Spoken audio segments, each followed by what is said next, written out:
The process of separation of cream from milk was introduced by നോക്കടാ ഏതാണ് Nelson അല്ലേ? Answer B ആണ് മക്കളെ. 2 ചോദ്യമാണ് ഈ ഒരു ക്ലാസ്സിൽ 2013 JCE പരീക്ഷ ചോദിച്ചത്. അതുകൊണ്ടാണ് ഞാൻ പറയുന്നത്, ഒരു ചോദ്യം ഉറപ്പായിട്ടും കിട്ടും നിങ്ങൾക്ക്.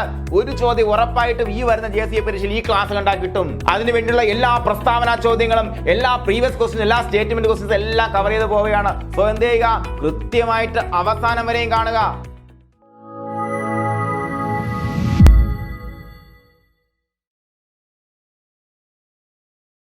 Hi, good morning friends. എൻ്റെ എല്ലാ പ്രിയപ്പെട്ട സുഹൃത്തുക്കൾക്കും സഹകാരി റേസ് പ്ലസിലേക്ക് ഹാർദമായ സ്വാഗതം. അപ്പോൾ നമ്മുടെ ഇന്നത്തെ വിഷയം ഫോറിൻ കോപ്പറേഷനാണ്. JCE പരീക്ഷ ആവട്ടെ, അല്ലെങ്കിൽ ഏതെങ്കിലും നമ്മുടെ CSEB എക്സാമിനേഷൻ ആവട്ടെ, അല്ലെങ്കിൽ സഹകരണവുമായിട്ട് ബന്ധപ്പെട്ട ഏതൊരു മത്സര പരീക്ഷയാകട്ടെ, അതിപ്പോൾ നമുക്ക് കേരള ബാങ്ക് അസിസ്റ്റന്റ് മാനേജർ ആകാം, അല്ലെങ്കിൽ കേരള ബാങ്ക് ക്ലർക്ക് ആകാം, അല്ലെ, ഏതൊരു പരീക്ഷയാണെന്നുണ്ടെങ്കിലും നമ്മളെ സംബന്ധിച്ചിടത്തോളം ഫോറിൻ കോപ്പറേഷൻ സുപ്രധാനമായിട്ടൊരു ഭാഗമാണ്, അല്ലേ? വിദേശ രാജ്യങ്ങളിലെ കോപ്പറേഷൻ, വിദേശ രാജ്യങ്ങളിലെ സഹകരണ പ്രസ്ഥാനത്തിൻ്റെ ചരിത്രം, അല്ലെ, ചരിത്രവും പ്രസന്റും എല്ലാം നമുക്ക് വളരെ സുപ്രധാനമായിട്ടുള്ള കാര്യങ്ങളാണ്. അപ്പോൾ ഇതുമായിട്ട് ബന്ധപ്പെട്ട് നിങ്ങൾ ഏതൊരു മത്സര പരീക്ഷ പരിശോധിച്ചു കഴിഞ്ഞാലും ഡെൻമാർക്കുമായിട്ട് ബന്ധപ്പെട്ടൊരു ചോദ്യമില്ലാതൊരു പരീക്ഷ സാധാരണ ഉണ്ടാകാറില്ല.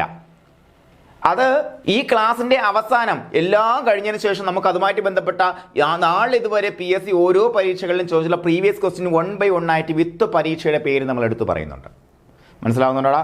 അപ്പോൾ എന്ത് ചെയ്യണം, ഈ ഒരു ക്ലാസ് കണ്ടു കഴിഞ്ഞാൽ എന്താണ്, ഇനി വരുന്ന പരീക്ഷയിൽ തൊട്ട് കഴിഞ്ഞ ബ്രാഞ്ച് മാനേജർ പരീക്ഷയിൽ നമുക്ക് ഇതുമായിട്ട് ബന്ധപ്പെട്ടൊരു സ്റ്റേറ്റ്മെന്റ്, പ്രസ്താവന ചോദ്യമാണ് ചോദിച്ചിരുന്നത്. അപ്പോൾ ഇത്തരത്തിലുള്ള ചോദ്യങ്ങളൊക്കെ ആൻസർ ചെയ്യാൻ പാകത്തിനാണോ നമ്മുടെ നോളജ് എന്നുള്ള കാര്യം നമുക്ക് ഈ ക്ലാസ് കഴിയുമ്പോൾ വളരെ വ്യക്തമായിട്ട് മനസ്സിലാകും. കാരണം അപ്പോൾ എന്ത് ചെയ്യണം, നിങ്ങൾ ക്ലാസ് അവസാനം വരെയും കാണണം. അവസാനം വരെയും കാണുക. എന്നിട്ട് അവസാനം ചോദിക്കുന്ന ഏകദേശം 50-ന് മുകളിൽ ചോദ്യങ്ങൾ, ഇൻക്ലൂഡിങ് സ്റ്റേറ്റ്മെന്റ് ചോദ്യങ്ങൾ നിങ്ങളോട് ഞാൻ ചോദിക്കും. ആ ചോദ്യങ്ങൾക്ക് ഓരോന്നായിട്ട് ഉത്തരം പറയുക. അത് കഴിഞ്ഞിട്ട് ഇതുമായിട്ട് ബന്ധപ്പെട്ട് വരുന്ന പരീക്ഷ എഴുതുക. പരീക്ഷയിൽ കൂടുതൽ സ്റ്റേറ്റ്മെന്റ്, പ്രസ്താവന ചോദ്യങ്ങൾ ഉണ്ടായിരിക്കും. അപ്പോൾ ഇതെല്ലാം നമ്മൾ പ്രാക്ടീസ് ചെയ്ത് കഴിയുമ്പോഴത്തേക്കും ഈ ക്ലാസ്സുമായി ബന്ധപ്പെട്ട് ഇനി എവിടെ നിന്ന് എങ്ങനെ ചോദിച്ചു കഴിഞ്ഞാലും നമ്മളെ സംബന്ധിച്ച് ഒരു ക്വസ്റ്റ്യൻ പോലും മിസ്സാകാത്ത തരത്തിലുള്ള ഒരു നോളജ് ലെവലാണ് ഈ ഒരൊറ്റ ക്ലാസ് കഴിയുമ്പോൾ നിങ്ങൾ ആർജിക്കാൻ പോകുന്നത്. അപ്പോൾ അതുകൊണ്ട് എന്ത് ചെയ്യുക, ശ്രദ്ധിച്ചിരിക്കുക. അപ്പോൾ ഇനി JCE പരീക്ഷയിൽ നിന്ന് 99 മാർക്കിന് മാത്രം പഠിച്ചാൽ മതി. കഴിഞ്ഞ എല്ലാ JCE പരീക്ഷകളിലും ഡെൻമാർക്കിൽ നിന്നൊരു ചോദ്യം ഉറപ്പാണ്. ഓക്കെ, ഇനി നമ്മൾ ഈ ഫോറിൻ കോപ്പറേഷൻ പഠിക്കുമ്പോഴത്തേക്കും എന്താ പഠിക്കേണ്ടത് എന്നുള്ള കാര്യത്തിൽ നമുക്ക് പലപ്പോഴും ഒരു അവ്യക്തത ഉണ്ടായിരിക്കും. റാങ്ക് ഫെയിലാണോ പഠിക്കേണ്ടത്, പ്രീവിയസ് ക്വസ്റ്റ്യൻ ആണോ പഠിക്കേണ്ടത്, അല്ലേ, അതോ നെറ്റിൽ നോക്കി പഠിക്കണോ? നിങ്ങളോട് ഞാൻ പറഞ്ഞുതരാം, നിങ്ങൾക്ക് പറഞ്ഞുതരാം എങ്ങനെയാണത് പ്രിപ്പയർ ചെയ്യേണ്ടതെന്ന് പറഞ്ഞുതരാം, അല്ലെങ്കിൽ നമ്മൾ എങ്ങനെയാണ് പ്രിപ്പയർ ചെയ്യുന്നതെന്ന് പറഞ്ഞുതരാടാ. നമുക്കിപ്പോൾ നിലവിലുള്ള എല്ലാ യൂണിവേഴ്സിറ്റികളുടെയും സഹകരണത്തിൻ്റെ പുസ്തകം, സഹകരണത്തിന് അവർ ഫോളോ ചെയ്യുന്ന പുസ്തകം, അതുപോലെ നമ്മുടെ സ്റ്റേറ്റ് കോപ്പറേറ്റീവ് യൂണിയൻ്റെ പുസ്തകങ്ങൾ, ഇതേപോലുള്ള പുസ്തകങ്ങൾ മാത്രമാണ് നമ്മൾ പഠിക്കേണ്ടത്. അതോടൊപ്പം PSC ഇതുവരെ ചോദിച്ചിട്ടുള്ള ഏതൊരു പ്രീവിയസ് ക്വസ്റ്റ്യൻ എടുത്ത് നോക്കിക്കഴിഞ്ഞാലും അതിൻ്റെ എല്ലാം സോഴ്സ് ഈ പുസ്തകങ്ങളാണെന്ന് നമുക്ക് വ്യക്തമായിട്ട് മനസ്സിലാക്കാൻ പറ്റും. അല്ലാതെ നമ്മൾ ഇൻ്റർനെറ്റിൽ പരതി അവിടെയും ഇവിടെയും കിടക്കുന്ന ഒട്ടും വ്യക്തമല്ലാത്ത അങ്ങനെയുള്ള ഡാറ്റകളൊക്കെ എടുത്ത് പഠിക്കാൻ വേണ്ടി നടന്നാൽ ഇഷ്ടംമാതിരി പഠിക്കാനുണ്ടാവും.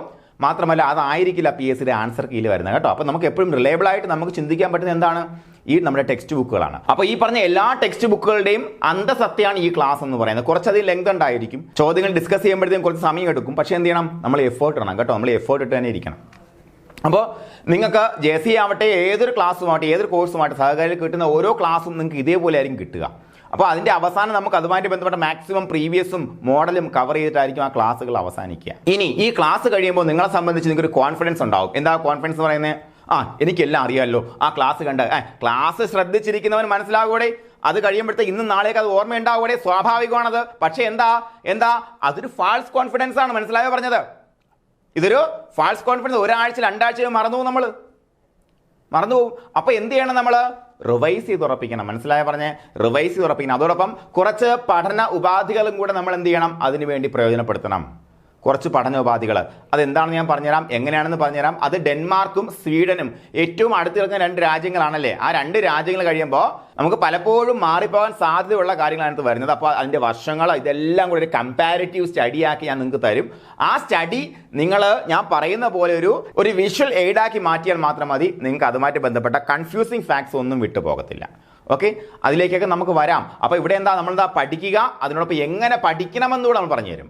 അതുപോലെ ചെയ്യുക. കാരണം 1ാം റാങ്ക് മേടിച്ച ഉദ്യോഗാർത്ഥികളുടെ പഠന രീതിയാണ്. അപ്പോൾ ഞാൻ എന്നെ പരിചയപ്പെടുത്തിയില്ല. എൻ്റെ പേര് ശ്യാം എന്നാണ്. നിലവിൽ സഹകാരി റേസ് പ്ലസ് എന്ന സ്ഥാപനത്തിൻ്റെ കോഴ്സ് ഡയറക്ടറായി പ്രവർത്തിച്ചുകൊണ്ടിരിക്കുന്നു. ഞാൻ സഹകാരിയിലേക്ക് വരുന്നത് ലൈഫ് സ്റ്റോക്ക് ഇൻസ്പെക്ടർ പരീക്ഷയിൽ പരിശീലനം കൊടുത്തുകൊണ്ടാണ്. ഞാൻ ബേസിക്കലി ലൈഫ് സ്റ്റോക്ക് ഇൻസ്പെക്ടർ ആണ്. ഇപ്പോൾ നിലവിൽ 2021 മുതൽ ലീവിലാണ് കേട്ടോ. അപ്പോൾ അങ്ങനെയാണ് ഞാൻ ഈ സ്ഥാപനത്തിൽ ഇപ്പോൾ കോഴ്സ് ഡയറക്ടറായി നിൽക്കുന്നത്.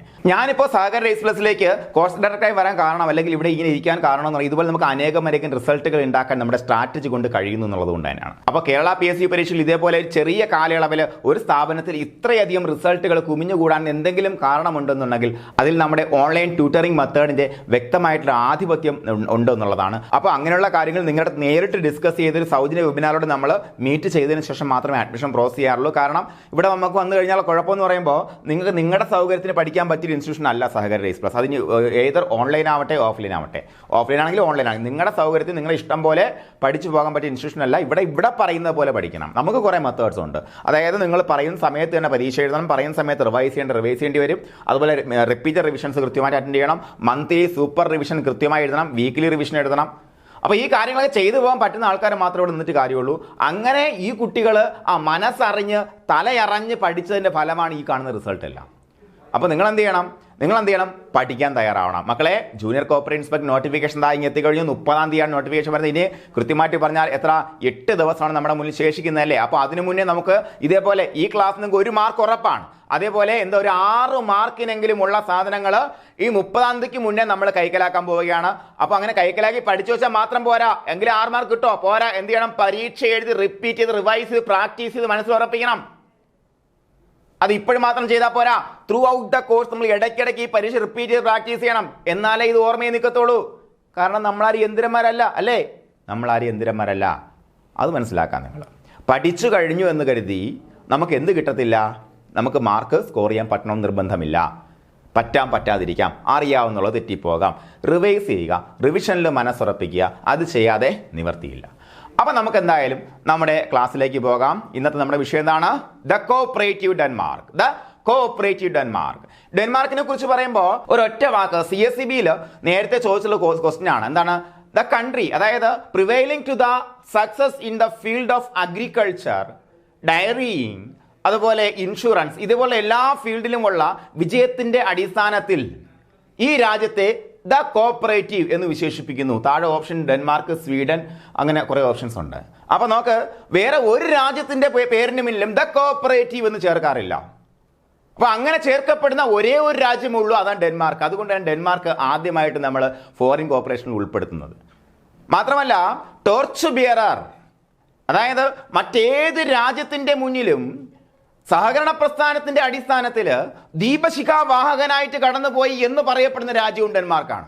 അപ്പൊ അത്രയ്ക്ക് ഡെൻമാർക്കിലെ ഇക്കണോമിക് ഗ്രോത്തിൽ അത്രയ്ക്ക് ഇമ്പോർട്ടൻസ് ഉള്ള പ്രസ്ഥാനമാണ് മക്കളെ സഹകരണ പ്രസ്ഥാനം. അപ്പൊ അതുകൊണ്ട് ഡെൻമാർക്ക് നമ്മൾ പഠിക്കണം. ഡെൻമാർക്ക് 1 മാർക്ക് ഉറപ്പാണ്. അപ്പോൾ നമുക്ക് രണ്ട് ബേസിക് ആയിട്ടുള്ള ജിക്ക് നമുക്ക് നോക്കി പോകാം. ഒന്നെന്താണ്? ഡെൻമാർക്കിന്റെ തലസ്ഥാനം എന്താണ്? കോപ്പൻഹേഗൻ ആണ്. നിങ്ങൾക്ക് അറിയാവോടാ? അതുപോലെ കറൻസി എന്താണ്? കറൻസി ഡാനിഷ് ക്രോൺ ആണ്. ചോദിക്കില്ല, കാരണം എന്താണ്? ഡാനിഷ് എന്ന പേര് തന്നെ ഉണ്ടല്ലേ, അത് ചോദിക്കാൻ സാധ്യതയില്ല. ഓക്കെ, അപ്പോൾ ക്യാപിറ്റൽ നമുക്ക് പഠിച്ചു പോകാം. എന്താ?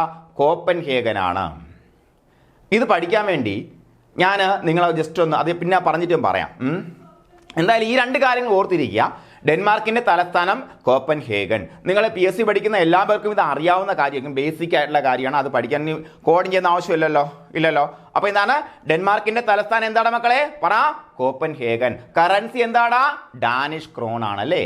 ഓക്കെ, അപ്പൊ ഡെൻമാർക്കിനെ കുറിച്ച് പഠിക്കുമ്പോൾ നമുക്ക് കുറച്ച് പ്രത്യേകതകൾ, സ്ഥിരമായിട്ട് പരീക്ഷയ്ക്ക് ചോദിക്കുന്ന കുറെ പോയിന്റ്സ് നമുക്ക് ആദ്യം ഒന്ന് നോക്കി പോകാം. വിശദമായിട്ട് ഇതിനെക്കുറിച്ചൊക്കെ നമുക്ക് അങ്ങോട്ട് വരുന്നുണ്ട്. അപ്പോൾ സ്ഥിരമായിട്ട് ചോദിക്കുന്ന കാര്യങ്ങളാണ്.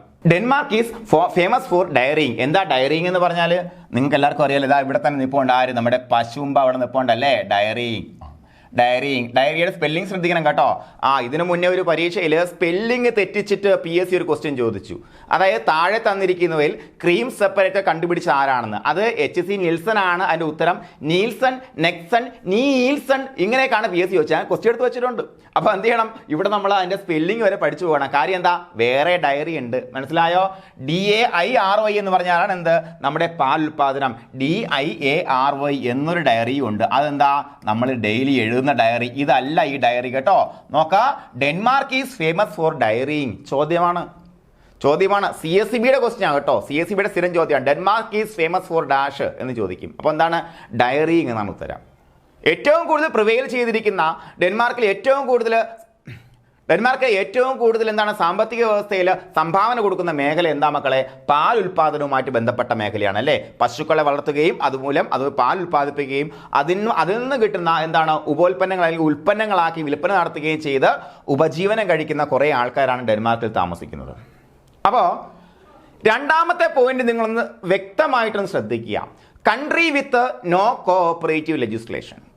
ഞാൻ ഇത്രയും മനോഹരമായിട്ടുള്ള പ്രസന്റേഷൻ എടുത്തു വെച്ചതെന്ന് അറിയാമോ? എന്തിനാ ഇത്രയും മനോഹരമായ ഒരു പ്രസന്റേഷൻ എടുത്തു വെച്ചിരിക്കുന്നത്? ഇത്രയും കളർഫുൾ ആയിട്ടുള്ള പ്രസന്റേഷൻ എന്തിനാ? ഇത് കാണുമ്പോൾ നമ്മുടെ മനസ്സിലൊരു സമാധാനമില്ലേടാ? നമ്മളെല്ലാവരും ആഗ്രഹിക്കുന്ന ഒരു സമാധാനം നിങ്ങളുടെ മനസ്സിലോട്ട് ഓടി വരുന്നില്ലേ? അതായത് നമ്മുടെ വിൻഡോസിന്റെ വാൾപേപ്പർ പോലെ അല്ലേ? വിൻഡോസിന്റെ പഴയ 7ന്റെ അല്ലടാ, വിൻഡോസ് 3യുടെയൊക്കെ വാൾപേപ്പർ ഇല്ലേ, പഴയ വാൾപേപ്പർ, അതേപോലെ അല്ലേ? അതേപോലെ ഉള്ളൊരു സ്ഥലം അല്ലേ നമ്മളെ മനസ്സിലോട്ട് ഓടി വരുന്നുണ്ട്. അപ്പോൾ ഇവിടെ ആ പോയിന്റ് നിങ്ങൾ ശ്രദ്ധിക്കുക. നോ ലെജിസ്ലേഷൻ, കോഓപ്പറേറ്റീവ് ലെജിസ്ലേഷൻ ഇല്ല. എന്താ ലെജിസ്ലേഷൻ എന്ന് പറഞ്ഞാൽ എന്താ? നിയമ സംവിധാനം അല്ലേ? കോഓപ്പറേറ്റീവ് നിയമ സംവിധാനം. നമ്മുടെ നാട്ടിലൊക്കെ ഒരു ദിവസമെങ്കിലും കോഓപ്പറേറ്റീവ് ലെജിസ്ലേഷൻ ഇല്ലാതായി എന്തായിരിക്കും സംഭവിക്കുക? ഞാൻ ഒന്ന് ആത്മവിമർശനമായിട്ട് പറയുകയാണ്. ചില സ്ഥലങ്ങളിലെങ്കിലും എന്താണ് ചില തരത്തിലുള്ള നിയമത്തിന്റെ വയലേഷൻസ് പലപ്പോഴും കണ്ടുവരാറുണ്ട് അല്ലേ? അപ്പോൾ നോക്ക്, പക്ഷേ ഒരു രാജ്യത്ത് മക്കളെ എന്താണ് കോഓപ്പറേറ്റീവ് ലെജിസ്ലേഷൻ ഇല്ലാതെ സഹകരണ പ്രസ്ഥാനം ഇത്ര കണ്ടു വളർന്നു എന്നുള്ള കാര്യം നിങ്ങൾ മനസ്സിലാക്കുക. എന്തായിരിക്കും അതിന് കാരണം? അതിന് കാരണം പഠിച്ചുകൊണ്ട് നമുക്ക് മുന്നോട്ട് പോകാം. ഇനി ഡെൻമാർക്ക് എന്ന് പറയുന്ന കൺട്രി സ്കാൻഡിനേവിയൻ കൺട്രിയാണ്, നിങ്ങളൊന്ന് ഓർത്ത് വെക്കണം കേട്ടോ. സ്കാൻഡിനേവിയൻ കൺട്രി പ്രത്യേകത എന്താ? എന്തൊക്കെയാണ് സ്കാൻഡിനേവിയൻ കൺട്രി ഓർത്തിരിക്കാൻ വേണ്ടി നമുക്കൊരു ചെറിയ കോഡുണ്ട്. എന്താ? ഫൈൻസ് ആണ് കേട്ടോ. എന്താണ് fines? S for Sweden, D for എന്താണ് ഡെൻമാർക്ക്, എൻ ഫോർ നോർവേ അല്ലേ, അതുപോലെ I for Iceland and F for Finland. അപ്പോൾ ഇതാണ് നമ്മുടെ എന്താ സ്കാൻഡിനേവിയൻ കൺട്രീസിന്റെ ലിസ്റ്റ്. അപ്പോൾ അതിലാണ് നമുക്ക് പ്രധാനമായിട്ടും ഡെൻമാർക്കും സ്വീഡനാണ് പ്രധാനമായിട്ടും പഠിക്കാനുള്ളത്. അപ്പോൾ എന്താണ് ഇത് രണ്ടും തമ്മിലുള്ള കമ്പാരിസൺ ആണ് ഞാൻ അവസാനം തരാമെന്ന് പറഞ്ഞു കേട്ടോ. അപ്പോൾ എന്താണ് ഈ സ്കാൻഡിനേവിയൻ കൺട്രീസിന്റെ പ്രത്യേകത? നിങ്ങൾ അടുത്തെങ്കിലും ചില വാദപ്രതിവാദങ്ങൾ കേട്ടിട്ടുണ്ടാവും. എന്താണ് ഹാപ്പിനെസ് ഇൻഡെക്സ് എന്ന് കേട്ടിട്ടുണ്ടാവും അല്ലെ? ഹാപ്പിനെസ് ഇൻഡെക്സ് എന്താണ്? സന്തോഷത്തിന്റെ അനുപാതം, എന്താണ് സന്തോഷത്തിന്റെ കണക്ക് അല്ലെ? നമ്മുടെ ഒരു രാജ്യത്ത് അല്ലെങ്കിൽ ഒരു സ്ഥലത്തുള്ള ആൾക്കാർ എത്രമാത്രം സന്തോഷവാന്മാരാണ് എന്ന് നടക്കുന്ന സർവേയുടെ ഇൻഡെക്സ് ആണ് എന്ത്? ഹാപ്പിനെസ് ഇൻഡെക്സ് എന്ന് പറയുന്നത്. ഇതെങ്ങനെ അളക്കാൻ പറ്റും? ഹാപ്പിനെസ് ഇൻഡെക്സ് കേരളത്തിൽ അളന്നാൽ എന്തായിരിക്കും ഫലം? ഇവിടെ ആരെങ്കിലും ഹാപ്പി ആയിട്ടുണ്ടോ? ഞാൻ ചോദിക്കുന്നു, നിങ്ങൾ ഹാപ്പി ആണോ? അല്ലെങ്കിൽ എന്തുകൊണ്ട് ഹാപ്പി അല്ല? നമുക്കിതൊരു എന്താണ് ഫിലോസഫി ക്ലാസ് അല്ല, എന്നാലും നമ്മൾ കുറച്ച് കാര്യങ്ങൾ ഓർത്തിരിക്കണം. എന്താണ് മക്കളെ? എന്താണ് ഇവിടെ ഈ രാജ്യങ്ങൾ ഹാപ്പിനെസ് ആവാൻ, അവിടെയുള്ള രാജ്യങ്ങൾ ഹാപ്പി ആകാനുള്ള പ്രധാനപ്പെട്ട കാരണം എന്ന് പറയുന്നത്, നമ്മളെല്ലാവരും മനുഷ്യരാണ്. അവിടെ ജനിച്ചതും മനുഷ്യരാണ്, ഇവിടെ ജനിച്ചതും മനുഷ്യരാണ്. നമ്മളെല്ലാം ഹോമോ സാപ്പിയൻസ് ആണ് അല്ലേ? എന്താ നമ്മൾ തമ്മിലുള്ള വ്യത്യാസം എന്താ? അങ്ങ് ആലോചിച്ച് നോക്ക്. എന്താ വ്യത്യാസം? ഒരുപാട് വ്യത്യാസമുണ്ട്. അവിടുത്തെ മണ്ണിനെന്നുള്ള വ്യത്യാസം, നിറത്തിലുള്ള വ്യത്യാസം, ഒരു വ്യത്യാസമുണ്ട്. എന്താ? വിദ്യാഭ്യാസത്തിലുള്ള വ്യത്യാസം വളരെ ഇമ്പോർട്ടൻ്റ്. എന്താണ്? ഡെൻമാർക്ക് പോലുള്ള രാജ്യങ്ങളിൽ അനൗപചാരിക വിദ്യാഭ്യാസത്തിന് അല്ലെങ്കിൽ എന്താണ് കരിക്കുലം ബേസ് ചെയ്തല്ലാത്ത സാധാരണക്കാരനെ എങ്ങനെ ജീവിക്കണം, എങ്ങനെ പെരുമാറണം എന്നുകൂടി പഠിപ്പിക്കുന്ന വിദ്യാഭ്യാസ സമ്പ്രദായം ഈ രാജ്യങ്ങളിലുണ്ട്. പിന്നെ ഉണ്ട് കാരണം ആ രാജ്യങ്ങളൊക്കെ മതമുക്തമാണ്. മതം എന്ന് പറയുമ്പോഴത്തേക്കും വലിയ കുഴപ്പമുള്ളതാണെന്ന് വെച്ചാൽ അത് ഞാൻ ഒരു തർക്കത്തിനില്ല, അവിടെ നിൽക്കട്ടെ. പലപ്പോഴും മതത്തിന് ഇതിൻ്റെതായ പ്രശ്നങ്ങളുണ്ട് താനും. അപ്പോൾ ഈ രാജ്യങ്ങളൊക്കെ മതമുക്തമായിട്ടുള്ള രാജ്യങ്ങളാണ്. അപ്പോൾ അങ്ങനെ കുറേ കാരണങ്ങളുണ്ട്, അതിൻ്റെ മുന്നിലേക്ക് ഞാൻ പോകുന്നില്ല. എന്തായാലും ഇങ്ങനെ കുറേ കാരണങ്ങളുണ്ടാണ് ഇവരൊക്കെ ഹാപ്പിനെസ് ഇൻഡെക്സിൽ മുന്നിൽ നിൽക്കുന്ന രാജ്യങ്ങളായി മാറുന്നത്. ഓക്കെ, അപ്പോൾ എന്താ ഞാൻ പറഞ്ഞു വന്നേ?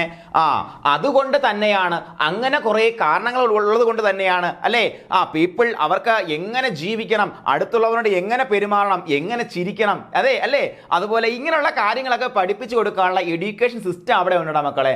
അതുകൊണ്ട് അവരൊക്കെ നല്ല മനുഷ്യരാണ്. അതുകൊണ്ട് തന്നെയാണ് ഇത്തരത്തിലുള്ള നല്ലൊരു പ്രസന്റേഷൻ ഞാൻ നിങ്ങളുടെ മുന്നിലോട്ട് വെച്ചത്. ഓക്കെയാണ്. അവർക്ക് വേറെ അന്യൻ്റെ മുതൽ കക്കണമെന്നോ പിടിച്ചു പറിക്കണമെന്നോ അല്ലെങ്കിൽ എനിക്ക് നിങ്ങളെക്കാൾ കൂടിയവനാണെന്നോ വലിയവനാണോ നിങ്ങളെക്കാൾ വലിയ വീട് വെക്കണമെന്നോ അങ്ങനെ ഒന്നും ചിന്തയൊന്നും അവർക്കില്ല. അവർക്ക് ജീവിക്കുക, സന്തോഷിക്കുക, സന്തോഷം കണ്ടെത്തുക. എങ്ങനെ സന്തോഷം കണ്ടെന്ന് അവരെ പഠിപ്പിച്ചു കൊടുത്തിട്ടുണ്ടല്ലേ. ഓക്കെ, അപ്പോൾ നോക്ക്, country with no cooperative legislation. മറന്നു പോകുന്ന 2 പോയിന്റ് എപ്പോഴും ചോദിക്കുന്ന ക്വസ്റ്റ്യൻ ആണ് മക്കളെ. എന്താ? Country with no cooperative legislation വേറെ ഒരു രാജ്യത്തും ഇല്ല. കോർപ്പറേറ്റ് രജിസ്ട്രേഷൻ ഇല്ലാത്ത ഒരു രാജ്യവും ഇല്ല മക്കളെ. ഓക്കെ, അതുപോലെ ഡയറി ഫാം ഓഫ് യൂറോപ്പ് എന്നറിയപ്പെടുന്നു. നേരത്തെ പറഞ്ഞു എന്താണ്, Denmark is famous for dairy എന്ന് പറഞ്ഞു. അപ്പൊ ഈ ചിത്രം കണ്ട് ഈ ക്ലാസ് കാണുന്ന ഒരാൾക്ക് ഈ ക്വസ്റ്റ്യൻസ് ഒന്നും തെറ്റത്തില്ല. തെറ്റുന്ന ക്വസ്റ്റ്യൻസ് ആണ്, അതാണ് ഞാൻ പറഞ്ഞുതരാം. അത് എങ്ങനെ പഠിക്കണമെന്ന് ഞാൻ പറഞ്ഞുതരാം. ഓക്കെ, അപ്പൊ നിങ്ങൾക്ക് ഒന്നും തെറ്റത്തില്ല, കണ്ട് കേട്ടിരുന്നാൽ മാത്രം മതി. പരീക്ഷ കാളി ചെല്ലുമ്പോൾ ചെവിയിൽ മണി മണി മണി പോലെ ഇത് കേൾക്കും നിങ്ങൾ കേട്ടോ. അതുപോലെ Denmark is the home land of agriculture corporation in the world. ശ്രദ്ധിക്കുക, നമ്മളിവിടെ 2 പോയിന്റ് ഡയറിയുമായിട്ട് ബന്ധപ്പെട്ടാണ് പറഞ്ഞിരിക്കുന്നത് അല്ലേ. ഡയറിങ് എന്ന് പറയുമ്പോഴത്തേക്കും അഗ്രികൾച്ചറിന്റെ സബ്സിഡിയറി ആണ്, നിങ്ങൾക്ക് അറിയാവുന്ന കാര്യമാണ്. അഗ്രികൾച്ചർ എന്ന് പറയുമ്പോൾ എന്താണ്, കാർഷികോൽപാദനം അല്ലേ, കാർഷികോൽപാദനം. അപ്പോൾ കാർഷികോൽപാദന മേഖലയുടെ സബ്സിഡിയറി ആയിട്ട് പ്രവർത്തിക്കുന്ന മേഖലയാണ് ഡയറി മേഖല. എന്തുകൊണ്ട് ഇത് ഹോംലാൻഡ് ഓഫ് അഗ്രികൾച്ചറൽ കോർപ്പറേഷൻ എന്നറിയപ്പെട്ടു? പിന്നെ ഇത് ഡെൻമാർക്ക് ഡയറിയിങ്ങിന് പ്രശസ്തമായി എന്നുള്ള കാര്യമൊക്കെ ഞാൻ ഡയറിയിങ്ങിന് സെഷൻ വരുമ്പോൾ കൃത്യമായിട്ട് പറഞ്ഞുതരാം. കാരണം അതോടെ പറഞ്ഞാൽ കാട് കയറി പോകും, അവിടെ ഇവിടെയും 2 ആയി പോകും. അവിടെ നിൽക്കട്ടെ. എന്നാൽ കൂടി എന്താ ഇത് ഓർത്ത് വയ്ക്കുക, ഈ ഡയറിയിങ് നമ്മൾ എന്തായാലും കണ്ണുംപൂട്ടി ഓർക്കും. പക്ഷേ ഇതായിരിക്കും സംശയം വരുന്നത്. Denmark is the homeland of agricultural corporation എന്ന് പറഞ്ഞാൽ നമ്മൾ പിന്നെ ആദ്യം ഒരു പ്രാവശ്യം ക്ലാസ് എവിടെയെങ്കിലും എന്തെങ്കിലും വായിച്ചിട്ടുണ്ടെന്ന് തോന്നുന്നു, യൂസ് ഡയറിയിങ്, ഡെൻമാർക്ക് ഡയറിയിങ് അല്ലേ, അഗ്രികൾച്ചർ അല്ലല്ലോ, ഇങ്ങനെ സംശയം തോന്നൂലേടാ? തോന്നാം അല്ലേ, തോന്നാം. അപ്പോൾ എന്താണ്, ഇത് നിങ്ങൾ എന്ത് ചെയ്യണം, ഒന്നും ആത്മാർത്ഥമായി പഠിക്കണം. പക്ഷേ ആ കഥ കേൾക്കുമ്പോൾ നിങ്ങൾക്ക് കൃത്യമായി മനസ്സിലാവും. ഉറങ്ങിക്കളയരുത്, ഉറങ്ങത്തില്ല എനിക്കറിയാം, വെച്ചിട്ട് പോകരുത്. വെച്ചിട്ട് പോയാലും പിന്നെയും വന്നെടുത്ത് കണ്ടിട്ട് എന്ത് ചെയ്യണം, ക്വസ്റ്റ്യൻ്റെ ആൻസർ എഴുതണം. ഓക്കെ, അപ്പോൾ എന്താണ്, Denmark is the homeland of agricultural corporation in the world. ലോകത്തില് അഗ്രികൾച്ചറൽ കോർപ്പറേഷന്റെ ഹോംലാൻഡ് എന്നറിയപ്പെടുന്ന ഡെൻമാർക്കാണ് മക്കളെ. അതുപോലെ birth place of single purpose society in the world. ലോകത്തില് സിംഗിൾ പർപ്പസ് കോഓപ്പറേറ്റീവ് സൊസൈറ്റികളുടെ ജന്മദേശം എന്നറിയപ്പെടുന്ന എവിടെയാണ്, ഡെൻമാർക്കാണ്. എന്താണ് സിംഗിൾ പർപ്പസ് കോഓപ്പറേറ്റീവ് സൊസൈറ്റി? എന്താണ്, ഒരൊറ്റ ലക്ഷ്യത്തോടു കൂടി മാത്രം പ്രവർത്തിക്കുന്ന കോഓപ്പറേറ്റീവ് സൊസൈറ്റി അല്ലേ. ഇവിടെ എന്തോ സിംഗിൾ പർപ്പസ് ഉണ്ടോ? ഇവിടെ ഉണ്ട് അല്ലേ. ഏതൊക്കെയാണ്? ഒരുപാടുണ്ട്. അഗ്രികൾച്ചർ ഉണ്ട്, മാർക്കറ്റിംഗ് സൊസൈറ്റികളുണ്ട് അല്ലേ. അതുപോലെ നമ്മുടെ ആപ്കോസ് എന്ന് പറയുമ്പോഴത്തേക്ക് എന്താണ്, ഡയറിയുമായിട്ട് മാത്രം ബന്ധപ്പെട്ട് പ്രവർത്തിക്കുന്ന മേഖലയാണ് അല്ലേ. അതൊക്കെ സിംഗിൾ പർപ്പസ് ആണ്. അപ്പോൾ ഇത്തരത്തിലെ സിംഗിൾ പർപ്പസ് കോഓപ്പറേറ്റീവ് സൊസൈറ്റികളുടെ ജന്മദേശം എവിടെയാണ്? ഡെൻമാർക്കാണ്. അപ്പോൾ ഈ ഒറ്റ കാര്യം ഇവിടെ കണക്ട് ചെയ്ത് ഓർത്തിരിക്കേണ്ട കാര്യം എന്താണ്, മൾട്ടി പർപ്പസ് കോഓപ്പറേറ്റീവ് സൊസൈറ്റികളുടെ ജന്മദേശം എവിടെയാണെന്ന് നിങ്ങൾ ഓർത്തിരിക്കണം. മൾട്ടി എവിടെയാ മക്കളെ, എവിടെയാ പറ, ഒന്ന് കമന്റ് ചെയ്ത് നിങ്ങൾ. മൾട്ടി പർപ്പസ് കോഓപ്പറേറ്റീവ് സൊസൈറ്റി ജന്മദേശം നിങ്ങൾ ഇന്ന് കണ്ടുപിടിച്ച് കമന്റ് ചെയ്യണം കേട്ടോ. അല്ലെങ്കിൽ ഇപ്പം ഇന്ന് നിങ്ങൾ കമന്റ് ചെയ്തോളൂ. എന്താണ് മൾട്ടി പർപ്പസ് കോഓപ്പറേറ്റീവ് സൊസൈറ്റികളുടെ ജന്മദേശം? കാരണം എന്താ, നിങ്ങൾ ഒരു പ്രാവശ്യം അറിയാം, നിങ്ങൾ ഒരു പ്രാവശ്യം എഴുതിയാൽ പിന്നെ മറക്കത്തില്ല. ചോദിക്കുന്ന ക്വസ്റ്റ്യൻ ഞാൻ പറയുന്നത്, ചുമ്മാ CSBക്കും PSCക്കും ചോദിക്കുന്ന ക്വസ്റ്റ്യൻ ഞാൻ പറഞ്ഞേ, മൾട്ടി പർപ്പസ് എന്താണ്. അപ്പോൾ നിങ്ങൾക്ക് അറിഞ്ഞൂടാങ്കിൽ നിങ്ങൾ കണ്ടെത്തി താഴെ കമന്റ് ചെയ്ത് നിങ്ങൾക്ക് ആ ക്വസ്റ്റ്യൻ മറക്കത്തില്ല, നിങ്ങൾ ജമ്മത്ത് മറക്കത്തില്ല. ആ ക്വസ്റ്റ്യൻ എഴുതി നിങ്ങൾ PSC പരീക്ഷ 1 മാർക്കിന് നിങ്ങൾ കട്ട് ഓഫിന് മുകളിലെ ജോലി കിട്ടി നിങ്ങൾ എന്നെ മറക്കത്തില്ല. മനസ്സിലായി പറഞ്ഞേ? അപ്പോൾ എന്ത് ചെയ്യണം, മൾട്ടി പർപ്പസ് കോഓപ്പറേറ്റീവ് സൊസൈറ്റി ജന്മദേശം നിങ്ങൾ താഴെ കമന്റ് ചെയ്യണം. ഓക്കെ, ഇനി നോക്കാം. Denmark is the promoter of single purpose cooperative society in the world. അങ്ങനെയും ചോദിക്കാം. എന്താണ് സിംഗിൾ പർപ്പസ് കോഓപ്പറേറ്റീവ് സൊസൈറ്റിയുടെ പ്രൊമോട്ടർ ഏത് രാജ്യം, പ്രൊമോട്ടറായിട്ട് പ്രവർത്തിച്ച രാജ്യമാണെന്ന് ചോദിച്ചിട്ടുണ്ട്, CSB ചോദിച്ചിട്ടുണ്ട്. അപ്പോൾ ഇവിടെ CSBയുടെയും PSCയുടെയും ഒക്കെ ക്വസ്റ്റ്യൻസും നമ്മുടെ ടെക്സ്റ്റ് ബുക്കിൽ എല്ലാ കാര്യത്തിനും സംക്ഷിപ്തമായിട്ടുള്ള ഭാഗം നിങ്ങൾക്ക് തരുന്നത്. അതുകൊണ്ട് എല്ലാ ക്വസ്റ്റ്യൻസും പറയുന്നത് കേട്ടോ. അപ്പോൾ ഇത്രയും കാര്യം മറന്നു പോകല്ലേ, ഇത് നിങ്ങൾ മറക്കില്ല, എനിക്കറിയാം. Denmark is famous for dairy മറക്കില്ല, country with no cooperative registration മറക്കില്ല, ഡയറി ഫാം ഓഫ് യൂറോപ്പ് മറക്കില്ല, Denmark is the homeland of agriculture cooperation in the world മറക്കില്ല. പക്ഷേ എന്താണ്, ചിലപ്പോൾ ഒരു കൺഫ്യൂഷൻ ഉണ്ടാവും, മനസ്സിലാക്കാം. അതുപോലെ birth place of single purpose society in the world നിങ്ങൾ മറക്കില്ല. കാരണം എന്താ, മൾട്ടി പർപ്പസ് നിങ്ങൾ സെർച്ച് ചെയ്തിട്ട് അല്ലെങ്കിൽ അറിയാമെന്നുണ്ടെങ്കിൽ നിങ്ങളുടെ കമന്റ് ബോക്സിൽ എഴുതാൻ പോവുകയാണ്. അതുപോലെ Denmark is the promoter of single purpose society in the world നിങ്ങൾ മറക്കില്ല, എനിക്കറിയാം. ഇനി നോക്കാം. ഞാൻ ആദ്യത്തെ സ്ലൈഡിലല്ല ഞാൻ തുടക്കത്തിൽ പറഞ്ഞു, എന്താണ് the torch bearer to other countries of the world with respect to cooperative movement എന്ന് വെച്ചാൽ ആരാണ്? ഡെൻമാർക്കാണ് അല്ലേ. ഡെൻമാർക്ക് ആരാണ്? ദീപശിഖയും വഹിച്ചു കൊണ്ടുപോയ ആൾ. ആരാ ദീപശിഖ വഹിക്കുന്നത്? ഒരു ടീമിനെ നയിക്കുന്നല്ലേ. ഒരു ടീമിനെ നയിക്കുമ്പോൾ അതിൻ്റെ ക്യാപ്റ്റനായിരിക്കും ദീപശിഖയും വഹിച്ചുകൊണ്ട് മുന്നേറ്റ് പോകുന്നത്. ബാക്കി ആൾക്കാർ ബാക്കിൽ നിന്ന് അങ്ങ് പൊക്കോളും. വഴികാട്ടിയായിട്ടുള്ള ആ ഒരാൾ, അതാണ് അങ്ങനെ വിളിക്കപ്പെടുന്നുണ്ട്. പ്രീവിയസ് ക്വസ്റ്റ്യൻ ആട്ടോ. ഇങ്ങനെ നിങ്ങൾ ആ ടോർച്ച് ബിയർ എന്ന് കണ്ട് ഇതിങ്ങനെയൊക്കെ ചോദിക്കോ സാറേ? ചോദിച്ചിട്ടുണ്ട് കേട്ടോ, ചോദിച്ചിട്ടുണ്ട്. ഓക്കെ, എന്താണ് the torch bearer to the other countries of the world with respect to cooperative movement എന്ന് പറഞ്ഞാൽ ഡെൻമാർക്കാണ് മക്കളെ. അപ്പൊ സംശയം വരും, ഇത് ഇംഗ്ലണ്ട് അല്ലേ എന്ന്. കാര്യം എന്താ, റൊച്ചഡേ പൈനേഴ്സ് എവിടെയാ പരിപാടി തുടങ്ങിയത്? കുറെ പാവപ്പെട്ട വീവേഴ്സ് ആയിട്ടുള്ള റൊച്ചഡേ പൈനേഴ്സ് ആണ് ഇത് തുടങ്ങുന്നല്ലേ പരിപാടി.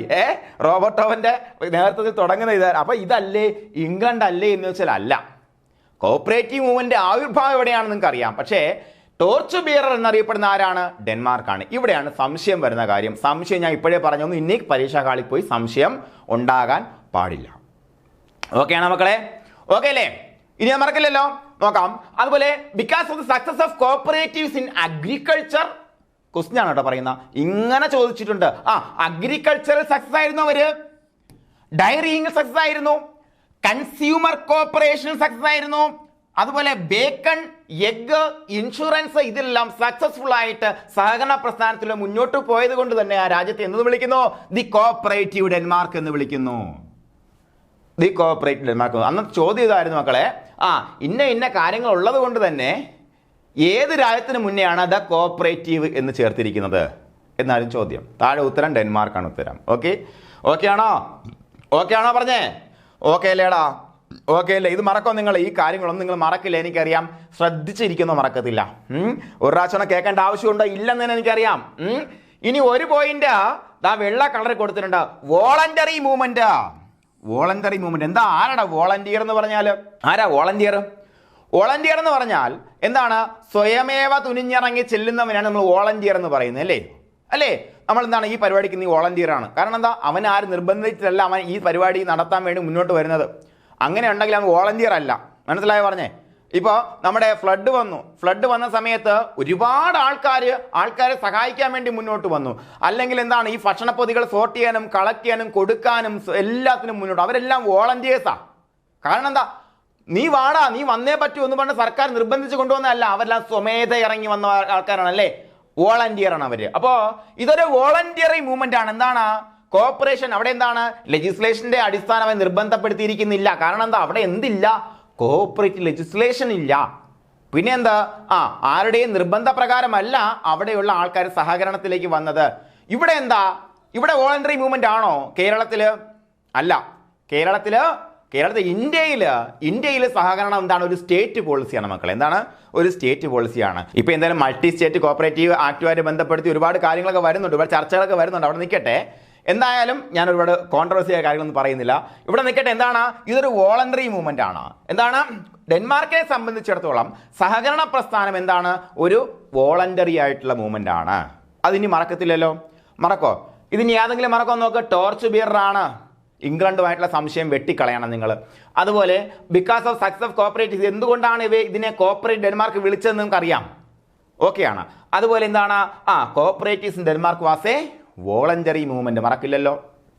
അപ്പോൾ നേരത്തെ ഞാൻ പറഞ്ഞപ്പോഴത്തേക്കും പറഞ്ഞായിരുന്നു, നമുക്കില്ലാത്ത കുറേ കാര്യങ്ങൾ അവർക്ക് കുറച്ച് കൊമ്പുണ്ടോ? കൊമ്പുണ്ട്. എന്താണ് കൊമ്പ്? വിദ്യാഭ്യാസത്തിന്റെ കൊമ്പാണ്. നമുക്കുമുണ്ട് വിദ്യാഭ്യാസം, അല്ലേ? നിർബന്ധിത വിദ്യാഭ്യാസം നമുക്കുമുണ്ട്. പക്ഷെ എന്താ കുഴപ്പം?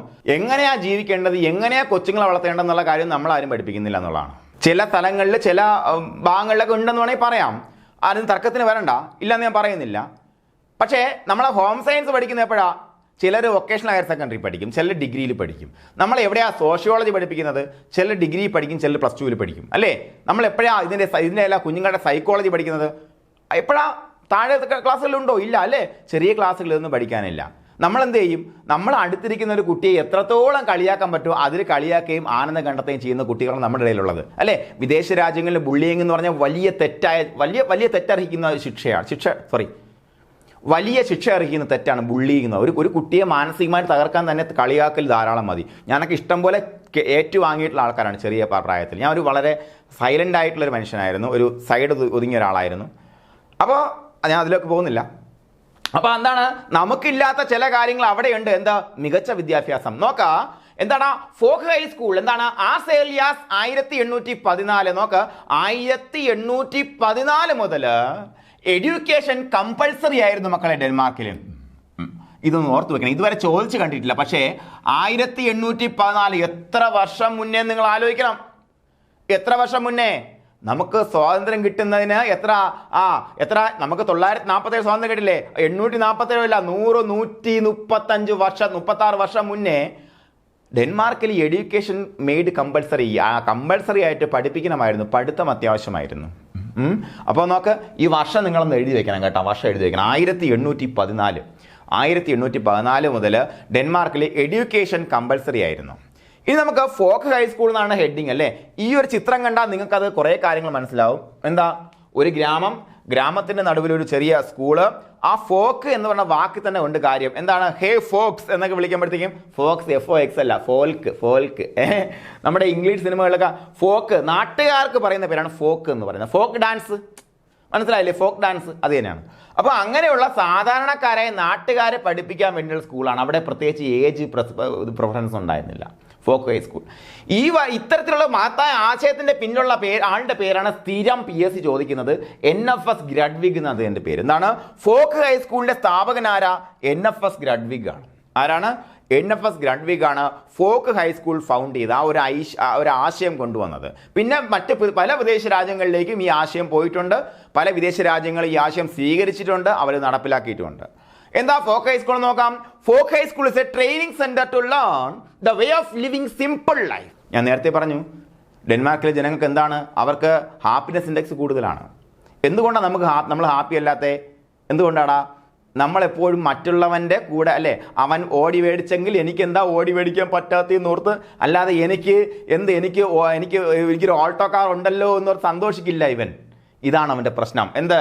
The way of living simple life, എങ്ങനെ ലളിതമായിട്ട് ജീവിക്കാമെന്ന് പഠിപ്പിച്ചു അവിടെ. അതുപോലെ taught theory, principles and practice of cooperation and also provide academic courses. എന്താണ് പ്രിൻസിപ്പിൾസ് ഓഫ് കോപ്പറേഷൻ? അല്ലേ, എത്ര പ്രിൻസിപ്പിൾ ഉണ്ട്? അതെല്ലാം വിട്ടേക്ക്, നിങ്ങൾ ഒറ്റ കാര്യം മാത്രം നോക്കുക. എന്താ സഹകരണം എന്ന് പറഞ്ഞാൽ മക്കളെ? Each for all and all for each. അല്ലേ, അതിൽ കൂടുതൽ മഹത്തായ സന്ദേശം വേറെ എന്തുണ്ട്? നിങ്ങളൊന്ന് ആലോചിച്ച് നോക്ക്. എന്താ?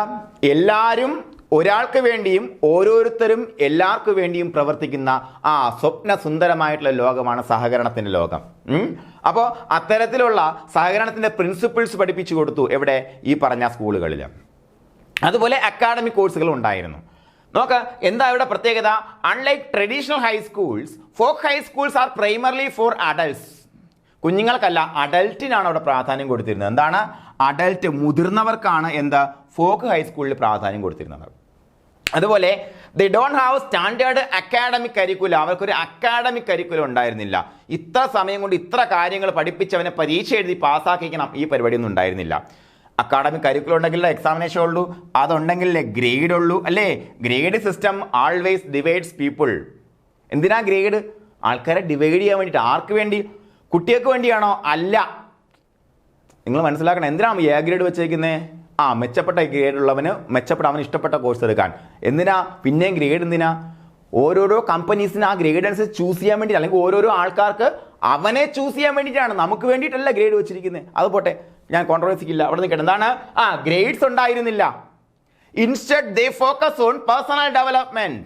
എന്താണ്? അവര് പേഴ്സണൽ ഡെവലപ്മെന്റിന് പ്രാധാന്യം കൊടുത്തു എന്നുള്ളതാണ്.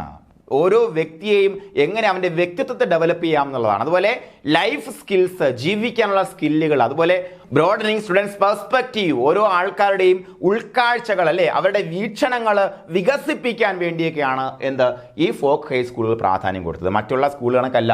അതുകൊണ്ടാണ് അവിടെ നല്ല ആൾക്കാരുള്ളത്. മനസ്സിലായി പറഞ്ഞത്? അല്ലാതെ അവിടുത്തെ മണ്ണിൽ കൂടുതൽ വളക്കൂറുള്ളത് കൊണ്ടല്ല, അവിടുത്തെ പാലില് കൂടുതൽ ഗുണമുള്ളത് കൊണ്ടല്ല. എന്താണ്? മെച്ചപ്പെട്ട എഡ്യൂക്കേഷനാണ് നമ്മളും അവരും തമ്മിലുള്ള വ്യത്യാസം എന്ന് പറയുന്നത്. ഓക്കെയാണ്. നിങ്ങൾക്ക് ഡെൻമാർക്കിൽ പോകാൻ തോന്നുന്നുണ്ടോ? ഡെൻമാർക്ക് പോയി ജീവിക്കാൻ തോന്നുന്നുണ്ടോ? തോന്നുന്നുണ്ടെങ്കിൽ നിങ്ങളെ കുറ്റമല്ല. ഓക്കെ, നോക്കാം. അവിടെ പഠിക്കേണ്ടത് 1814 പഠിക്കണം, NFS ഗ്രഡ്വിഗ് പഠിക്കണം. അതുപോലെ എന്താണ് നമ്മുടെ ഈ ഫോക്ക് ഹൈസ്കൂൾ എന്ന് മനസ്സിലാക്കിയിരിക്കണം. കാര്യം എന്താ? പ്രസ്താവന ചോദ്യം വരുമ്പോൾ ഉത്തരം എഴുതണമെങ്കിൽ ഈ കഥ നിങ്ങൾ ഒന്ന് മനസ്സിലുണ്ടായാൽ മാത്രം മതി. ഇവിടെ എന്താ പഠിപ്പിച്ചിരുന്നത്, എന്താണ് പഠിപ്പിക്കാത്തത് എന്നുള്ള കാര്യം നിങ്ങൾ എന്ത് ചെയ്യണം? ഓർത്തിരിക്കണം. ഓക്കെ അല്ലേ മക്കളെ? ഓക്കെ അല്ലേ? ഇനി നമുക്ക് സ്കൂളിംഗ് സിസ്റ്റത്തിന്റെ ഓവറാൾ ഒരു വ്യൂ നോക്കാം. പ്രധാനമായിട്ടും സ്കൂളിംഗ് സിസ്റ്റത്തിൽ ഡെൻമാർക്കിൽ ഫോക്ക് ഹൈസ്കൂൾ ഉണ്ടായിരുന്നു, റൂറൽ സ്കൂളുകൾ ഉണ്ടായിരുന്നു, അഗ്രികൾച്ചറൽ സ്കൂൾ ഉണ്ടായിരുന്നു. എന്തൊക്കെയാണോ മക്കളെ? Folk high school, rural school, agricultural school. അപ്പോൾ നമുക്ക് ചില പുസ്തകങ്ങളിൽ ഫോൾഡ് സ്കൂൾ എന്നും കൂടെ നമുക്ക് പലപ്പോഴും കാണാൻ പറ്റും. അത് ഒരു ടെക്സ്റ്റിലാണ് ഉള്ളത്. ഞാൻ ഓതറ നിങ്ങൾക്ക് അറിയാമായിരിക്കും, ഞാൻ എടുത്ത് പറയുന്നില്ല. അത് തെറ്റാണെന്നാണ് എൻ്റെ ഒരു പക്ഷം. കാര്യം എന്താ? നമ്മൾ അതുമായിട്ട് ബന്ധപ്പെട്ട് കൂടുതൽ അന്വേഷിച്ച് കഴിഞ്ഞാൽ അങ്ങനെ ഒരു വാക്കേ കിട്ടില്ല. പക്ഷേ ഈ സംഗതി എല്ലാം നമുക്ക് ഇൻ്റർനെറ്റിലൊക്കെ ഉണ്ട്. പക്ഷേ എല്ലാം ഇൻ്റർനെറ്റ് നോക്കിയല്ല പഠിക്കേണ്ടത്. പക്ഷേ ഓരോ കാര്യവും നമ്മൾ പഠിക്കുമ്പോഴത്തേക്ക് ഇതിൻ്റെ ആധികാരികത എന്താണെന്നുള്ള കാര്യം കൂടെ നമ്മൾ നോക്കി പോകണം എന്നുള്ളതാണ് അതെൻ്റെ രീതി. എന്നാലും നമുക്ക് കൂടുതൽ പഠിക്കാൻ പറ്റത്തുള്ളൂ. അപ്പോൾ ഇൻ കേസ് ഈ ചോദ്യം ഉണ്ടാക്കുന്ന ആള് ഫോക്ക് ഹൈസ്കൂളോ റൂറൽ സ്കൂളോ അഗ്രികൾച്ചർ സ്കൂളോ ഒഴിച്ചിട്ട് ഫോൾഡ് ആണ് തരുന്നത്, അതാണ് ഉത്തരം തന്നെ, അതും എഴുതാം. ഓക്കെ, ചോദ്യം ഞാൻ പറഞ്ഞുതരാം, ചോദ്യം ചോദിച്ചിട്ടുള്ളതാണ്, നോക്കാം. റൂറൽ സ്കൂൾസ് എന്താ പഠിപ്പിച്ചത്? Rural schools taught training in household economy for women. അതുപോലെ folk school and agriculture schools provided people both general and technical education. ഇവിടെയാണ് ഫോൾഡ് എന്ന് ഈ ഒരു സെൻറ്റൻസിലാണ് അവിടെ കണ്ടുവരുന്നത്. അപ്പോൾ ഇവിടെ ഫോക്കിന് പകരം ഫോൾഡ് കണ്ടാൽ നിങ്ങൾ ഞെട്ടണ്ട, കാരണം ഈ ക്വസ്റ്റ്യൻ മേക്കർ ഒരു പക്ഷേ ആ ടെക്സ്റ്റ് ബുക്ക് നോക്കിയിട്ടായിരിക്കും ക്വസ്റ്റ്യൻ ഉണ്ടാക്കിയെന്ന് നമ്മൾ ചിന്തിക്കുക. ഓക്കെ, അതല്ല എന്നുണ്ടെങ്കിൽ ഫോക്ക് തന്നെ നമുക്ക് എടുക്കാം. എന്തായാലും dash are called hot beds of cooperative movement എന്ന് ചോദിച്ചു കഴിഞ്ഞാൽ എന്താണ്? Folk school and agricultural schools ആണ്. മനസ്സിലായതാണ്? Folk schools and agricultural schools. അപ്പോൾ റൂറൽ സ്കൂൾ എന്താ ചെയ്തത്? നമ്മുടെ ഈ പറഞ്ഞ നാട്ടിലെ സ്ത്രീകൾക്ക് അല്ലെ ഹൗസ് ഹോൾഡ് ഇക്കോണമിയിൽ ഡെവലപ്മെന്റ് ഉണ്ടാകാനുള്ള ഐഡിയാസ് ആണ് അവർ പഠിപ്പിച്ചു കൊടുത്തത്. ഓക്കെ ഓക്കെ അല്ലേ മക്കളെ? പറഞ്ഞേ ഓക്കെ അല്ലേ? വേറെ സംശയമൊന്നുമില്ല കാര്യത്തില്ല. അപ്പൊ ഇവിടെ നിങ്ങൾ ഓർത്തിരിക്കേണ്ടത്, ഈ ഫോക്കിന് പകരം ഫോൾഡ് വന്നാൽ നിങ്ങൾ ആ ഒരു കാര്യം ഓർക്കുക. എന്തായാലും ഇത്തരത്തിലുള്ള 3 സ്കൂളിംഗ് സിസ്റ്റമാണ് ഇവിടെ ഉണ്ടായിരുന്നത് കേട്ടോ. ഹോട്ട് ബെഡ്സ് ഓഫ് കോഓപ്പറേഷൻ എന്നറിയപ്പെടുന്ന എന്താണ്? ഫോക്ക് സ്കൂളും അഗ്രികൾച്ചറൽ സ്കൂളുമാണ് കേട്ടോ, അഗ്രികൾച്ചറൽ സ്കൂളാണ്. മറക്കൂലല്ലോ? എന്തൊക്കെ സ്കൂളിംഗ് സിസ്റ്റം ഉള്ള ഒന്ന് ഉറച്ചു പറഞ്ഞേ, അല്ലെ കമന്റ് ചെയ്തേ. Folk high school, rural school, agricultural school. അപ്പോൾ hot beds of cooperative movement എന്ന് അറിയപ്പെടുന്ന ഏതൊക്കെയാണ് പറ മക്കളെ? എന്തൊക്കെയാണ്? Folk school and agricultural schools അല്ലേ? അപ്പൊ ഫോക്ക് സ്കൂളിൽ എന്താണ് നമുക്ക് കൊടുത്തതെന്ന് അറിയാം, അഗ്രികൾച്ചർ സ്കൂൾസ് എന്നാണ് ജനറൽ ആയിട്ടുള്ള ടെക്നിക്കൽ ആയിട്ടുള്ള എഡ്യൂക്കേഷൻസും ഈ പറഞ്ഞ കൃഷിയെ എങ്ങനെ അഭിവൃദ്ധിപ്പെടുത്താം ഇങ്ങനെയുള്ള പഠനങ്ങളൊക്കെയാണ് ഇവിടെ അഗ്രികൾച്ചർ സ്കൂളിൽ കൊടുത്തിട്ടുണ്ടായിരുന്നത് അല്ലേ? അപ്പോൾ എന്താ റൂറൽ സ്കൂളിൽ എന്താണ്? ഹൗസ് ഹോൾഡിൽ അല്ലേ നമുക്ക് വീട്ടമ്മമാർക്കുള്ള ഹൗസ് ഹോൾഡ് എക്കണോമിക് ഡെവലപ്മെന്റുമായിട്ട് ബന്ധപ്പെട്ടുള്ള കാര്യങ്ങളാണ് അവർക്ക് പറഞ്ഞു കൊടുത്തതെന്നുള്ളതാണ്. ഓക്കെ അല്ലേ? ഇനി സ്കൂളിംഗ് സിസ്റ്റം മറന്നുപോടാ. ഇനി നമുക്ക് കുറച്ച് ചരിത്രം പരിശോധിക്കാം അല്ലെ? ചരിത്രം എന്ന് പറയുമ്പോഴത്തേക്കും പ്രധാനമായിട്ട് നമുക്ക് ചോദിച്ചു കണ്ടിട്ടുള്ള കുറച്ച് ചോദ്യങ്ങൾ, അതായത് വർഷങ്ങൾ നമുക്ക് എന്ത് ചെയ്യണം? ഓർത്തിരിക്കണം മക്കളെ. അത് ഓർത്തിരുന്നാലേ പറ്റത്തുള്ളൂ. ഇത് ഓർത്തിരിക്കാൻ വേണ്ടി നിങ്ങൾ ഇപ്പോൾ ഈ വർഷം പഠിച്ച് നിങ്ങൾ ബുദ്ധിമുട്ടണ്ട. 1868, 1868, 1868, 1972, 72, ഇങ്ങനെ ബുദ്ധിമുട്ടണ്ട കേട്ടോ. നിങ്ങൾ എന്ത് ചെയ്യണമെന്ന് വെച്ചാൽ വേറെ ഒന്നും വേണ്ട, നിങ്ങൾ ഇതിൻ്റെ കുഞ്ഞ് ഷോർട്ട് നോട്ട് ഉണ്ടാക്കണം. ഇത് സ്വീഡനും കൂടെ കഴിഞ്ഞിട്ട് ഞാൻ ഷോർട്ട് നോട്ട് തരത്തുള്ളൂ. ഇത് കമ്പാരിറ്റീവ് സ്റ്റഡി തരും. ആ കമ്പാരിറ്റീവ് സ്റ്റഡി ആകുമ്പോഴത്തേക്കും ഇത് ഡെൻമാർക്ക്, ഇത് സ്വീഡൻ, ഈ ഡെൻമാർക്ക്, ഇത് സ്വീഡൻ, ഈ ഡെൻമാർക്ക്, ഇത് സ്വീഡൻ. അപ്പോൾ രണ്ടും കൂടെ തമ്മിൽ നമുക്ക് വ്യത്യാസപ്പെടുത്തി പഠിക്കാനും പറ്റും. അപ്പം നിങ്ങൾ എന്ത് ചെയ്യണം? പഠിക്കണ്ട, നിങ്ങൾ പഠിക്കേ വേണ്ട. നിങ്ങൾ എന്ത് ചെയ്യണം? ഈ സാധനം നിങ്ങളുടെ പഠനമുറിയുടെ എവിടെയെങ്കിലും കൊണ്ട് ഒട്ടിച്ചു വെച്ചാൽ മാത്രം മതി, പഠിക്കണ്ട. അല്ലെങ്കിൽ എന്ത് ചെയ്യണം? നിങ്ങളുടെ കയ്യിൽ കൊണ്ട് നടക്കാൻ പാകത്തിന് ഇങ്ങനെ ചെറുതായിട്ട് പ്രിൻ്റ് എടുത്ത് വെക്കണം. അങ്ങനെ പ്രിൻ്റ് എടുത്ത് വെച്ച് ഇടയ്ക്കിടയ്ക്ക് എടുത്ത് നോക്കണം. ഇത് പോക്കറ്റിൽ കാണണം. അല്ലെങ്കിൽ എന്ത് ചെയ്യണം? ചെറുതായിട്ട് എഴുതി നിങ്ങൾ മടക്കി വെക്കണം. അല്ലെങ്കിൽ ഒരു കൊച്ചു പറ്റ് ബുക്കിൽ നമ്മൾ എഴുതി വെക്കണം. അങ്ങനെ എഴുതി വെച്ചിട്ട് ഇങ്ങനെ ഇടയ്ക്കെടുത്ത് നോക്കിയിട്ട് ആൻഡേഴ്സൺ ബാങ്കിന് വന്ന വർഷം, ആൻഡേഴ്സൺ ബാങ്ക് ഉണ്ടെന്ന് നമുക്കറിയാം, അത് ഡെൻമാർക്കുമായിട്ട് ബന്ധപ്പെട്ട ബാങ്കാണെന്ന് അറിയാം. അത് വന്ന വർഷമായിരിക്കും നമുക്ക് ഡൗട്ട് അല്ലേ? അതിന് ഡൗട്ട് തന്നെ. അപ്പോൾ എന്ത് ചെയ്യണം? റിവേഴ്സ് മെത്തേഡാണ് മക്കൾ. എന്താണ് റിവേഴ്സ് മെത്തേഡ്? അപ്പോൾ എന്ത് ചെയ്യണം? ഇതിങ്ങനെ നമ്മളെടുത്ത് നോക്കിയിട്ട് ഓക്കെ വിഷയമില്ല, 925, ഓക്കെ ഫൈൻ. ഇത് നമ്മൾ പിന്നെ ഇങ്ങനെ പോകണം. പിന്നെ ബസ്സിരിക്കുന്ന സമയത്ത് റോയൽ അഗ്രികൾച്ചർ സൊസൈറ്റി 1869 സംശയം തന്നെ. ഇത് എങ്ങനെ ഉണ്ടെങ്കിൽ ഇത് ഈ സാധനം വരത്തുള്ളൂ. നിങ്ങൾ ഊണിൽ ഉറക്കത്തിൽ ഈ പരീക്ഷയെക്കുറിച്ച് ചിന്തിച്ചാൽ മാത്രമേ വരത്തുള്ളൂ. മനസ്സിലായി പറഞ്ഞേ? എപ്പോഴും ബസ്സിൽ കയറുമ്പോഴും എപ്പോഴും നമ്മൾ എന്ത് ചെയ്യണം? ഈ പരീക്ഷയെക്കുറിച്ച് ചിന്തിക്കേണ്ടി വരും. ഇങ്ങനെ നമ്മൾ ചിന്തിക്കണം, ഇങ്ങനെ നമ്മൾ ആയി വരണമെന്നുണ്ടെങ്കിൽ. അപ്പോൾ അങ്ങനെ ഓർത്തിരിക്കത്തുള്ളൂ അല്ലേ? നമ്മൾ ഊണിൽ ഉറക്കത്തിൽ എന്താണ് നമ്മൾ ഇതിനെക്കുറിച്ച് ചിന്തിക്കേണ്ടതായിട്ട് വരും കേട്ടോ മക്കളെ. അപ്പോൾ നമ്മൾ ചിന്തിക്കണമെന്ന് മാത്രമല്ല, അങ്ങനെ ചിന്തിക്കണമെങ്കിൽ എന്താണ്? നമുക്ക് ആ ജോലിയുടെ അത്രയും ആക്രാന്തം വേണ്ടി വരും. ആക്രാന്തം വേണം നമുക്ക്, ജോലിയുടെ ആക്രാന്തം വേണം. ആക്രാന്തം ഉണ്ടോ നിങ്ങൾക്ക്? ആക്രാന്തം കൈവക്കേ. ആക്രാന്തം ഉണ്ടോ നിങ്ങൾക്ക്? ഉണ്ടെന്നേ കരുതുന്നു. ആക്രാന്തം വേണം. ഈ ആക്രാന്തം എന്ന് പറയുമ്പോഴത്തേക്ക് നിരന്തരം നമ്മളെ ചിന്തിപ്പിക്കാൻ, ഇതിനെക്കുറിച്ച് ആലോചിക്കാൻ പ്രേരിപ്പിക്കുന്ന ഒന്നായിരിക്കണം. അങ്ങനെ ആകുമ്പോഴത്തേക്കും നമ്മൾ എന്ത് ചെയ്യും? ഈ പറ്റുബുക്ക് എടുത്ത് ഇടയ്ക്കിടയ്ക്ക് മറിച്ച് നോക്കും. 0 എഫേർട്ടിൽ പഠിക്കാൻ പറ്റും. നിങ്ങൾക്ക് ഒരു സംശയം വേണ്ട. ഇതിന് ഞാൻ റിവേഴ്സ് സ്റ്റഡി മെത്തേഡ് എന്ന് പറയുന്നു. 0 എഫേർട്ടിൽ പഠിക്കാൻ പറ്റും. അങ്ങനെ പഠിച്ചാൽ ഗുണം വേറൊന്നുമല്ല, ഒരു കാരണവശാലും പരീക്ഷ കാലത്ത് നിങ്ങൾക്ക് രണ്ടാമത് ആലോചിക്കേണ്ടി വരത്തില്ല. ഒന്നുകിൽ വിഷ്വൽ എയ്ഡായിട്ട് എവിടെയെങ്കിലും തൂക്കുക, അല്ലെങ്കിൽ നമ്മുടെ കയ്യിൽ വിഷ്വൽ എയ്ഡ് കൊണ്ടു നടക്കുക. ഇതാണ് വിഷ്വൽ എയ്ഡ്. നിങ്ങൾ കണ്ട് പഠിക്കുകയോ വായിച്ച് പഠിക്കുകയോ എംബോസ് എഴുതി പഠിക്കുകയോ അല്ല ചെയ്യുന്നത്. വിഷ്വൽ എയ്ഡാണ് ഏറ്റവും സിമ്പിൾ ആൻഡ് എഫക്റ്റീവ് മെത്തേഡാണ്. നിങ്ങൾക്ക് ആകെ പാട് വരുന്നത് ഈ വിഷ്വൽ എയ്ഡ് ഉണ്ടാക്കുന്ന സമയത്ത് മാത്രമാണ്, പിന്നെ പാടില്ല. ഓക്കെ, അപ്പോൾ ഈ വർഷങ്ങൾ നിങ്ങൾ ഓർത്ത് പേടിക്കേണ്ട. എങ്ങനെയാണെങ്കിൽ ഞാൻ പറയുന്ന വിഷ്വൽ എയ്ഡ് നിങ്ങൾ ക്രിയേറ്റ് ചെയ്യുകയാണെങ്കിൽ മാത്രം. ഓക്കെ, നോക്കാം. റോയൽ അഗ്രികൾച്ചർ സൊസൈറ്റി എത്ര? 1769. സ്ഥിരം ചോദിക്കുന്ന ഒരു ചോദ്യമാണ്. എത്ര? 1769 ഡെൻമാർക്കിൽ റോയൽ അഗ്രികൾച്ചറൽ സൊസൈറ്റി നിലവിൽ വരുന്നത് കേട്ടോ. എന്താണ്? 1769. അതുപോലെ ഫസ്റ്റ് കോഓപ്പറേറ്റീവ് കൺസ്യൂമർ സ്റ്റോർ 1866 എന്നാണ് 1866 എപ്പോഴും കഴിഞ്ഞ പ്രാവശ്യം നമുക്ക് ചോദിച്ചൊരു question, first cooperative consumer society എവിടെയാണെന്ന് ചോദിച്ചു. 1886 കേട്ടോ, അത് 1886. അപ്പോൾ ആരാണ് ഇതിൻ്റെ പിന്നിൽ എന്നുള്ള കാര്യങ്ങൾ പഠിക്കണം നമ്മൾ. എന്തായാലും ഇതിൻ്റെ പിന്നിൽ ചെറിയ കഥയുണ്ട്, ഞാൻ പറഞ്ഞുതരാം. അപ്പോൾ കഥ വേറൊന്നുമില്ല മക്കളെ, എന്താണ്? HC സോണിൻ്റെ കഥയാണ്. എന്താ? ഡെൻമാർക്കിൽ സഹകരണത്തിൻ്റെ പിതാവ് എന്നറിയപ്പെടുന്ന HC സോണിൻ്റെ കഥ. HC സോൺ എന്ന് പറഞ്ഞാൽ ആരാണ്? നിങ്ങൾക്ക് എല്ലാവർക്കും അറിയാമായിരിക്കും അല്ലേ? അറിഞ്ഞില്ലെങ്കിൽ ഇപ്പോൾ പഠിച്ചോ. ഡെൻമാർക്കിലെ സഹകരണത്തിൻ്റെ പിതാവാണ് ആരുടെ? HC സോൺ എന്ന് പറയുന്ന വ്യക്തി. HC സോൺ, സോൾ അല്ല, ഇനി മറന്ന പോലെ, കാരണം നമ്മൾ സ്റ്റില്ലിംഗ് ആൻഡേഴ്സ് അങ്ങനെ കുറേ പേരിൽ പഠിക്കും, ഉൾക്രിക്ക് അങ്ങനെ കുറേ പേര് പഠിക്കും. അപ്പം ഡെൻമാർക്കിലെ സഹകരണത്തിന്റെ പിതാവ് ആരാടാ? HC zone. ഡെൻമാർക്കിലെ സഹകരണത്തിന്റെ സോൾ, ആത്മാവാണ് ആര്? HC സോൺ എന്ന് പറയുന്ന വ്യക്തി. HC സോണിനെ കുറിച്ച് പറയുന്നുണ്ട്, പക്ഷേ എന്നാലും ഞാൻ ഇവിടെ പറയാം. ഇവിടെ നോക്കാം, ഫസ്റ്റ് കോഓപ്പറേറ്റീവ് കൺസ്യൂമർ സ്റ്റോർ 1866 എന്ന് പറയുമ്പോഴും ഫസ്റ്റ് കോഓപ്പറേറ്റീവ് കൺസ്യൂമർ സൊസൈറ്റി 1886 എന്ന് പറയുമ്പോഴത്തേക്കും രണ്ടിൻ്റെയും സ്ഥാപകനാരാ മക്കളെ? HC സോൺ എന്ന് പറയുന്ന വ്യക്തിയാണ്. അപ്പോൾ അതിൻ്റെ പിന്നിലുള്ള കഥ എന്ന് പറയുമ്പോൾ എന്താത്രേ ഉള്ളൂ, ഇദ്ദേഹത്തിനെ പ്രൊവിഷൻ പാസൺ എന്ന് വിളിക്കും. പ്രൊവിഷൻ പാസൺ എന്താ? പ്രൊവിഷൻ എന്ന് പറഞ്ഞാൽ നമ്മുടെ നാട്ടിലെ പ്രൊവിഷൻ സ്റ്റോർ എന്താ? പലചരക്ക് കട, അതാണ് പ്രൊവിഷൻ സ്റ്റോർ അല്ലേ? അല്ലടാ? ഓക്കെ. അപ്പോൾ എന്താ? പാസൺ, പ്രൊവിഷൻ പാസൺ എന്ന് അദ്ദേഹത്തെ വിളിക്കും കേട്ടോ. എന്താണ്? പ്രൊവിഷൻ പാസൺ എന്ന് വിളിക്കും. പാസൺ, പേഴ്സൺ അല്ല, പാസൺ കേട്ടോ. പാസൺ എന്ന് പറയുമ്പോൾ തന്നെ പാരിഷ് എന്താണ്? പുരോഹിതൻ എന്താണ്? പലചരക്ക് പുരോഹിതൻ എന്നാണ് നമുക്ക് എന്ത് വിളിക്കാം. അപ്പോൾ എന്താ മക്കളെ? കോപ്പറേറ്റീവ് കൺസ്യൂമർ സ്റ്റോർ സ്റ്റാർട്ട് ചെയ്തത് ആരാണടാ? പ്രൊവിഷൻ പാസൺ എന്നറിയപ്പെടുന്ന, പലചരക്ക് പുരോഹിതൻ എന്നറിയപ്പെടുന്ന, തമാശയ്ക്ക് പറഞ്ഞ, മറക്കാതിരിക്കാൻ പറഞ്ഞ കേട്ടോ, ആരാണ്? HC സോണാണ്. അദ്ദേഹം ഒരു പുരോഹിതൻ തന്നെയായിരുന്നു. അപ്പോൾ എന്തുകൊണ്ടാണ് അദ്ദേഹം ഇങ്ങനെ, അല്ലെങ്കിൽ എന്താണ് ഇതിൻ്റെ പിന്നിൽ? അദ്ദേഹത്തിൻ്റെ ചർച്ചിൽ ആളിൻ്റെ എണ്ണം, അതായത് സൺഡേ മീറ്റിങ്ങുകളിലൊക്കെ ആളിൻ്റെ എണ്ണം വളരെ കുറവായതുകൊണ്ട് തന്നെ അദ്ദേഹം തിസ്റ്റഡ് എന്ന് പറയുന്ന സ്ഥലത്ത് പോയിട്ട് എന്താണ്, അവിടെയാണ് അദ്ദേഹം മീറ്റിങ്ങുകൾ നടത്തിയിട്ടുണ്ടായിരുന്നത്. അപ്പോൾ ഈ മീറ്റിങ്ങുകൾ അവിടെ തിസ്റ്റഡ് എന്ന് പറഞ്ഞ സ്ഥലത്ത് എന്താണ്, മീറ്റിങ്ങിന് ഒരുപാട് ആൾക്കാർ തടിച്ചു കൂടും കേട്ടോ.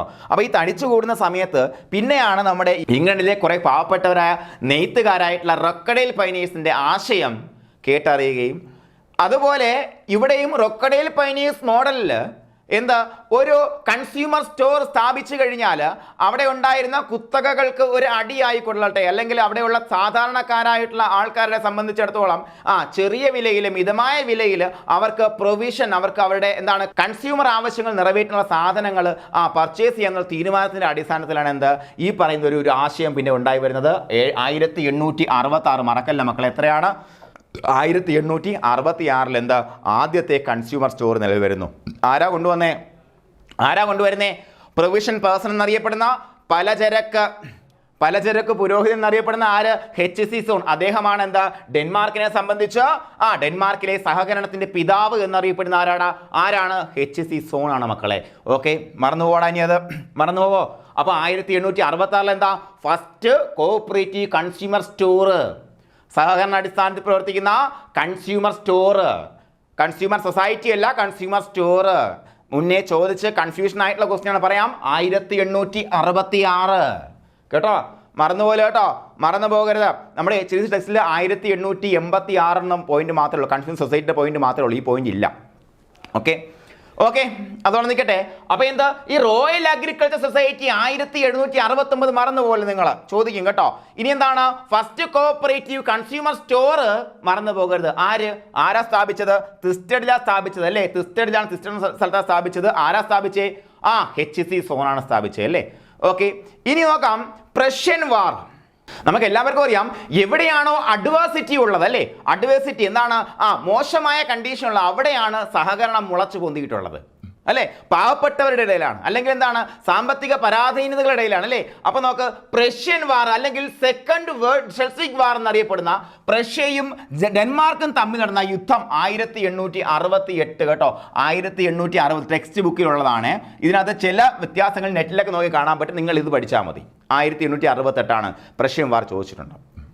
അപ്പോൾ ഈ പ്രഷ്യൻ വാർ എന്തിന് സഹായമായി? നമ്മുടെ ഡെൻമാർക്കിലെ സഹകരണ പ്രസ്ഥാനത്തിന്റെ വളർച്ചയ്ക്ക് സഹായകമായി. നോക്കാം, 1866 ആദ്യത്തെ കൺസ്യൂമർ സ്റ്റോർ നിലവിൽ വരുന്നു. 1868 ആയപ്പോഴത്തേക്ക് 2 വർഷം കഴിയുമ്പോൾ എന്ത് സംഭവിക്കുന്നു?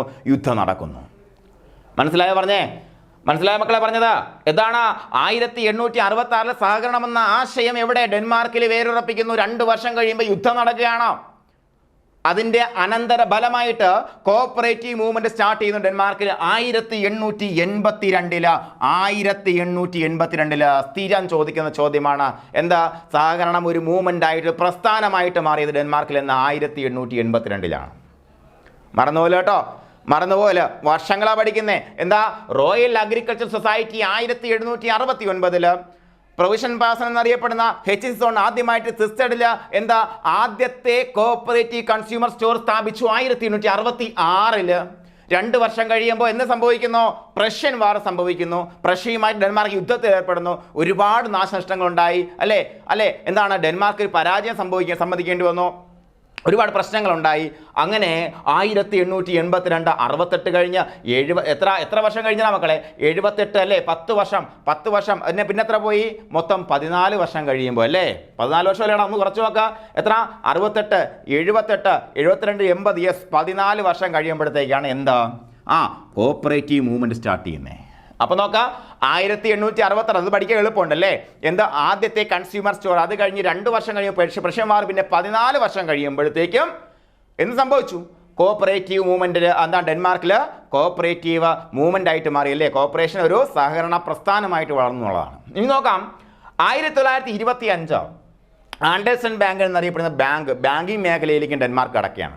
1925 ചോദിച്ചിട്ടുള്ള വർഷം തന്നെ ചോദിച്ചിട്ടുണ്ട്. എന്നാണ് ആൻഡേഴ്സൺ ബാങ്ക് സ്ഥാപിതമായത് എന്ന് ചോദിച്ചിട്ടുണ്ട്. അപ്പോൾ ഡെൻമാർക്കിനെ സംബന്ധിച്ച് സാമ്പത്തിക മേഖലയിലുള്ള സഹകരണ ബാങ്കാണ് എന്ത് ആൻഡേഴ്സൺ ബാങ്ക്. അത് 1925 പഠിക്കാൻ എളുപ്പമുണ്ടല്ലേ? അത് ഇല്ലേടാ, പഠിക്കാൻ എളുപ്പമല്ലേ? 1925 പെട്ടെന്ന് കണ്ട മനസ്സിരിക്കുന്ന ഒരു നമ്പർ അല്ലേ? ഓക്കെ, നോക്കാം. അതിനകത്ത് എന്തായിരുന്നു? ലിമിറ്റഡ് ലയബിലിറ്റി ആയിരുന്നു. അതുപോലെ ഇൻട്രസ്റ്റ് റേറ്റ് 10% ഡെൻമാർക്കിനെ സംബന്ധിച്ചിടത്തോളം ഏറ്റവും കൂടുതൽ പ്രിവെയിൽ ചെയ്തിരിക്കുന്ന ആരാടാ? ഡയറി കോഓപ്പറേറ്റീവ്സ് ആണ്. ഡയറി കോഓപ്പറേറ്റീവ് സംബന്ധിച്ചിടത്തോളം മറ്റൊരു പ്രത്യേകത എന്താണ്? അവിടെ ലയബിലിറ്റി ഈസ് ആൾവേസ് അൺലിമിറ്റഡ് ലയബിലിറ്റിയാണ്. എന്താണ്? Unlimited liability. പക്ഷേ ഇവിടെ എന്താ? ആൻഡേഴ്സൺ ബാങ്കിന് വ്യത്യാസമുണ്ട്, ലിമിറ്റഡ് ലയബിലിറ്റിയാണ്. പിന്നെയും ലിമിറ്റഡ് ലയബിലിറ്റി ഉള്ളൊരു മേഖലയുണ്ട്. എന്താണ് കോഓപ്പറേറ്റീവ് ബേക്കൺ ഇൻഡസ്ട്രീസ് കേട്ടോ. കോഓപ്പറേറ്റീവ് ബേക്കൺ ഇൻഡസ്ട്രീസ് നിങ്ങൾ എടുത്ത് നോക്കിയാലും കോഓപ്പറേറ്റീവ് ബേക്കൺ ഇൻഡസ്ട്രീസിലുള്ള അംഗങ്ങൾക്ക് ലയബിലിറ്റി ലിമിറ്റഡ് ആയിരുന്നു. പ്രധാനമായിട്ടും ഏറ്റവും കൂടുതൽ വികസിച്ചിരുന്നത് എന്താണ്? ഏത് മേഖലയാണ്? കോഓപ്പറേറ്റീവ് ഡയറി ഇൻഡസ്ട്രി ആയിരുന്നു. അവിടെ അൺലിമിറ്റഡ് ലയബിലിറ്റിയാണ്. എന്തിൻ്റെ പ്രത്യേകത? ഡെൻമാർക്കിൻ്റെ പ്രത്യേകത. ഓക്കെ, ഇവിടെ എന്തൊക്കെയാണ് പഠിച്ചത് നോക്ക് മക്കളെ. റോയൽ അഗ്രികൾച്ചർ സൊസൈറ്റി 1769, അതുപോലെ first cooperative consumer store start ചെയ്തിരുന്ന 1866 പ്രൊവിഷൻ പേഴ്സൺ സ്റ്റാർട്ട് ചെയ്യുന്നു അല്ലേ. അതുപോലെ പ്രഷ്യൻ വാർ, സെക്കൻഡ് വേൾഡ് വാർ എന്നറിയപ്പെടുന്ന പ്രഷ്യൻ വാർ 1868 2 വർഷം കഴിയുമ്പോൾ സംഭവിക്കുന്നു. പിന്നെ 14 വർഷം കഴിയുമ്പോൾ സഹകരണ പ്രസ്ഥാനം എവിടെ? ഡെൻമാർക്കിൽ ഉദയം കൊള്ളുന്നു. ഇവിടെ നിന്ന് പഠിച്ചു പോകണം, ഇപ്പോൾ പഠിച്ചു പോകണം നമ്മൾ കേട്ടോ. 1925 എന്താ? ആൻഡേഴ്സൺ ബാങ്കൻ 10% interest rate, limited liability limited ആയിരുന്നു. ഓക്കെയാണോ പറഞ്ഞേ? അപ്പോൾ നമ്മൾ HC സോണിനെ കുറിച്ച് കഴിഞ്ഞ സ്ലൈഡിൽ പറഞ്ഞു. ഇവിടെ നമ്മൾ HC സോണിനെ കുറിച്ച് കുറച്ച് കാര്യങ്ങൾ പറയുകയാണ്. ഫാദർ ഓഫ് കോഓപ്പറേറ്റീവ് മൂവ്മെന്റ് എന്നറിയപ്പെടുന്ന ആരാണ്? HC zone. നമ്മൾ പഠിച്ച കാര്യമാണ്, ഇനി ഒന്നും മറക്കേണ്ട കാര്യമല്ല അല്ലേ. അതുപോലെ father of consumer cooperation Denmark എന്ന് ചോദിച്ചാൽ ആരാണ്? HC സോൺ ആണ് അല്ലേ. എന്താ അദ്ദേഹം സിസ്റ്ററിൽ എന്താ സ്ഥാപിച്ചത്? കൺസ്യൂമർ സഹകരണ സംഘമാണ് സ്ഥാപിച്ചത് അല്ലേടാ. അപ്പൊ നോക്ക, ഫാദർ ഓഫ് കൺസ്യൂമർ കോഓപ്പറേഷൻ എന്ന് പറഞ്ഞാലും ആരാണ്? HC സോൺ ആണ്, മറന്നു പോകണ്ട. ഇനി എന്താണ്? പ്രൊവിഷൻ പേഴ്സൺ എന്നറിയപ്പെടുന്ന ആരാണ്? HC സോൺ ആണ്, മറന്നു പോകണ്ട.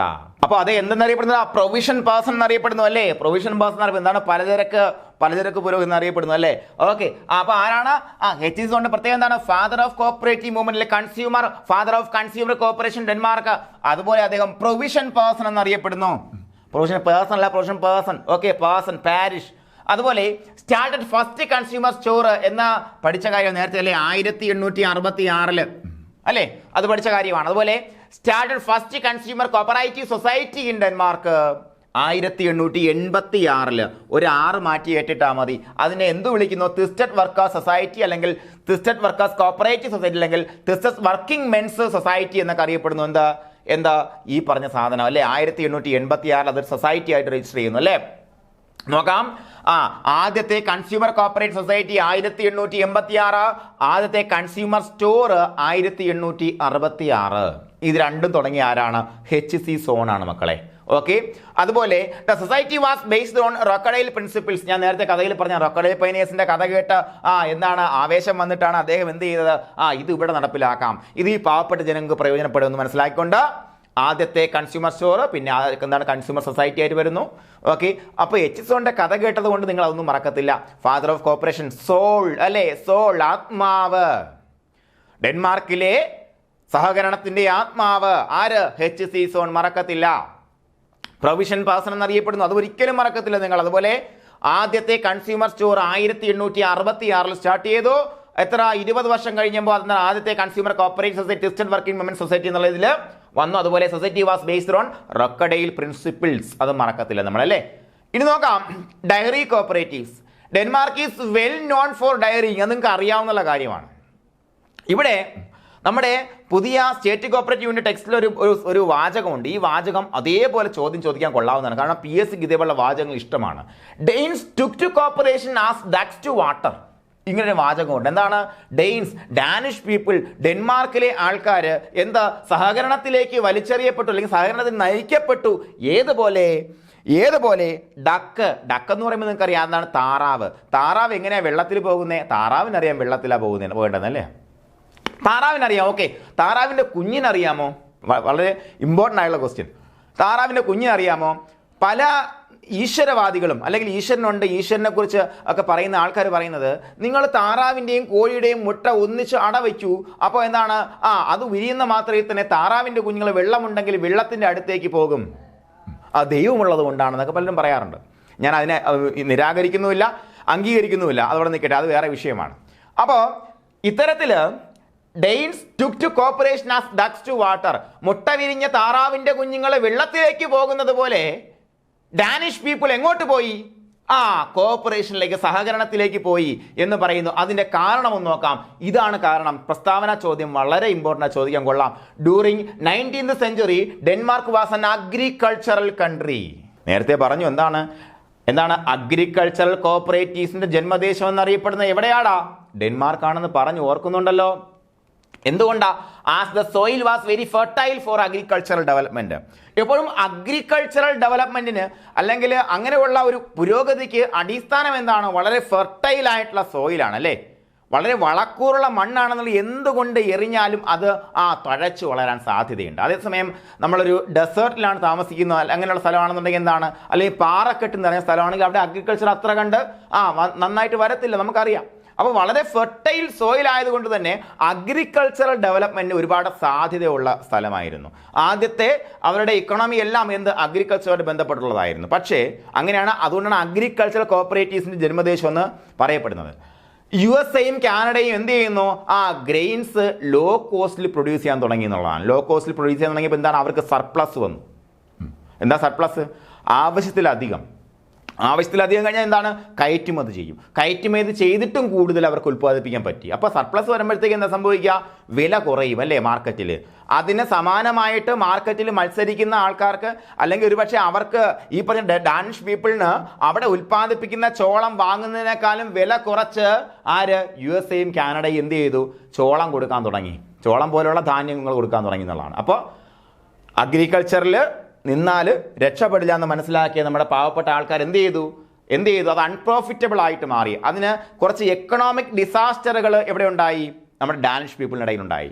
അങ്ങനെ അതുകൊണ്ടാണ് ഇവർ നേരെ എങ്ങോട്ട്? ഡയറിയും പോലെയുള്ള സബ്സിഡിയറി മേഖലകളിലേക്ക് വന്നതെന്നുള്ളതാണ്. ഓക്കെ, അപ്പോൾ അതുകൊണ്ടാണ് പറയപ്പെടുന്നത്, it was said that Danes took to cooperation as ducks to water. അല്ലേ കോർപ്പറേഷനിൽ അവർ പോയത് എങ്ങനെ? താറാവിൻ്റെ കുഞ്ഞുങ്ങൾ വിരിഞ്ഞിറങ്ങിയ ഉടനെ വെള്ളത്തിലേക്ക് പോകുന്നത് പോലെയാണ് ഡാനിഷ് പീപ്പിൾ കോർപ്പറേഷനിലേക്ക് വന്നതെന്നാണ് പറയപ്പെടുന്നത്. ഇനി നമുക്ക് ഇവിടുത്തെ ഡയറി കോപ്പറേറ്റീവ്സിൻ്റെ ഡെവലപ്മെന്റ് നമുക്ക് നോക്കാം. എന്താ? 1878 ഈ പറഞ്ഞ 19ാം നൂറ്റാണ്ടിൽ അവിടെ, അതായത് ഡെൻമാർക്കിൽ വലിയ വലിയ ക്രീമറീസ് ഉണ്ടായിരുന്നു. പക്ഷേ ഇവിടെ ഉൽപ്പാദിപ്പിക്കപ്പെടുന്ന ബട്ടറിന് ക്വാളിറ്റി വളരെ കുറവായിരുന്നുള്ളതാണ്. ക്വാളിറ്റി വളരെ കുറവ്. എന്താ കാരണം എന്ന് വെച്ചാൽ വേറൊന്നുമല്ല, അതായത് നമുക്ക് പാല് എന്ന് പറയുമ്പോഴത്തേക്കും പാല് ഉൽപ്പാദിപ്പിക്കാം. Milk is a very very perishable product. പെട്ടെന്ന് നശിച്ചു പോകാൻ സാധ്യതയുള്ള പ്രോഡക്റ്റാണ് മിൽക്ക്. അതിനകത്ത് യാതൊരു സംശയമില്ല, നിങ്ങൾക്ക് അറിയാം, പിരിഞ്ഞു പോകും അല്ലേ. നമ്മൾ മിൽമയുടെ പാലിനെ പാസ്ചറൈസ് ചെയ്ത പാല് തന്നെ വാങ്ങി വെച്ചാൽ നമ്മൾ ഫ്രിഡ്ജിൽ സൂക്ഷിച്ചില്ലെങ്കിൽ പിരിഞ്ഞു പോകാൻ സാധ്യതയുണ്ട്. അപ്പോൾ ഈ പറഞ്ഞ മിൽക്ക് അതുപോലെ തന്നെ വേണമെങ്കിൽ ചായ ഇട്ട് കുടിക്കാം, അല്ലെങ്കിൽ വേറെ ഏതെങ്കിലും പ്രൊഡക്റ്റ് ആക്കി മാറ്റാം, അല്ലെങ്കിൽ അത് നമുക്ക് കഴിക്കാം അല്ലേ. പിന്നെ വേറെ എന്തെങ്കിലും മറ്റെന്താണ് ചീസ് പോലുള്ള സാധനങ്ങൾ ഉണ്ടാക്കാം, അങ്ങനെയൊക്കെ ചെയ്യാം. ഓക്കെ, അതൊക്കെ ചെയ്യാം. പക്ഷേ ഇതിൽ ഏറ്റവും കൂടുതൽ മൂല്യവർദ്ധിത ഉൽപ്പന്നങ്ങൾ എന്ന് പറയുമ്പോഴത്തേക്ക് ഒന്ന് ബട്ടർ ഒരു വളരെ മികച്ചൊരു മൂല്യവർദ്ധിത ഉൽപ്പന്നം. കാരണം എന്താണ്, നമ്മുടെ വിദേശ രാജ്യങ്ങളിലെല്ലാം അവരുടെ ഡയറ്റിൽ വളരെ സുപ്രധാനമായിട്ടുള്ള ഭാഗം വഹിക്കുന്ന സാധനം ബട്ടറാണ്. ബട്ടർ ഈസ് എ ക്രീം, അതായത് ഫാറ്റ് റിച്ച് പ്രോഡക്റ്റ് ബട്ടർ. അതുപോലെ ക്രീം എന്ന് പറയുന്ന സാധനം ഐസ്ക്രീം ഉണ്ടാക്കാനാണെന്നുണ്ടെങ്കിലും മറ്റെന്തെങ്കിലും ഉൽപ്പന്നം ഉണ്ടാക്കാൻ അങ്ങനെയുള്ള സാധനം ഉണ്ടാവും. ക്രീം എന്ന് പറയുമ്പോൾ ഇത്രയേ ഉള്ളൂ, the fatty layer of milk. മനസ്സിലായോ? എന്താണ് മിൽക്കിൻ്റെ ഫാറ്റി ലെയർ? നമ്മൾ കുറേ നേരം തറയിൽ അനങ്ങാതെ വെച്ചിരുന്നാൽ അതിൻ്റെ ക്രീംസ് വേർതിരിഞ്ഞ് വരും, ഗ്രാവിറ്റേഷണൽ മെത്തേഡിൽ വേർതിരിഞ്ഞ് വരും. കാരണം എന്താണ്, ക്രീമിൻ്റെ ലെയറും ശരിക്കുള്ള മിൽക്കിൻ്റെ ലെയറും തമ്മിൽ വ്യത്യാസമുണ്ട്, ഡെൻസിറ്റിയിൽ വ്യത്യാസമുണ്ട്. അതുകൊണ്ടാണ് സംഭവിക്കുന്നത്. നിങ്ങൾക്ക് അറിഞ്ഞൂടെ, ഫ്രിഡ്ജിൽ വെച്ച് ഐസാക്കി എടുത്താൽ മുകളിലെ ഭാഗം മഞ്ഞ കളറും താഴെ വെള്ളമായിട്ടിരിക്കില്ല, അത് നീക്കിയെടുത്താൽ അതിൽ നിന്ന് തന്നെ നമുക്ക് വെണ്ണ വേർതിരിക്കാൻ എളുപ്പമാണ് അല്ലേ, അറിയാം. അപ്പോൾ അങ്ങനെ അതാണ് ക്രീം എന്ന് പറയുന്നത്. അപ്പോൾ ഈ ക്രീം നമ്മുടെ ഈ പറഞ്ഞ നാടൻ രീതിയിൽ വേർതിരിക്കുമ്പോഴത്തേക്കും കുറേ സമയം വെച്ചേക്കണം. അതുപോലെ ഒരുപാട് ക്രീം ഇങ്ങനെ നമുക്ക് റെഫ്രിജറേറ്റർ സൂക്ഷിച്ചാൽ മാത്രമേ ഇതിനെ പിന്നെ പ്രോസസ് ചെയ്ത് നമുക്ക് വെണ്ണയൊക്കെ ആക്കാൻ പറ്റത്തുള്ളൂ. അപ്പോൾ അങ്ങനെയുള്ള പ്രശ്നങ്ങളുണ്ടായിരുന്നു. ആ പ്രശ്നങ്ങൾ പരിഹരിക്കുന്നത് എപ്പോഴാണ്? ഒരു കണ്ടിന്യൂസ് സെപ്പറേറ്റർ 1878 ഡാനിഷ് എഞ്ചിനീയർ ആയിട്ടുള്ള LC നീൽസൺ കണ്ടുപിടിക്കുമ്പോഴാണ്. അപ്പോൾ നോക്ക്, LC നീൽസൺ, ഈ പേര് മറന്നുപോലെ എപ്പോഴും PSCക്ക് ഇഷ്ടമുള്ള പേരാ LC നീൽസൺ. ക്രീം സെപ്പറേറ്റർ നമുക്ക് അറിയാം, പക്ഷേ അവിടെ കണ്ടിന്യൂസ് സെപ്പറേറ്റർ എന്ന് വന്നാൽ നമുക്ക് ചിലപ്പോൾ കൺഫ്യൂഷൻ അടിക്കാൻ സാധ്യത. അപ്പോൾ അതും കൂടെ ഓർത്ത് വയ്ക്കുക. ഇത് ഗ്രാവിറ്റേഷണൽ മെത്തേഡിൽ ഇവിടെ ഫോളോ ചെയ്യുന്നത് സെൻട്രിഫ്യൂഗൽ മെത്തേഡാണ്. എന്താ വെച്ചാൽ വേറെ ഒന്നുമില്ല, അതിനകത്ത് പാലിങ്ങനെ ഒഴിക്കും. അപ്പോൾ ഈ സാധനം ഇങ്ങനെ പിടിച്ച് കറക്കുമ്പോഴത്തേക്ക് ഈ പാത്രം ഇങ്ങനെ കറങ്ങിക്കൊണ്ടിരിക്കുമ്പോഴത്തേക്ക് എന്താണ്, നമുക്ക് തന്നെ അറിയാം അല്ലേ, നടുക്ക് വെയിറ്റ് കുറഞ്ഞ സാധനം നടുക്ക് നിൽക്കും, ബാക്കിയുള്ള എല്ലാം പുറത്തേക്ക് അതിൻ്റെ ഔട്ട് സൈഡ് നിൽക്കും. അപ്പോൾ രണ്ട് സാധനങ്ങളും കണ്ടിന്യൂസ് ആയിട്ട് അങ്ങോട്ട് പാൽ ഒഴിച്ചുകൊണ്ടിരിക്കും, ഇവിടെ നിന്ന് ക്രീമും സ്കിം മിൽക്കും വേർതിരിഞ്ഞുകൊണ്ടിരിക്കും. ഇതാണ് കണ്ടിന്യൂസ് സെപ്പറേറ്റർ. ഈ കണ്ടിന്യൂസ് സെപ്പറേറ്റർ കണ്ടുപിടിച്ച ആരാണ്? LC Nielsen. PSC ചോദിക്കുന്ന വർഷമാണ് ചോദിക്കുന്നത്, 1878. LC Nielsen. ഈ പേര് എങ്ങനെയാടാ? ഇതൊരു നീൽസൺ, ഒരു സ്റ്റീൽ കൊണ്ടുണ്ടാക്കിയ സാധനമല്ലേ, നീൽസൺ സ്റ്റീല്. PSC നേരത്തെ ചോദിച്ചത് നീൽസന്റെ സ്പെല്ലിംഗ് മാറ്റി ചോദിച്ചത്, നീൽസൺ, നെൽസൺ, നെക്സൺ, ഇങ്ങനെയൊക്കെ ഓപ്ഷൻ ഞാൻ കാണിച്ചു തരാം. PSCക്കാർ ചോദിക്കുന്നതാ, ഒരു കാര്യമില്ലാത്ത ക്വസ്റ്റിനാണ് ചോദിക്കുന്നത് പലപ്പോഴും കേട്ടോ. LC പോലും ഇല്ലായിരുന്നു, ഇൻഷനില്ല, നീൽസൺ, നെക്സൺ, ഇങ്ങനെ ചോദിക്കുന്നത്. അപ്പം 1878 ഡാനിഷ് എഞ്ചിനീയർ ആയിട്ടുള്ള LC നീൽസൺ ക്രീം സെപ്പറേറ്റർ കണ്ടുപിടിക്കുന്നത്. അതിന് മറ്റൊരു പേരുണ്ട്, കണ്ടിന്യൂസ് സെപ്പറേറ്റർ എന്ന പേരുണ്ട്. അപ്പോൾ ഇത് കണ്ടുപിടിച്ചാൽ എന്ത് സംഭവിച്ചു? Made it possible to handle large quantity of milk on a manufacturing സ്കെയിലിൽ കൂടുതൽ ക്വാണ്ടിറ്റി ഓഫ് മിൽക്കിനെ പെട്ടെന്ന് ക്രീം സെപ്പറേറ്റ് ചെയ്തെടുക്കാനുള്ള സാഹചര്യം ഉണ്ടായി. അതിനുശേഷമാണ് ഡയറി കോപ്പറേറ്റീവ്സിന്റെ ആവിർഭാവം. ഓക്കെ, കാരണം ഇതിന് വഴി വേണ്ടേ? ആ വഴി വെട്ടി തെളിച്ചു കൊടുത്ത ആളാരാണ്? LC നീൽസൺ, മറന്നു പോകരുത്. ഇനി നോക്കാം, 78 നീൽസൺ ഇത് കണ്ടുപിടിച്ചാൽ 4 വർഷം കഴിഞ്ഞ പരിപാടി തുടങ്ങി. എന്താണ്? In 1882 first cooperative dairy start by Stilling Anderson at എവിടെ? ഹെഡ്ജിങ് എന്ന് പറയുന്ന സ്ഥലത്ത്, ജുട്ട്ലാൻഡ് അല്ലെ, ഹെഡ്ജിങ് എന്ന സ്ഥലത്തിലെ ജുട്ട്ലാൻഡ് വില്ലേജിൽ അദ്ദേഹം ആദ്യത്തെ എന്ത് തുടങ്ങി? ഡയറി കോപ്പറേറ്റീവ് സ്റ്റാർട്ട് ചെയ്തു എന്നുള്ളതാണ്. 78 നീൽസൺ എന്ത് ചെയ്യുന്നുണ്ട്? കണ്ടിന്യൂസ് സെപ്പറേറ്റർ കൊണ്ടുവരുന്നു. 82 ആരാ? സ്റ്റില്ലിംഗ് ആൻഡേഴ്സൺ ഡയറി എന്ന് ഓർത്താ, സ്റ്റില്ലിംഗ് ആൻഡേഴ്സൺ എവിടെ? ഹെഡ്ജിങ്ങിലെ ജുട്ട്ലാൻഡ് വില്ലേജിലാണ് ആദ്യത്തെ കോപ്പറേറ്റീവ് ഡയറി സ്ഥാപിതമാകുന്നത് ഡെൻമാർക്കിൽ. വർഷം ഓർത്തിരിക്കുക. എന്നാണ് 1878 LC നീൽസൺ എന്ത് കണ്ടുപിടിക്കുന്നു? ക്രീം സെപ്പറേറ്റർ കൊണ്ടുവരുന്നു. അത് കഴിഞ്ഞ് 1882 സ്റ്റില്ലിംഗ് ആൻഡേഴ്സൺ ആദ്യത്തെ ഡയറി സൊസൈറ്റി സ്ഥാപിക്കുന്നു. അല്ലേ ഫസ്റ്റ് കോപ്പറേറ്റീവ് ക്രീമറി എന്ന് പറഞ്ഞാലും ഈ സാധനമാണ്. ഫസ്റ്റ് കോപ്പറേറ്റീവ് ക്രീമറി എന്ന് പറഞ്ഞാലും ഹെഡ്ജിങ്ങിലാണ് കേട്ടോ. ഈ പറഞ്ഞ ഡയറി കോപ്പറേറ്റീവ് ആണ്. ഓക്കെ, ഇനി നോക്കാം. അതുകൊണ്ട് തന്നെ ഇവിടെ father of dairy cooperatives in Denmark എന്ന വിശേഷണം ആർക്കാണ്? സ്റ്റില്ലിംഗ് ആൻഡേഴ്സൺ ആണ്. സ്റ്റില്ലിംഗ് ആൻഡേഴ്സൺ ആണ്. LC നീൽസണും സ്റ്റില്ലിംഗ് ആൻഡേഴ്സണും മറന്നു പോകരുത്. LC നീൽസൺ സ്റ്റീല്, ആ സാധനം മനസ്സിൽ വരണം.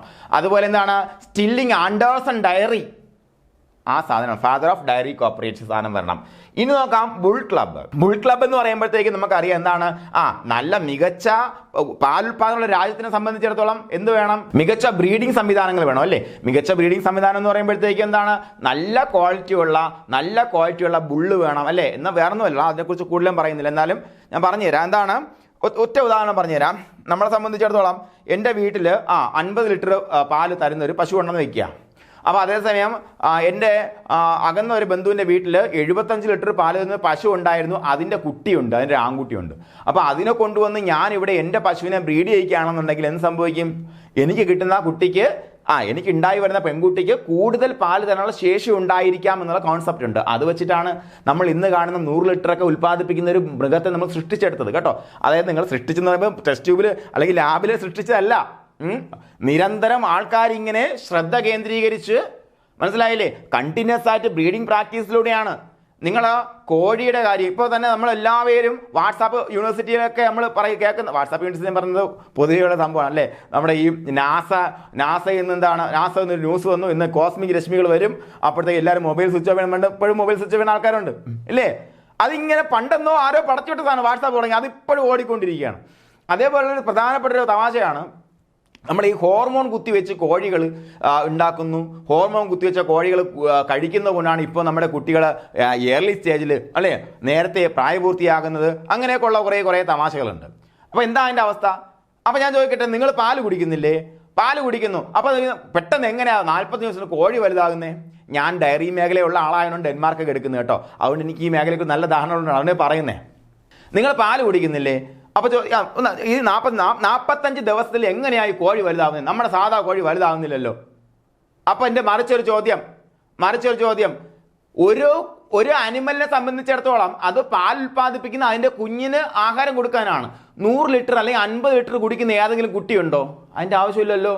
ഇത് കാലാനുഗതമായിട്ട് ഒരുപാട് കാലം ആൾക്കാർ എന്ത് ചെയ്യും, കൂടുതൽ പാൽ ഈ പശുവിനുണ്ട് അല്ലെങ്കിൽ ഇതിൻ്റെ കുട്ടിക്കുണ്ട്, ആ കുട്ടിയുണ്ട്, ഓക്കെ, അതിനെ പരീക്ഷിച്ച് അതിൻ്റെ ജനിതകം വേദനിക്കല്ലേ, അതിനെ കൊണ്ട് പ്രത്യേകം ബ്രീഡ് ചെയ്യിച്ചുണ്ടാക്കിയെടുക്കുന്ന ബ്രീഡുകളായതുകൊണ്ടാണ് മക്കളെ അത്രയും ഉൽപ്പാദന ശേഷി ഈ അനിമൽസിനുണ്ടാകുന്നേ. അതുപോലെ നമ്മുടെ പൗൾട്രി എടുക്കുമ്പോഴത്തേക്ക് എന്താ സംഭവിക്കുന്നത്, ഇതേപോലെ പൗൾട്രിയെയും കൂടുതൽ വെയിറ്റ് ചെയ്യിക്കാനുള്ള ശേഷിയുള്ള അച്ഛനും അമ്മയുടെയും മക്കളെ എടുത്ത് പരസ്പരം ബ്രീഡ് ചെയ്യിച്ചാണ് അവരും ഇതുപോലെ ഈ 45 ദിവസം കൊണ്ട് 1.5 കിലോഗ്രാം ഭാരം വയ്ക്കുന്ന തരത്തിലുള്ള കോഴികളുണ്ടായി വന്നു കേട്ടോ. അത്രയേ ഉള്ളൂ കാര്യം.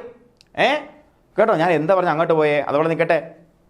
എന്തായാലും ബുൾ ക്ലബ് അല്ലെ ബ്രീഡിംഗ് പറഞ്ഞ അങ്ങോട്ട് പോയത്. അപ്പോൾ ഇത്തരത്തിൽ അത്യുൽപാദന ശേഷിയുള്ള വിത്ത് കാളകൾ എന്ന് വേണമെങ്കിൽ നമുക്ക് പറയാം അല്ലേ. എന്താണ്, നമുക്ക് പ്രജനനത്തിന് വേണ്ടി ഉപയോഗിക്കുന്ന അനിമൽസ് ആവശ്യമാണല്ലേ. അത്തരത്തിൽ ഇത് കൊടുക്കാൻ വേണ്ടി നടത്തിയിരുന്ന പ്രോഗ്രാമാണ് ബുൾ ക്ലബ്ബുകൾ, കാറ്റിൽ ബ്രീഡിംഗ് സൊസൈറ്റീസ് എന്ന് പറയും. ഓക്കെ, കാറ്റിൽ ബ്രീഡിംഗ് സൊസൈറ്റീസ്. അതുപോലെ young farmers club. Young farmers എന്താണ്, പുതിയ വരുന്ന ആൾക്കാരെ അല്ലേ ഈ മേഖലയെ കൊണ്ടുവരാനും ഇവിടെ നിർത്താനും വേണ്ടി നടത്തിയിരുന്ന പ്രോഗ്രാമാണ് young farmers club for development of cooperative movement in Denmark. Okay, bull club പഠിച്ചു. അതുപോലെ യങ് ഫാമേഴ്സ് ക്ലബ്ബും എന്തുമായിട്ട് ഡെൻമാർക്കുമായിട്ട് ബന്ധപ്പെട്ടാണെന്ന് മനസ്സിലാക്കുക.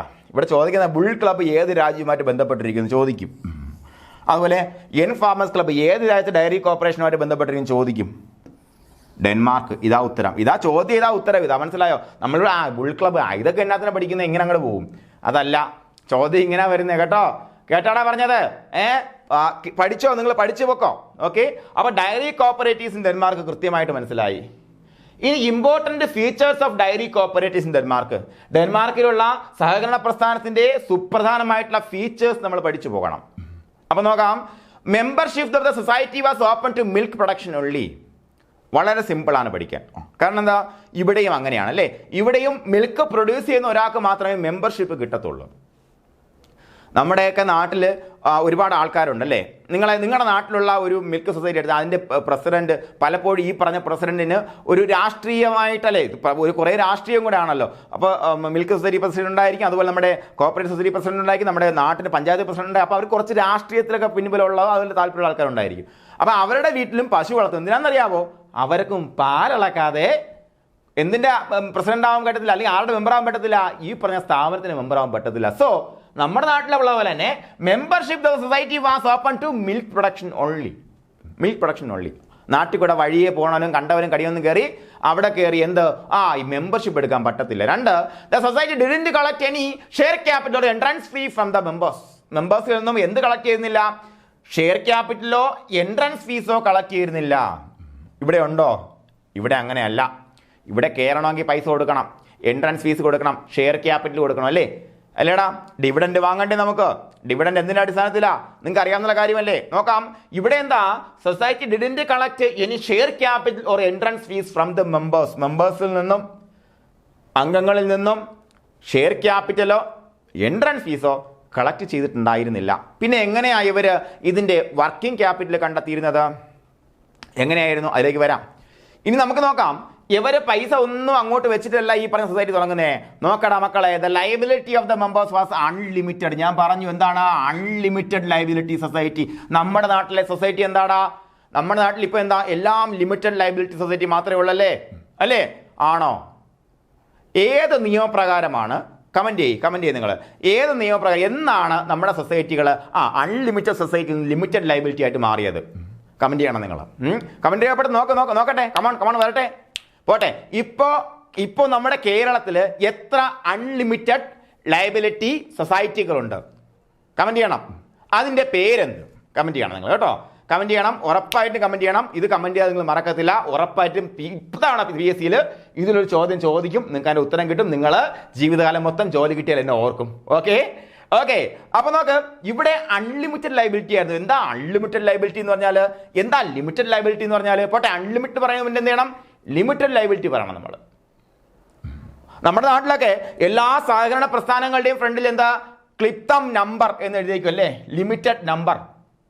എന്താ ഈ ലിമിറ്റഡ്? ലയബിലിറ്റി ലിമിറ്റഡ് എന്നാണ്. ഇത് ആർക്കുള്ള വാണിങ്ങാടാ? പബ്ലിക്കിനുള്ള വാണിങ്ങാണ്. എന്താണ്? പബ്ലിക്കിനുള്ള വാണിങ്ങാണ്. എന്താ ലിമിറ്റഡ് എന്ന് പറയുന്നത്? പബ്ലിക്കിനുള്ള വാണിങ്ങാണ്. എന്താ? നീ ഇവിടെ കൊണ്ട് പൈസ ഇടുമ്പോ ഇതിനകത്ത് ഈ സൊസൈറ്റിയുടെ മെമ്പേഴ്സിന് അവൻ എത്ര രൂപ ഷെയർ ക്യാപിറ്റൽ കൊടുത്തുവോ ആ പൈസയ്ക്ക് തുല്യമായ ലയബിലിറ്റി മാത്രമേ ഈ പറഞ്ഞ സൊസൈറ്റിയുടെ മെമ്പേഴ്സിനുള്ളൂ. ഇതാണ് ഇതിന്റെ അർത്ഥം. നിങ്ങൾക്ക് എല്ലാവർക്കും അറിയുന്ന കാര്യമാണ്, അല്ലേ? ഇതാണ് ലിമിറ്റഡ് ലയബിലിറ്റി. പക്ഷേ ഇവിടെ നോക്ക് മക്കളെ, എന്താ? അൺലിമിറ്റഡ് ലയബിലിറ്റിയാണ്. കാര്യം എന്താ? ഇവൻ ആരുടെയും പൈസ വേണ്ട. എന്നെ കൊണ്ട് ഞാൻ ഇറങ്ങുന്ന 10-25 പേര് ചേർന്ന് സൊസൈറ്റി ഉണ്ടാക്കി.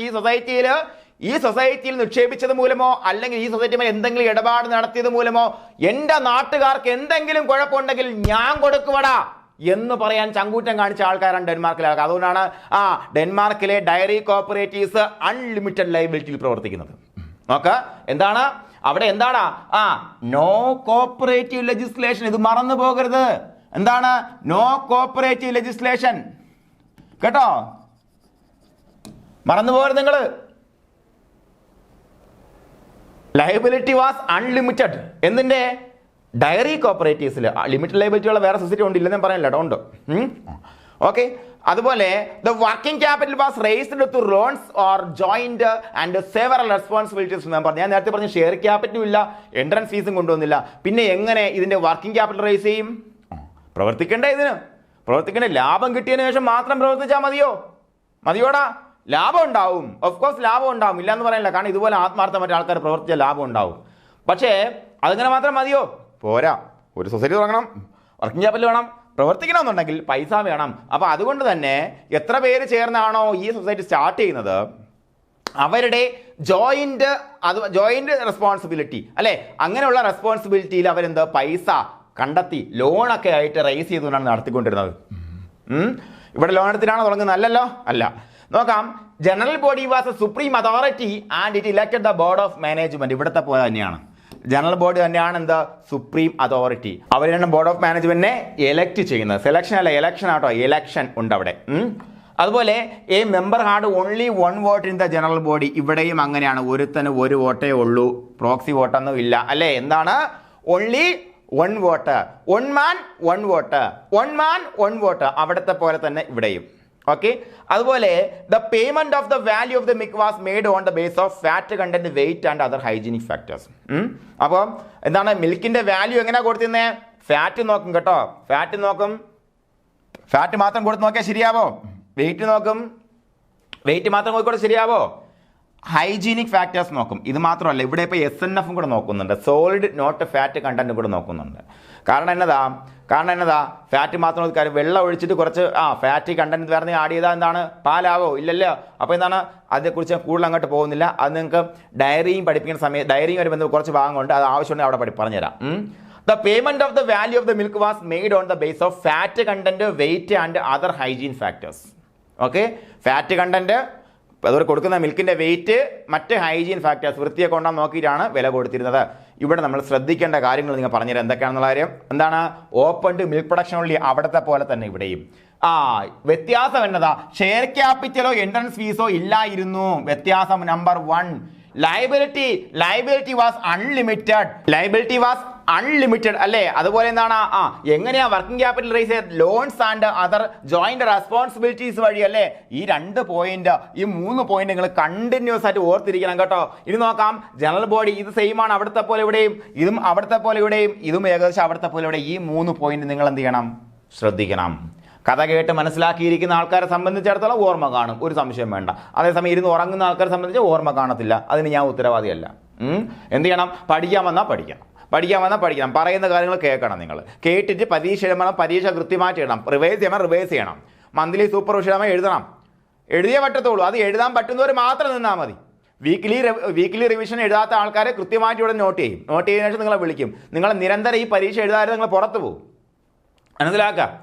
അതായത് ഓൺലൈൻ ക്ലാസ് എന്ന് പറയുമ്പോഴത്തേക്കും നിങ്ങൾക്ക് തോന്നിയ പോലെ പഠിക്കാൻ പറ്റുന്ന കോഴ്സ് ഇവിടെ ഇല്ല, സഹകാരി ഇല്ല. ഇവിടെ റിസൾട്ട് അഷുർ ചെയ്യുന്ന കോഴ്സ് മാത്രമേ ഉള്ളൂ. റിസൾട്ട് അഷുർ ചെയ്യണമെങ്കിൽ നിങ്ങൾ സഹകാരി പറയുന്ന പോലെ പഠിക്കണം. സഹകാരി പറയുന്ന പോലെ പഠിച്ച് പറയുന്ന പോലെ പ്രവർത്തിക്കാൻ പറ്റുന്നവർ മാത്രം സഹകാരി കണ്ടിന്യൂ ചെയ്താൽ മതി. നമുക്കതിൽ യാതൊരു നിർബന്ധമില്ല. പിന്നെ ആ കാര്യങ്ങൾ പറഞ്ഞ് മനസ്സിലാക്കിയതിനു ശേഷം മാത്രമേ നിങ്ങൾ അഡ്മിഷൻ എടുപ്പിക്കത്തുള്ളൂ. അപ്പോൾ അത് മാത്രമല്ല, ഇനി നമ്മൾ പറഞ്ഞ കാര്യങ്ങൾ കേട്ട് നിങ്ങൾ അഡ്മിഷൻ എടുത്തതിനു ശേഷം നിങ്ങൾ എന്തെങ്കിലും കണ്ടിന്യൂ നമ്മൾ പറയുന്നത് കേൾക്കുന്നില്ല, ബാച്ചിൽ നിന്ന് പുറത്താവും, ഒരു സംശയം ഉണ്ടാക്കാൻ കാര്യത്തിൽ. അപ്പോൾ എന്ത് ചെയ്യണം, വേണമെന്നുള്ളവർ മാത്രം കേട്ടോ, വേണമെന്നുള്ളത് മാത്രം നീക്കുക. എനിക്ക് അത്രേ പറയാനുള്ളൂ. അത് ഞാൻ എപ്പോഴും ഞാൻ പറയുന്ന കാര്യമാണ്. അങ്ങനെ ഉള്ളവനെ പഠിപ്പിച്ച് റിസൾട്ടാക്കാൻ ഞങ്ങൾക്കറിയാം. അപ്പോൾ അത് പിന്നെ എടുത്ത് പറയുന്നു. അപ്പോൾ ഞാൻ പറഞ്ഞു എന്താണ്, ഈ കാര്യം നിങ്ങൾ കൃത്യമായിട്ട് നോട്ട് ചെയ്ത് തന്നെ പോകണം കേട്ടോ. ഈ കാര്യങ്ങൾ 3 നോട്ട് ചെയ്യണം. Important features of dairy cooperatives in Denmark. ഇനി ഡെൻമാർക്കിലെ ഡയറീസ് പ്രൊവൈഡ് ചെയ്യുന്ന സർവീസുകളെ കുറിച്ച് പറയാം. എന്താ, processing of milk supplied by the members. നമ്മളെ സംബന്ധിച്ച് processing of milk supplied by the members ഉണ്ട്. എവിടെ അപ്പെക്സ് ലെവലിൽ മാത്രമേ ഉള്ളൂ അല്ലേ. ആരാണ് നമ്മളെ സംബന്ധിച്ച്, നമ്മുടെ നാട്ടിൽ എന്താണ്, പ്രൈമറി ഡയറി കോപ്പറേറ്റീവ്സ് ഉണ്ട്, പിന്നെ 3 റീജിയണൽ ഡയറി കോപ്പറേറ്റീവ്സ് ഉണ്ടല്ലേ, RCMBകളുണ്ട് അല്ലേ, TRCMB, ERCMB, മലബാറുണ്ട് അല്ലേ, അങ്ങനെ 3 ഉണ്ട്. അതിനുശേഷം അതിൻ്റെ മുകളിൽ എന്തുണ്ട്, ആപ്കോസ് അല്ലെങ്കിൽ മിൽമയുണ്ട് അല്ലേ, മിൽമ അല്ലെങ്കിൽ KCM എന്ന് പറയുന്ന മിൽമയുണ്ട്. ഈ മിൽമയാണ് ഇതിൻ്റെ പ്രത്യേകമായിട്ടും പ്രോസസ്സിങ്ങും ബാക്കി കാര്യങ്ങൾ. പ്രോസസ്സിങ്ങിൽ ചില്ലിങ് ഇടയ്ക്ക് ചില്ലിങ് ചെയ്യും. ചില്ലിങ് ഒരു പ്രോസസ്സിംഗ് ആണ്, അവിടെ നിൽക്കട്ടെ. കാരണം അത് കീപ്പിംഗ് ക്വാളിറ്റി വർദ്ധിപ്പിക്കാനുള്ള പ്രോസസ്സിംഗ് ആണ്. പക്ഷേ മറ്റുള്ള പ്രോസസ്സിംഗ് എല്ലാം ചെയ്യുന്ന ആരാണ്, പ്രോസസ്സിങ്ങും മാർക്കറ്റിംഗ് എല്ലാം ക്യാരി ഔട്ട് ചെയ്യുന്ന ആരാണ്, മിൽമ. ഇവിടെ അങ്ങനെ തന്നെ കേട്ടോ. ഇതിൻ്റെ മാർക്കറ്റിംഗ് എല്ലാം ചെയ്യുന്നത് അതിൻ്റെ ഫെഡറേഷനാണ് ചെയ്യുന്നത്. ഇവിടെയും ഫെഡറേഷനാണ് ചെയ്യുന്നത് കേട്ടോ. അപ്പോൾ ഇവിടെ എന്താണ്, processing of milk and supplied by the members supply ചെയ്യുന്ന മിൽക്ക് പ്രോസസ് ചെയ്യും. അതുപോലെ providing the members with finance for the purchase of cattle and cattle feed. ഇവിടെയും ചെയ്യാറുണ്ട് കേട്ടോ. എന്താണ്, ഫിനാൻസ് എന്തിനൊക്കെ, ക്യാറ്റിൽ ഫീഡ് പർച്ചേസ് ചെയ്യാനും ക്യാറ്റിലിനെ പർച്ചേസ് ചെയ്യാനും ഫിനാൻസ് സപ്പോർട്ട് ആര് കൊടുത്തിരുന്നു, ഡയറി കോപ്പറേറ്റീവ്സ് ഇൻ ഡെൻമാർക്ക് കൊടുത്തുകൊണ്ടിരിക്കുന്നു. ഓക്കെ.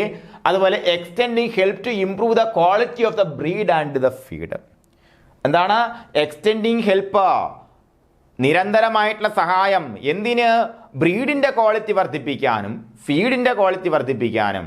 ഫീഡിൻ്റെ ക്വാളിറ്റി വർദ്ധിപ്പിക്കാൻ വേണ്ടി എന്തൊക്കെ ചെയ്യണം, എന്താണ്, പുൽകൃഷി അല്ലേ. നമ്മുടെ നാട്ടിൽ എന്താണ്, പുല്ല്, മെച്ചപ്പെട്ട മികച്ച തീറ്റപ്പുല്ല് കിട്ടുന്നതിന് വേണ്ടിയിട്ട് പുൽകൃഷി വ്യാപിപ്പിക്കാൻ വേണ്ടിയുള്ള പ്രവർത്തനങ്ങൾ ഡിപ്പാർട്ട്മെൻറ്റുകൾ ചെയ്യാറുണ്ട്, അല്ലെങ്കിൽ നമ്മുടെ ഈ ഡയറി കോപ്പറേറ്റീവ് ചെയ്യാറുണ്ട്.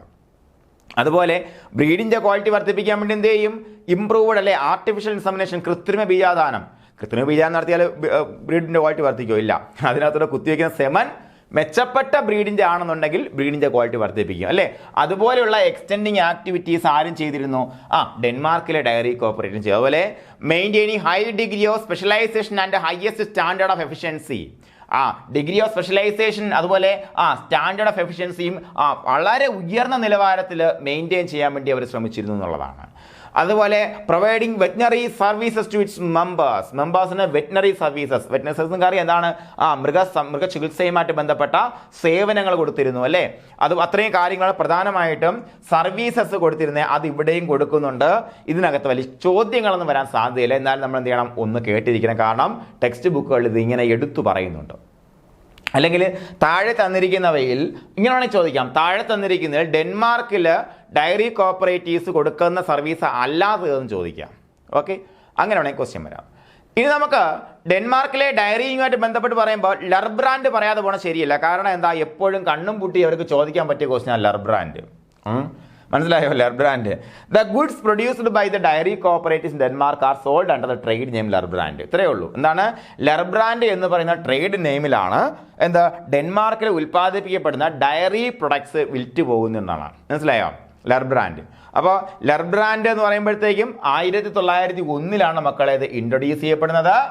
ഓർത്ത് വയ്ക്കുക, ഇത് ഞാൻ ചോദിക്കുന്നത് കേട്ടോ, വന്ന വർഷം. ഇത് നിങ്ങൾ ചുമ്മാ എഴുതും. Goods produced by dairy cooperatives in Denmark trade ചെയ്യാൻ ചോദിച്ചാൽ എഴുതും. ഇന്നെ മറ്റൊരു കാര്യമുണ്ട്, today it is known as Lurpak. Lurbrand എന്ന പേര് മാറി ലർപാക്ക് എന്നാക്കി കേട്ടോ. ലർപാക്ക് എന്നാക്കിയിട്ടുണ്ട്. ഇപ്പം നിങ്ങൾ ലർബ്രാൻഡ് നെറ്റിൽ സെർച്ച് ചെയ്താൽ കിട്ടത്തില്ല, അതിന് പകരം ലർപാക്കേ കിട്ടത്തുള്ളൂ. ഇത് നെറ്റിൽ നമ്മൾ ലർബ്രാൻഡ് എന്ന് സെർച്ച് ചെയ്താൽ കിട്ടുന്ന ഡാനിഷ് ബട്ടറിൻ്റെ പണം ലർപാക്ക് എന്നാണ് ഇപ്പോൾ അതിൻ്റെ ട്രേഡ് നെയിം. അപ്പം നോക്ക്, ഇവിടെ പഠിക്കേണ്ട കാര്യം 1901 ഇത് വന്നു. 10 വർഷം കഴിയുമ്പോൾ ലർബ്രാൻഡ് എന്തായി? Quality brand of export of butter from Denmark. ഡെൻമാർക്കിൽ നിന്നും ബട്ടർ എക്സ്പോർട്ട് ചെയ്യുന്നതിൽ ക്വാളിറ്റി ബ്രാൻഡായിട്ട് 10 വർഷം കഴിഞ്ഞപ്പോൾ മാറി മക്കളെ. എത്രയാണ്? 1901 നിലവിൽ വന്നോ, 1911 ക്വാളിറ്റി ബ്രാൻഡായിട്ട് ലർബ്രാൻഡ് മാറി എന്നുള്ളതാണ്. ഇപ്പോൾ അതിൻ്റെ പേര് ലർപാക്ക് എന്നാണ്. ഇത് നമ്മുടെ എന്താണ് കോപ്പറേറ്റീവ് യൂണിറ്റ് ടെക്സ്റ്റിലുള്ള സാധനമാണ്. ഇപ്പോൾ വേണമെങ്കിൽ പുതുതായിട്ട് ചോദിക്കാൻ പറ്റുന്ന ഏറ്റവും പുതിയ അപ്ഡേഷനാണ്. നമ്മുടെ എന്തിലില്ല, നമ്മുടെ സാധാരണ യൂണിവേഴ്സിറ്റി ടെസ്റ്റുകളൊന്നും ഇത് വെച്ച് അപ്ഡേറ്റ് ചെയ്തിട്ടില്ല. ഓക്കെ ആണോ പറഞ്ഞത്? ഓക്കെ അല്ലേടാ പറഞ്ഞത്? ഒന്നുകൂടെ നോക്കാം. ലർബ്രാൻഡ് എന്താണെന്നാ? Lurbrand the goods produced by dairy കോപ്പറേറ്റീവ്സിന്റെ അതിന്റെ ട്രേഡ് നെയിം ലർബ്രാൻഡ്. ഇപ്പൊ പഠിച്ചു പോകണം. ലർബ്രാൻഡ് ഒന്ന് ഉറച്ചു പറഞ്ഞേ, കമോൺ ഉറച്ചു പറഞ്ഞേ. ലർബ്രാൻഡ് ഇൻട്രൊഡ്യൂസ്ഡ് ഇൻ ദ ഇയർ 1901. 911 10 വർഷം കഴിഞ്ഞപ്പോൾ ലർബ്രാൻഡ് എന്തായി? ക്വാളിറ്റി ബ്രാൻഡായിട്ട് മാറി. ഇന്ന് അതിന്റെ പേര് ലർപാക്ക് എന്നാണ്. നിജാംബാക്ക് അല്ല, ലർപാക്ക്. ബ്രാൻഡ് മാറ്റി ലർ അതുപോലെ ഉണ്ട്, പാക്ക് ചെയ്തു, ഇത്രയേ ഉള്ളൂ. ഓക്കെ ആണോ? ഓക്കെ അല്ല. ഇനി ഫെഡറൽ സ്ട്രക്ചർ നോക്കാം. നമ്മുടെ നാട്ടിലെ പോലെ തന്നെ ഡെൻമാർക്കിലെ ഡയറിയിങ്ങിനും ഫെഡറൽ സ്ട്രക്ചർ ആണുള്ളത്. ഫെഡറൽ സ്ട്രക്ചർ എന്ന് പറയുമ്പോൾ എന്താണ്? ജനാധിപത്യപരമായിട്ടുള്ള സ്ട്രക്ചർ. ആദ്യം എന്ത് വരും? ലോക്കൽ ഡയറീസ് വരും. ഇവിടത്തെ പോലെ തന്നെ അവിടെയും ലോക്കൽ ഡയറീസ് വരും അല്ലേ. അത് കഴിഞ്ഞ് എന്താണ്? ഡിസ്ട്രിക്ട് അസോസിയേഷൻസ് വരും. ജില്ലാ തലത്തിലുള്ള അസോസിയേഷൻസ്. എത്ര? 24 എണ്ണമാണുള്ളത്. 24 എണ്ണം. ചോദിക്കുന്നതായിരിക്കും, എത്ര ഡിസ്ട്രിക്ട് അസോസിയേഷൻ ഉണ്ടായിരുന്നു ഡെൻമാർക്കിൽ? ഡയറിയിങ്ങിൻ്റെ ഫെഡറേഷനിൽ എത്ര ഡിസ്ട്രിക്ട് അസോസിയേഷൻ ചോദിക്കുക? 24. അതുപോലെ മൂന്നാമത്തെ ലെവൽ എന്താണ്? Provincial associations. എന്താ പ്രൊവിൻസ്? പ്രവിശ്യ അല്ലേ. പ്രവിശ്യകൾ 3 പ്രവിശ്യകളായിട്ട് ഡെൻമാർക്ക് തിരിച്ചിരിക്കുന്നത്. അങ്ങനെ 3 പ്രൊവിൻഷ്യൽ അസോസിയേഷൻസ് ഉണ്ട്. അങ്ങനെ നോക്കുക, ഡിസ്ട്രിക്ട് ജില്ലാ തലത്തിലെ അസോസിയേഷൻസ് 24, പ്രവിശ്യയുടെ അടിസ്ഥാനത്തിൽ 3 അസോസിയേഷൻ, അതിൻ്റെ എല്ലാം മുകളിൽ എന്താണ്? National federation. നമുക്കും ഉണ്ടല്ലേ ഇവിടെ. നമ്മളെ സംബന്ധിച്ച് നമുക്കിവിടെ കേരളത്തിന് ഒരു പ്രൊവിൻഷ്യൽ അസോസിയേഷൻ എടുത്തു കഴിഞ്ഞാൽ ഇവിടെ എന്താണ്? ഇവിടെ സ്റ്റേറ്റ് സബ്ജക്റ്റ് ആണ് സംഭവം. നമ്മുടെ നാഷണൽ ഫെഡറേഷൻ നമുക്ക് ഉണ്ടാടാ? ഉണ്ട് അല്ലേ. നാഷണൽ ഫെഡറേഷൻ ഉണ്ട്. പക്ഷേ അതിന് ഇതിൻ്റെ മുകളിൽ നമ്മൾ ഈ പറയുന്ന പോലുള്ള നിയന്ത്രണമൊന്നുമില്ല. ഇവിടെ ഓരോ സംസ്ഥാനങ്ങൾക്കും എന്തുണ്ട്? നമ്മുടെ ഈ പറഞ്ഞ ഫെഡറേഷൻ ഉണ്ട് അല്ലേ. സംസ്ഥാന തലത്തിലുള്ള ഫെഡറേഷൻ ഉണ്ട്. Because corporation is state subject here. ഇവിടെ കോർപ്പറേഷൻ എന്നത് സ്റ്റേറ്റ് സബ്ജക്റ്റ് ആണ് അല്ലേ. യെസ്, അതുകൊണ്ടാണ് നമ്മുടെ ഫെഡറേഷൻ എന്താ സ്റ്റേറ്റ് തലത്തിൽ വരുന്നത്. പക്ഷേ നമുക്കിവിടെ എന്തുണ്ട്? നാഷണൽ ഫെഡറേഷൻ ഉണ്ട്.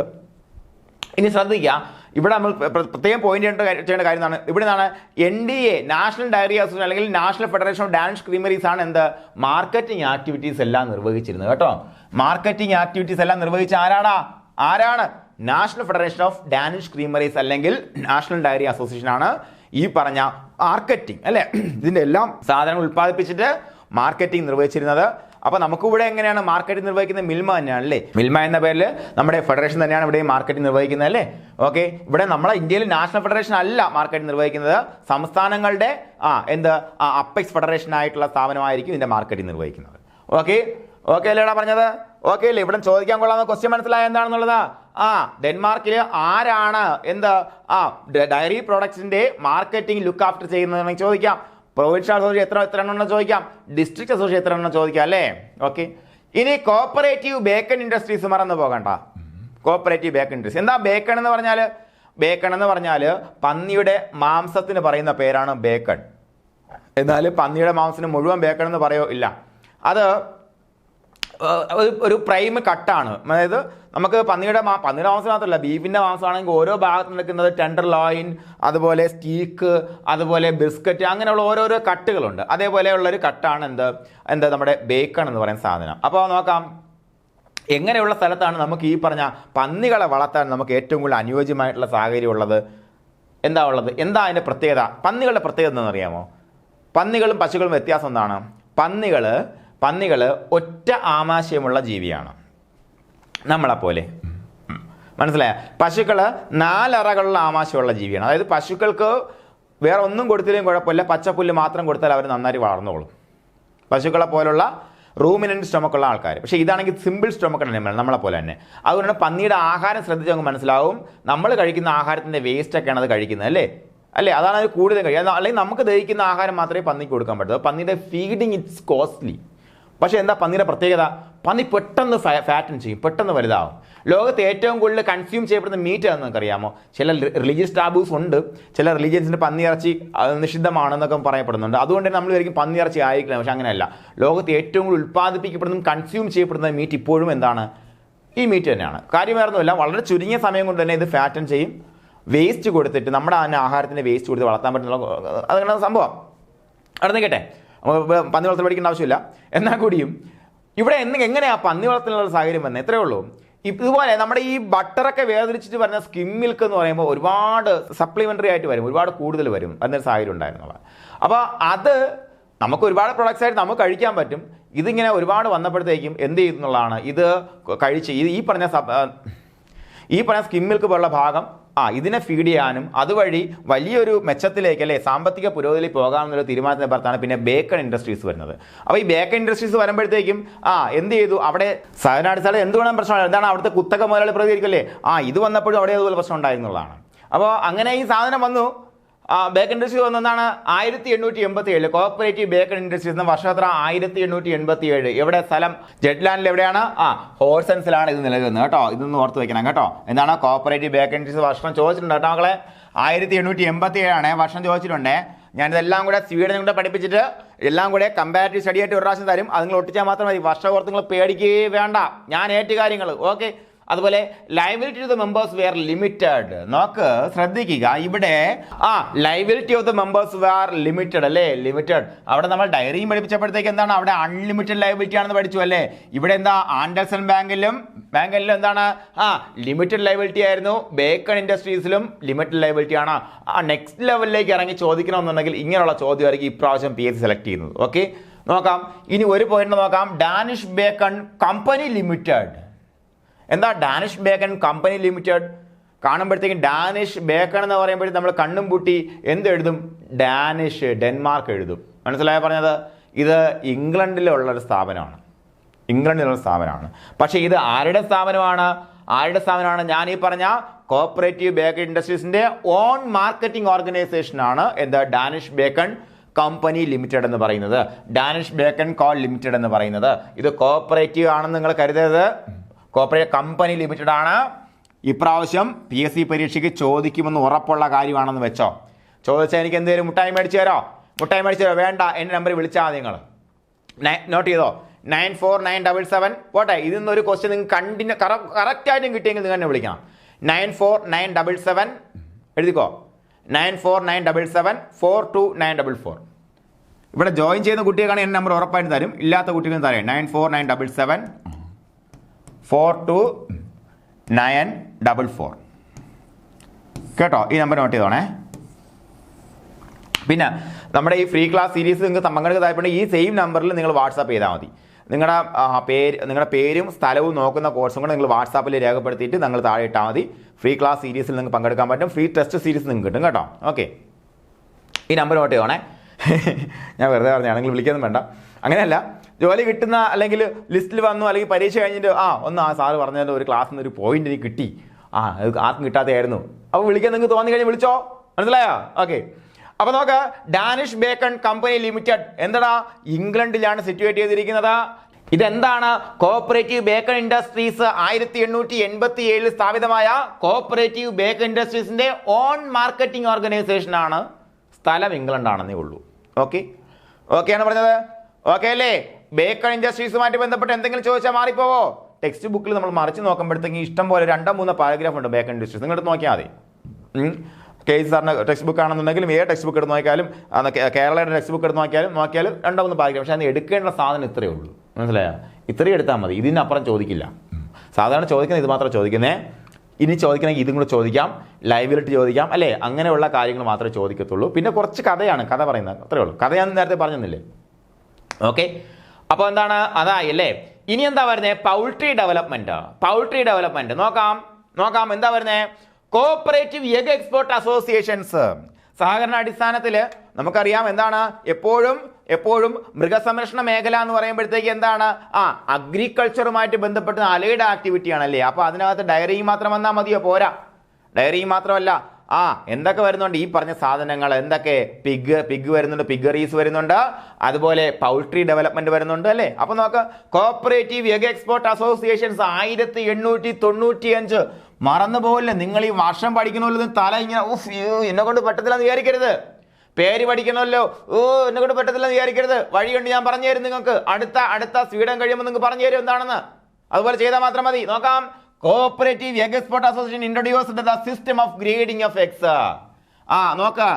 ഗ്രേഡിംഗ് ഓഫ് എഗ്സ് കൊണ്ടുവന്നത്, അതായത് മാർക്കറ്റിൽ പോകുന്ന എഗ്ഗിനെ ഗ്രേഡ് ചെയ്യുക, A grade, B grade, C grade, ഇങ്ങനെ ഗ്രേഡ് ചെയ്യുന്ന ഒരു സിസ്റ്റം കൊണ്ടുവന്നതും കോഓപ്പറേറ്റീവ് എഗ് എക്സ്പോർട്ട് അസോസിയേഷൻ ആണ്. ആരാണ്? കോഓപ്പറേറ്റീവ് എഗ് എക്സ്പോർട്ട് അസോസിയേഷൻ ആണ്. 1895 സ്ഥാപിതമായി. ഗ്രേഡിംഗ് അത്യാവശ്യമല്ലേടാ? അത്യാവശ്യമാണ് അല്ലേ. ഓവർ സൈസായ പ്രശ്നമുണ്ട്, അണ്ടർ സൈസായ പ്രശ്നമുണ്ട്, കൃത്യമായ ഓവൽ ഷേപ്പ് അല്ലെങ്കിൽ പ്രശ്നമുണ്ട് അല്ലേ. അല്ലെങ്കിൽ ഇത് എഗ് എടുത്തിട്ട് നമ്മൾ ക്യാൻഡിൽ ചെയ്യും. ക്യാൻഡിലിംഗ് എന്ന് പറയുമ്പോഴത്തേക്കും വെളിച്ചത്തിന് ഫ്രണ്ട് വെച്ച് നോക്കും. അപ്പോൾ അതിനകത്ത് എന്തെങ്കിലും ഡോട്ടോ എന്തെങ്കിലും പ്രശ്നമുണ്ട് അല്ലേ. അപ്പോൾ അതൊക്കെ വെച്ചാണ് എന്തിനെ എഗ്ഗിനെ ഗ്രേഡ് ചെയ്യുന്നത്. അങ്ങനെയുള്ള ഗ്രേഡിംഗ് സിസ്റ്റം കൊണ്ടുവന്നത് ആരാണ്? കോഓപ്പറേറ്റീവ് എഗ് എക്സ്പോർട്ട് അസോസിയേഷൻ ആണ്. 1895 സ്ഥാപിതമായി. ഇനി നോക്കാം. Payments were made according to the quality of the eggs. നോക്ക്, ക്വാളിറ്റി നോക്കിയിട്ടാണ് എഗ്ഗിന്റെ പൈസ കൊടുത്തിരുന്നത്. അപ്പോൾ ചോദിക്കും ക്വാണ്ടിറ്റി നോക്കിയിരുന്നത്. ക്വാണ്ടിറ്റി ഓഫ് കോഴ്സ് നോക്കും. അതല്ലാണ്ട് 10 മുട്ട കൊണ്ടുവരുന്നത് 100 മുട്ട കൊണ്ട് ഒരു വില അല്ല കൊടുക്കുന്നത്. പക്ഷേ മുട്ടയുടെ വില തീരുമാനിക്കുന്നത്, ഒരു മുട്ടയുടെ വില തീരുമാനിക്കുന്നത് ക്വാളിറ്റി നോക്കിയിട്ടാണ്. എങ്ങനെയാ? ആദ്യം എ ഗ്രേഡും തിരിച്ചു കഴിഞ്ഞാൽ ആ എ ഗ്രേഡിന് വേറെ വിലയായിരിക്കും. മനസ്സിലായ? മാർക്കറ്റിൽ പോകുമ്പോൾ തന്നെ വേറെ വിലയായിരിക്കും. നിങ്ങൾ കണ്ടു കാണും. പക്ഷെ ഇവിടെയൊന്നും നമുക്ക് A grade, B grade, C grade മുട്ട കിട്ടത്തില്ല. ലുലുമാളിൽ പോയാലും മുട്ട കിട്ടും അല്ലേ. എനിക്ക് ലുലുമാളി ഇപ്പോൾ എങ്ങനെ ഉണ്ടോ എന്ന് എനിക്കറിയത്തില്ല. വിദേശ മാളുകളിലൊക്കെ മുട്ടയുടെ ഗ്രേഡിംഗ് സിസ്റ്റം കൃത്യമായിട്ടുണ്ട്. വില കൂടിയ മുട്ടയുണ്ട്, വില കുറഞ്ഞ മുട്ടയുണ്ട്. അതായത് ചിലപ്പോൾ ഡബിൾ യോക്ക് മുട്ട എന്ന് പറയാൻ നമുക്ക് 2 ഉണ്ണി കിട്ടുകയല്ലേ. നിങ്ങൾ കണ്ടില്ല? 2 ഉണ്ണികൾ മുട്ട കാണിച്ചാൽ ഞങ്ങൾ കഴിച്ചിട്ടുണ്ടോ? മുട്ട പൊട്ടിച്ച് കഴിക്കുമ്പോൾ അതിന് 2 ഉണ്ണി ഉണ്ടായിരിക്കും. ഞാൻ കഴിച്ചിട്ടുണ്ട്, ഞാൻ കണ്ടിട്ടുമുണ്ട്. മനസ്സിലായി? അപ്പോൾ അങ്ങനെയുള്ള പ്രശ്നങ്ങളൊക്കെ ഉണ്ട്. അത് ശരിക്കും അത് വില കൂടുതൽ കിട്ടുന്നില്ല. ആ മുട്ടയ്ക്ക് വില കുറവായിരിക്കും. അത് ഗ്രേഡിൽ താഴെയാണ്. മുട്ട സൈസിൽ വലുതായിരിക്കും, പക്ഷേ അത് ഗ്രേഡിൽ താഴെ ആയിരിക്കും. നമ്മൾ വലിയ മുട്ടയില്ലേ, തോനെ കിട്ടിയില്ലേ, കൂടുതൽ വില. അങ്ങനെയല്ല കേട്ടോ. മുട്ടയ്ക്ക് അതിൻ്റെതായ ഗ്രേഡുകളുണ്ട്. ആ ഗ്രേഡ് പാസ്സാകുമ്പോഴത്തേക്കും അതിന്, അല്ലെങ്കിൽ ആ ഗ്രേഡ് അനുസരിച്ച് അത് ഇത്രയുള്ള size, weight, shape, colour, dots ഉണ്ടോ, ക്രാക്ക് ഉണ്ടോ, അതുപോലെ അതിൻ്റെ ഇന്റേണൽ ക്വാളിറ്റീസ് എല്ലാം നോക്കിയിട്ടായിരിക്കും അതിൻ്റെ വില തീരുമാനിക്കുക. അങ്ങനെ നോക്കാം. മുട്ടയുടെ ക്വാളിറ്റി നോക്കിയായിരുന്നു അവർ വില കൊടുത്തിരുന്നത് കേട്ടോ. ശ്രദ്ധിക്കുക. അതുപോലെ DAG is the central marketing and selling society of eggs in Denmark. 1975. DAG ഓർത്ത് വെച്ചോണേ. Central marketing and selling society of eggs ഡെൻമാർക്കിലെ എന്താണ് എഗ്സിന്റെ മാർക്കറ്റിംഗ് ആൻഡ് സെല്ലിംഗ് നിയന്ത്രിച്ചിരുന്ന സെൻട്രൽ സൊസൈറ്റിക്ക് പറയുന്ന പേരാണ് ഡാഗ്, DAAG. നിങ്ങൾക്ക് ഇതിന്റെ ഒരെണ്ണത്തിന്റെ പോലും എക്സ്പാൻഷൻ കൃത്യമായിട്ട് കിട്ടത്തില്ല. കാരണം എന്താ? ഇതെല്ലാം ഡാനിഷ് ഭാഷയിലുള്ള സാധനത്തിന് ഷോർട്ട് ഫോം ആണ്. മനസ്സിലായോ? പറഞ്ഞേ, ഡാനിഷ് ഭാഷയിൽ, ഡെൻമാർക്ക് ഭാഷയിലുള്ള സാധനത്തിന് ഷോർട്ട് ഫോം ഡാഗ്. മനസ്സിലായോ? നോക്കാം. എന്താണ് ഡാഗ് എന്ന് പറയുമ്പോൾ? എന്താണ്? Central marketing and selling society of eggs in Denmark. വർഷം കണ്ട മക്കളെ 1975. പഠിച്ചു പോകണം. ഉറച്ചു പറ. പറ. ഡാഗ് വർഷം 1975. ഡാഗ് 1975. 1975 എന്ന് ഉറച്ചു പറയണം. ഓക്കെ ആണോ? ഇത് നോക്കാം. ഇനി അലൈഡ് സെക്ടർ നോക്കാം. അലൈഡ് സെക്ടർ എന്ന് പറഞ്ഞാൽ ബാക്കിയെല്ലാം ഞാൻ ഒരുമിച്ച് എടുത്ത് വെച്ചേക്കാം. പ്രധാനമായിട്ട് ചോദിച്ചാൽ പ്രീവിയസ് ക്വസ്റ്റ്യൻ നോക്കാം. ഒന്ന് Alka is the cooperative insurance society in Denmark. വർഷം ഇതുവരെ ചോദിച്ചിട്ടില്ല, പക്ഷെ നിങ്ങൾ ഓർത്ത് വെച്ചോണം 944 നമുക്ക് 947 നമുക്ക് സ്വാതന്ത്ര്യം കിട്ടി. നമുക്ക് സ്വാതന്ത്ര്യം കിട്ടുന്നതിനും 3 വർഷം മുന്നേ അവിടെ ഇൻഷുറൻസിനെ കുറിച്ച് ആൾക്കാർ ചിന്തിച്ചു തുടങ്ങി എന്നുള്ളതാണ്. നമ്മളൊക്കെ ഇപ്പോഴും എനിക്കൊരു ഇൻഷുറൻസ് ഇല്ലാത്ത ഒരാളാണ്. ഹെൽത്ത് ഇൻഷുറൻസും ഇല്ല, ലൈഫ് ഇൻഷുറൻസും ഇല്ല. പക്ഷേ ഹെൽത്ത് ഇൻഷുറൻസ് അത്യാവശ്യമല്ലേടാ? അത്യാവശ്യമല്ല. ഞാൻ പണ്ടൊന്നും എടുത്തിട്ടുണ്ട്, അത് മാർക്കറ്റിങ്ങിൻ്റെ ഭാഗമായിട്ട് നിർബന്ധിച്ചാരെ എടുത്തതാണ്. എനിക്കില്ല, പക്ഷേ അത്യാവശ്യമാണ്. നിങ്ങളെല്ലാവരും എടുക്കണം. ഞാൻ എടുക്കണം എന്നല്ല പറയുന്നത്, എനിക്കില്ലാത്ത നിങ്ങൾ എടുക്കണം എന്ന് പറയാം, ഞാൻ എടുക്കും. Okay. Alka is the cooperative insurance society in Denmark. Okay. 944 നമുക്ക് സ്വാതന്ത്ര്യം കിട്ടുന്നതിന് 3 വർഷം മുന്നേ അവിടുത്തെ ആൾക്കാർ ഇൻഷുറൻസ് എടുത്തു തുടങ്ങി. ഇനി മറക്കോ 944? മറക്കോടാ. അൽക്കയുടെ വർഷം ഇനി മറക്കൂലല്ലോ. മറക്കല്ല്. അൽക്ക എന്താണ്? നമുക്ക് സ്വാതന്ത്ര്യം കിട്ടുന്നതിന് 3 വർഷം മുന്നേ ഇവൻ ഇൻഷുറൻസിനെ കുറിച്ച് ചിന്തിക്കാൻ തുടങ്ങി. 940 നിങ്ങൾക്ക് അറിയാലോ. 944 നിങ്ങൾ മറക്കൂല. പരീക്ഷ ഹാൾ ചെന്നിരിക്കുമ്പോൾ ഈ സാധനം നിങ്ങളെ ചെവി ഇങ്ങനെ അടിച്ച് മുഴങ്ങും. നോക്കാം. Alka was created by the merger of workers life insurance and Danish cooperative assurance. ഈ 2 സാധനം മെർജ് ചെയ്തിട്ടാണ് അൽക്ക ഉണ്ടായത്. എന്ന് 944 എന്താണ് വർക്കേഴ്സ് ലൈഫ് ഇൻഷുറൻസ് എന്ന ഒരു സ്ഥാപനവും അതുപോലെ ഡാനിഷ് കോപ്പറേറ്റീവ് അഷുറൻസ് എന്ന സ്ഥാപനവും കൂടി ചേർന്നതിനാണ് 944 അൽക്ക ഉണ്ടായത്. മനസ്സിലായോ? അപ്പൊ അതിനു മുന്നേ അവിടെ അഷുറൻസ് ഉണ്ട്. എന്നാലും അൽക്ക ഓർക്കാൻ വേണ്ടി നമ്മളെന്ത് നമ്മുടെ സ്വാതന്ത്ര്യം കിട്ടുന്നതിന് 3 വർഷം മുന്നേ നമ്മൾ ഓർക്കും. ഓക്കെ. ഇനി FDB നമ്മൾ മനസ്സിലാക്കാതെ പോകരുത്. FDB എന്താ? Danish wholesale society and union. Danish wholesale society and union FDB 1896. മറക്കല്ലേ മക്കളെ, വർഷം മറക്കല്ലേ. സ്ഥിരം ചോദിക്കുന്ന സാധനമാണ് FDBയുടെ വർഷം. FDB എന്ന വർഷം നോക്കാം. Federation of primary consumer stores in Denmark. ഇതാണ് FDB എന്ന് പറയുന്നത്. ഇത് റെക്കോർഡിലെ പൈനൽ മോഡൽ പ്രതികരിക്കുന്നതിൽ 2013 ഇതിന്റെ പേര് കൂപ്പ് അംബ എന്ന് മാറ്റിയിട്ടുണ്ട് കേട്ടോ. എന്താണ് federation of primary consumer stores in Denmark. നമ്മളെ കൺസ്യൂമർ സ്റ്റോർ വന്നത് 66 നിന്ന് പഠിച്ചു. അത് കഴിഞ്ഞിട്ട് കൺസ്യൂമർ സൊസൈറ്റി ആദ്യത്തെ 86 നിന്ന് പഠിച്ചു. ഇനി അതിന്റെ ഫെഡറേഷൻ അല്ലേ? ഫെഡറേഷൻ അത് ഹോൾസെയിലായിട്ട് ഇതിന്റെ വാങ്ങലല്ലേ? അതായത് അതിന്റെ ഫെഡറേഷൻ ഉണ്ടെങ്കിൽ എന്താണ്? പ്രൈമറി കൺസ്യൂമർ സ്റ്റോറിന് ഇവിടെ ഫെഡറേഷൻ ഉണ്ടെന്നുണ്ടെങ്കിൽ ഒരുമിച്ച് ഈ ഫെഡറേഷൻ സാധനങ്ങൾ പർച്ചേസ് ചെയ്യാം അല്ലേ? അപ്പൊ അങ്ങനെ വരുമ്പോഴത്തേക്കും വളരെ കുറഞ്ഞ വിലയിൽ ഇവർക്കത് പർച്ചേസ് ചെയ്യാനും കുറഞ്ഞ വിലയിൽ പ്രൈമറി സ്റ്റോറുകൾ കൊടുക്കാനും പറ്റും. അപ്പൊ അങ്ങനെയുള്ള ഫെഡറേഷന്റെ പേര് പറയുന്ന പേരാണ് FDB. 896 മറക്കല്ല്. ഇപ്പൊ അതിന്റെ പേര് മാറ്റി മക്കളെ കൂപ്പാമ്പ. 2013 ഇതുമായിട്ട് ബന്ധപ്പെട്ട ഏറ്റവും സുപ്രധാന അപ്ഡേഷനാണ്. 2013 കൂപ്പ് അംബ എന്നാക്കി മാറ്റി FDBയുടെ പേര്. വേണമെങ്കിൽ ചോദിക്കാൻ കൊള്ളാവുന്ന ചോദ്യമാണ്. ചോദിക്കാൻ കൊള്ളാവുന്ന ക്വസ്റ്റ്യൻ, ആർക്കും കിട്ടാൻ സാധ്യതയില്ലാത്ത ക്വസ്റ്റ്യൻ ആണ്. ഓർത്ത് വയ്ക്കുക നിങ്ങൾ. നോക്കാം. FDB officially recognised as apex consumer society in 1973. ഒരു അപ്പെക്സ് കൺസ്യൂമർ സൊസൈറ്റി ആയിട്ട് ഒഫീഷ്യലി റെക്കഗ്നൈസ് ചെയ്യുന്നത് 1973 ഓക്കെ. FDB ആയിട്ട് ബന്ധപ്പെട്ട് സുപ്രധാനമായിട്ടുള്ള 3 വർഷം പഠിച്ചു വയ്ക്കണം. 1896 FDB നിലവിൽ വന്നു. Federation of primary consumer stores in Denmark. എന്താണ് ഫെഡറേഷൻ നിങ്ങൾക്കറിയാം. അവരുടെ പ്രവൃത്തി എന്താണെന്ന് നിങ്ങൾക്കറിയാം അല്ലേ? ഒരുമിച്ചുള്ള പർച്ചേസ് ചെയ്യുമ്പോഴത്തേക്ക് ഒരുപാട് ലാഭം ഉണ്ടാകും. ഫെഡറേഷൻ വേണം. അതുപോലെ ഇത് റൊക്കഡെ പൈന മോഡലാണെന്ന് തുടക്കത്തിലേ പറഞ്ഞു. അവിടുത്തെ കൺസ്യൂമർ സ്റ്റോർ എന്താ റൊക്കഡെ പൈന മോഡലാണ് പ്രവർത്തിക്കുന്നത് അല്ലേ? റൊക്കഡെ മോഡലാണ്, സംശയമില്ല കാര്യത്തിൽ. 2013 കൂപ്പ് അംബ കോഓപ്പറേറ്റീവ് ആണ്. കൂപ്പ് അംബ എന്നതിൻ്റെ പേര് മാറ്റി അല്ലേ? അതുപോലെ എന്താണ് FDB 973 അപ്പോഴാണ് ശരിക്കും ഇതിനെ ഒഫീഷ്യലി റെക്കഗ്നൈസ് ചെയ്യുന്നത്. എന്താണ്? അപ്പെക്സ് കൺസ്യൂമർ ഓർഗനൈസേഷൻ റെക്കഗ്നൈസ് ചെയ്യുന്നത് 973 കേട്ടോ മക്കളെ. മറന്നുപോലെ വർഷങ്ങളോർത്ത് നിങ്ങൾ നെറ്റ് ചുളിക്കേണ്ട. നിങ്ങളെ ഞാൻ പഠിപ്പിച്ചിരിക്കും. അതിൻ്റെ മാർക്ക് മേടിച്ചു തരുകയും ചെയ്യും കേട്ടോ. ഓക്കെ. ആ കാര്യം നിങ്ങൾ ആരും പേടിക്കേണ്ട ആവശ്യമില്ല. ഓക്കെയാണ് പറഞ്ഞത്? ഓക്കെ അല്ലടാ? ഓക്കെ. ഇനി സക്സസ് ബിഹൈൻഡ് കോപ്പറേഷൻ ഡെൻമാർക്കിലെ സഹകരണത്തിന്റെ വിജയത്തിന്റെ പിന്നിൽ എന്തൊക്കെയാണെന്ന് വേണമെങ്കിൽ ചോദിക്കാം. കാരണം പുസ്തകങ്ങൾ എടുത്ത് പറയുന്നുണ്ട്. ഒന്നെന്താ? Good education. ഇത് നിങ്ങൾക്ക് കാണാതെ പറയാൻ പറ്റും അല്ലേ? Good education. ഒരു കാര്യം ഞാൻ പറയാൻ വിട്ടുപോയി. എന്താണ്? Uniform land holding is very very important. എന്താണ്? എല്ലാവർക്കും തുല്യമായിട്ട് വസ്തുവകകൾ വിധിച്ചു കൊടുക്കുന്നു. ഒരുത്തൻ വസ്തു ഇല്ലാത്തവനും 10 ഏക്കർ ഉള്ളവനും അവിടെ ഇല്ല അല്ലേ? അങ്ങനെ ഇല്ല. അങ്ങനെ ഉള്ളപ്പോഴല്ലേടാ അവിടെ അസമത്വം ഉണ്ടാകുന്നത്. അപ്പൊ എന്താടാ? യൂണിഫോം ലാൻഡ് ഹോൾഡിംഗ് അല്ലേ? Uniform land holding. ഇവിടെ നമുക്ക് എനിക്ക് 2 സെന്റ് അല്ലെ, എനിക്ക് സെന്റില്ല, ഞാൻ അനാഥനാണ്. ഇവിടെ ഒരു 10 അല്ലെ 10 ഏക്കറോ 100 ഏക്കറോ വെച്ച് കൈവച്ചേക്കുന്ന ആൾക്കാർ ഇവിടെ ഉണ്ട് അല്ലേ? ഇല്ലടാ പറഞ്ഞേ? പ്രശ്നം അതല്ലേ? അതൊരു വലിയ പ്രശ്നമാണ് മക്കളെ. നാട്ടുകാരുടെ മനസമാധാനത്തിനും ജീവിത പുരോഗതിക്കൊക്കെ വികാതെ നിൽക്കുന്ന വലിയൊരു പ്രശ്നം തന്നെയാണത്.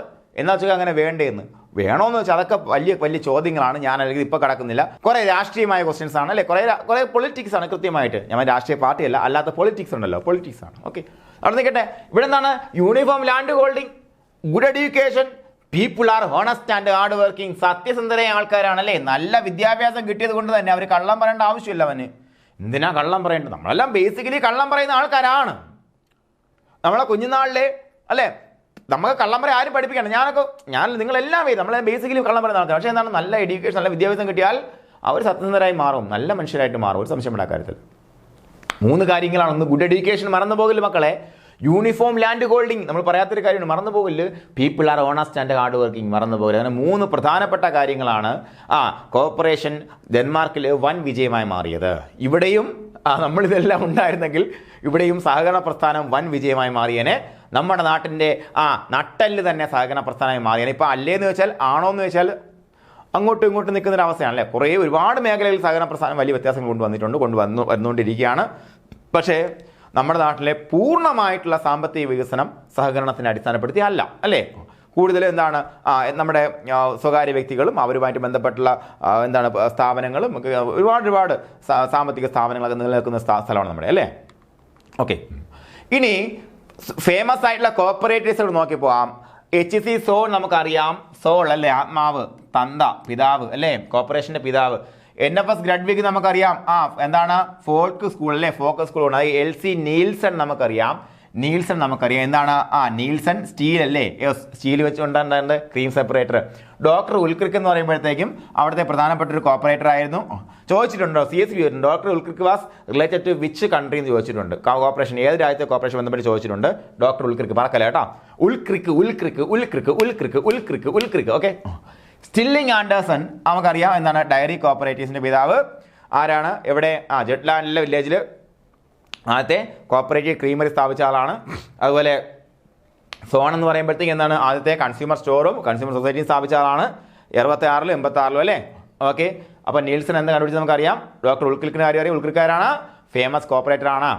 ഇനി ഇന്ത്യയിൽ ഇവിടെ നോക്ക്, ഡെൻമാർക്കിൽ ഇത്രയും മെച്ചപ്പെട്ട രീതിയിൽ ഡയറി കോർപ്പറേറ്റീവ്സ് വികസിച്ച് പോയിട്ടുണ്ടെന്നുണ്ടെങ്കിൽ എന്തുകൊണ്ട് ഇന്ത്യയിൽ ഇതിനെ അഡോപ്റ്റ് ചെയ്യാൻ കഴിയുന്നില്ല എന്നുള്ളൊരു താരതമ്യം പഠനങ്ങൾ പഠിക്കണം. കാരണം എല്ലാ ടെക്സ്റ്റിലും ഇല്ല, നമ്മുടെ യൂണിവേഴ്സിറ്റിയിലെ ഒരു ടെക്സ്റ്റിൽ മാത്രമുള്ളൊരു ഭാഗമാണ്. നോക്കാം നമുക്ക് അതിൻ്റെ കാരണം. കഥ ഇത്രയേ ഉള്ളൂ. ഇന്ത്യയെ സംബന്ധിച്ച്, ഡെൻമാർക്കിനെ സംബന്ധിച്ച് പറയുകയാണെന്നുണ്ടെങ്കിൽ, ഒന്ന്, പശുക്കൾക്ക് നല്ല മിൽക്ക് ഈൽഡുള്ള പശുക്കളാണ്. മാത്രമല്ല അവർ അഗ്രസീവായിട്ട് പ്രൊഡക്ഷനെ കാണുന്ന ആൾക്കാരാണ്.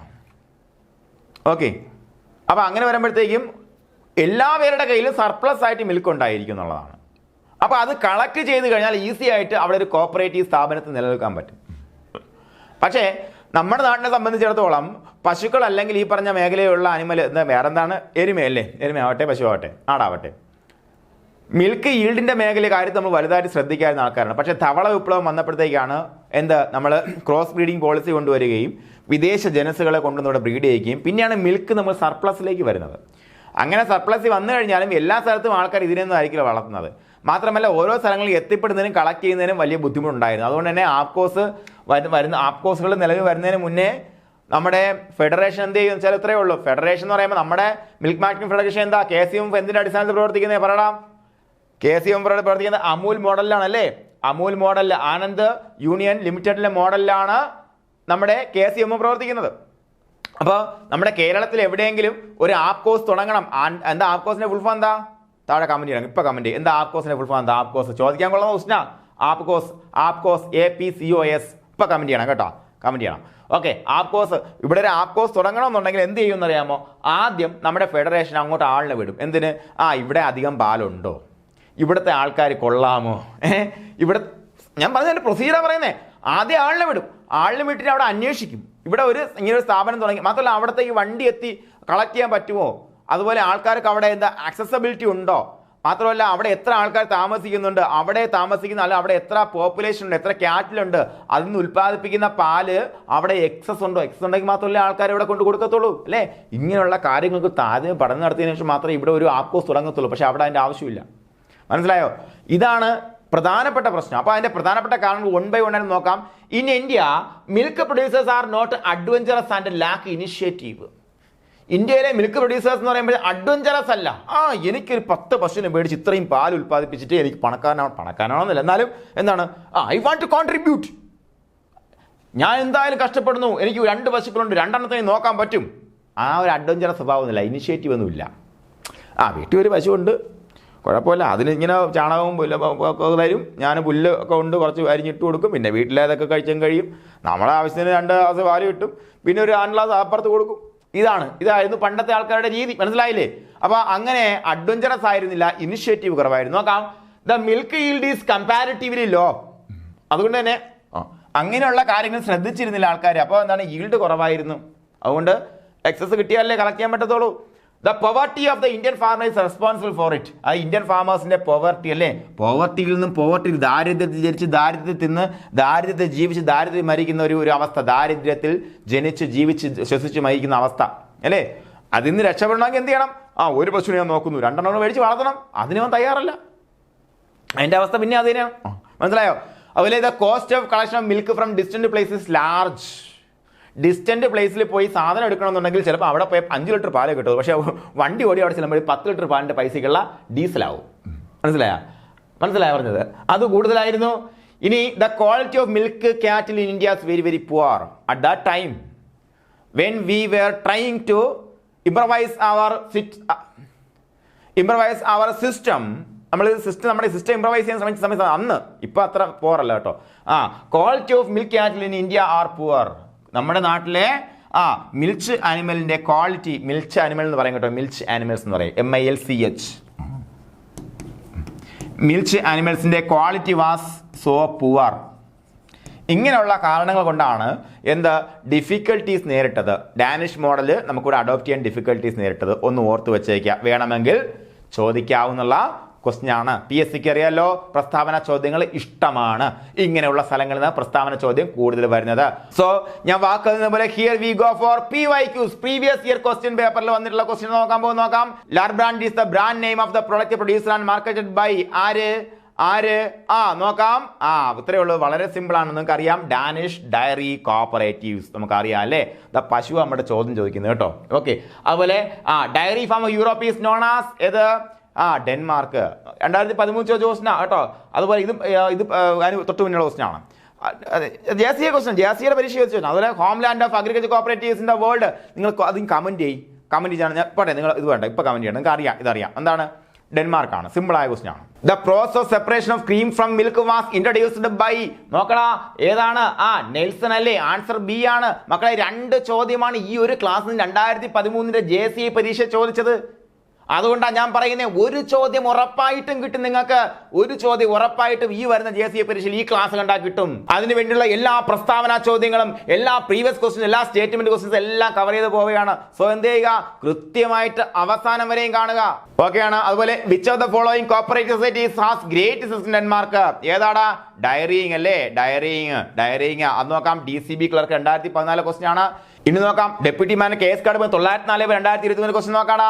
Following are statements regarding Denmark. ഡെൻമാർക്കിലെ നോക്കാം, സ്റ്റേറ്റ്മെന്റ്സ് നോക്കാം. Denmark is considered as a homeland of agriculture corporation the world. അത് നമുക്കറിയാം, അഗ്രികൾച്ചർ കോർപ്പറേഷൻ ദ വേൾഡ് എന്ന് ഡെൻമാർക്ക് ആണല്ലോ. അതുപോലെ in 1895 the cooperative egg export association Denmark was formed അല്ലേ. ഏതാ വരുന്നത്? നമുക്കറിയാം 85 എഗ് എക്സ്പോർട്ട് അസോസിയേഷൻ ഫോം ചെയ്തത് അല്ലേ, 1895. അതുപോലെ in 1893 special trademark Lurbrand was introduce. തെറ്റ് അല്ലേ, തെറ്റാണ്. വർഷം അതല്ല, 901 അതുപോലെ cooperative Denmark has a legislative movement. തെറ്റ്. എന്താ? No cooperative legislation. അപ്പോൾ എന്താ? 1ഉം 2ഉം മാത്രമാണ് ശരി. സിമ്പിൾ. ഇപ്പം നിങ്ങൾക്ക് ഇത് കത്തും, ഇപ്പം നിങ്ങൾക്ക് ഇത് കിട്ടും. പക്ഷേ പരീക്ഷ കാളിച്ച് നിങ്ങൾക്ക് പ്രശ്നം ഉണ്ടാകും. അത് പ്രശ്നം ഉണ്ടാകാതിരിക്കും എന്ത് ചെയ്യണം?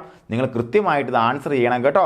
ആൻസർ എഴുതി പഠിക്കണം. തരുന്ന പരീക്ഷ എഴുതി പ്രാക്ടീസ് ചെയ്യണം. നോക്കാം, ഇത് നോക്കാം. Single purpose cooperative society R exclusively been organised in എവിടെ? ഡെൻമാർക്ക്. അതുപോലെ which is the workers insurance society in Denmark? ഏത്? അൽക്കയാണ് ഉത്തരം.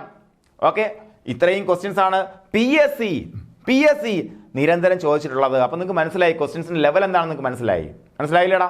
ഇനി നമുക്ക് മോഡൽ ക്വസ്റ്റ്യൻ, ആ ലെവലിന്റെ അപ്പുറത്തുള്ള ക്വസ്റ്റ്യൻസ് നമുക്ക് നോക്കാം. ആ ക്വസ്റ്റ്യൻസ് നിങ്ങൾ ആൻസർ ചെയ്യണം. നിങ്ങൾ എന്ത് ചെയ്യണം? ഞാനിപ്പോൾ നിങ്ങൾക്ക് സ്റ്റേറ്റ്മെന്റ് കാണിച്ചു തരും, നിങ്ങൾ അതിന്റെ ആൻസർ കണ്ടുപിടിക്കാം. നേരത്തെ ഞാൻ ക്വസ്റ്റ്യൻ അതിന്റെ ആൻസർ അതിന്റെ കൂടെ വെച്ചിരുന്നു. നോക്ക്, ഞാൻ ഒന്നും പറയില്ല. Find out the statement or statement. ഇത് പറഞ്ഞു കഴിയുമ്പോൾ നിങ്ങൾ കമന്റ് ചെയ്യണം.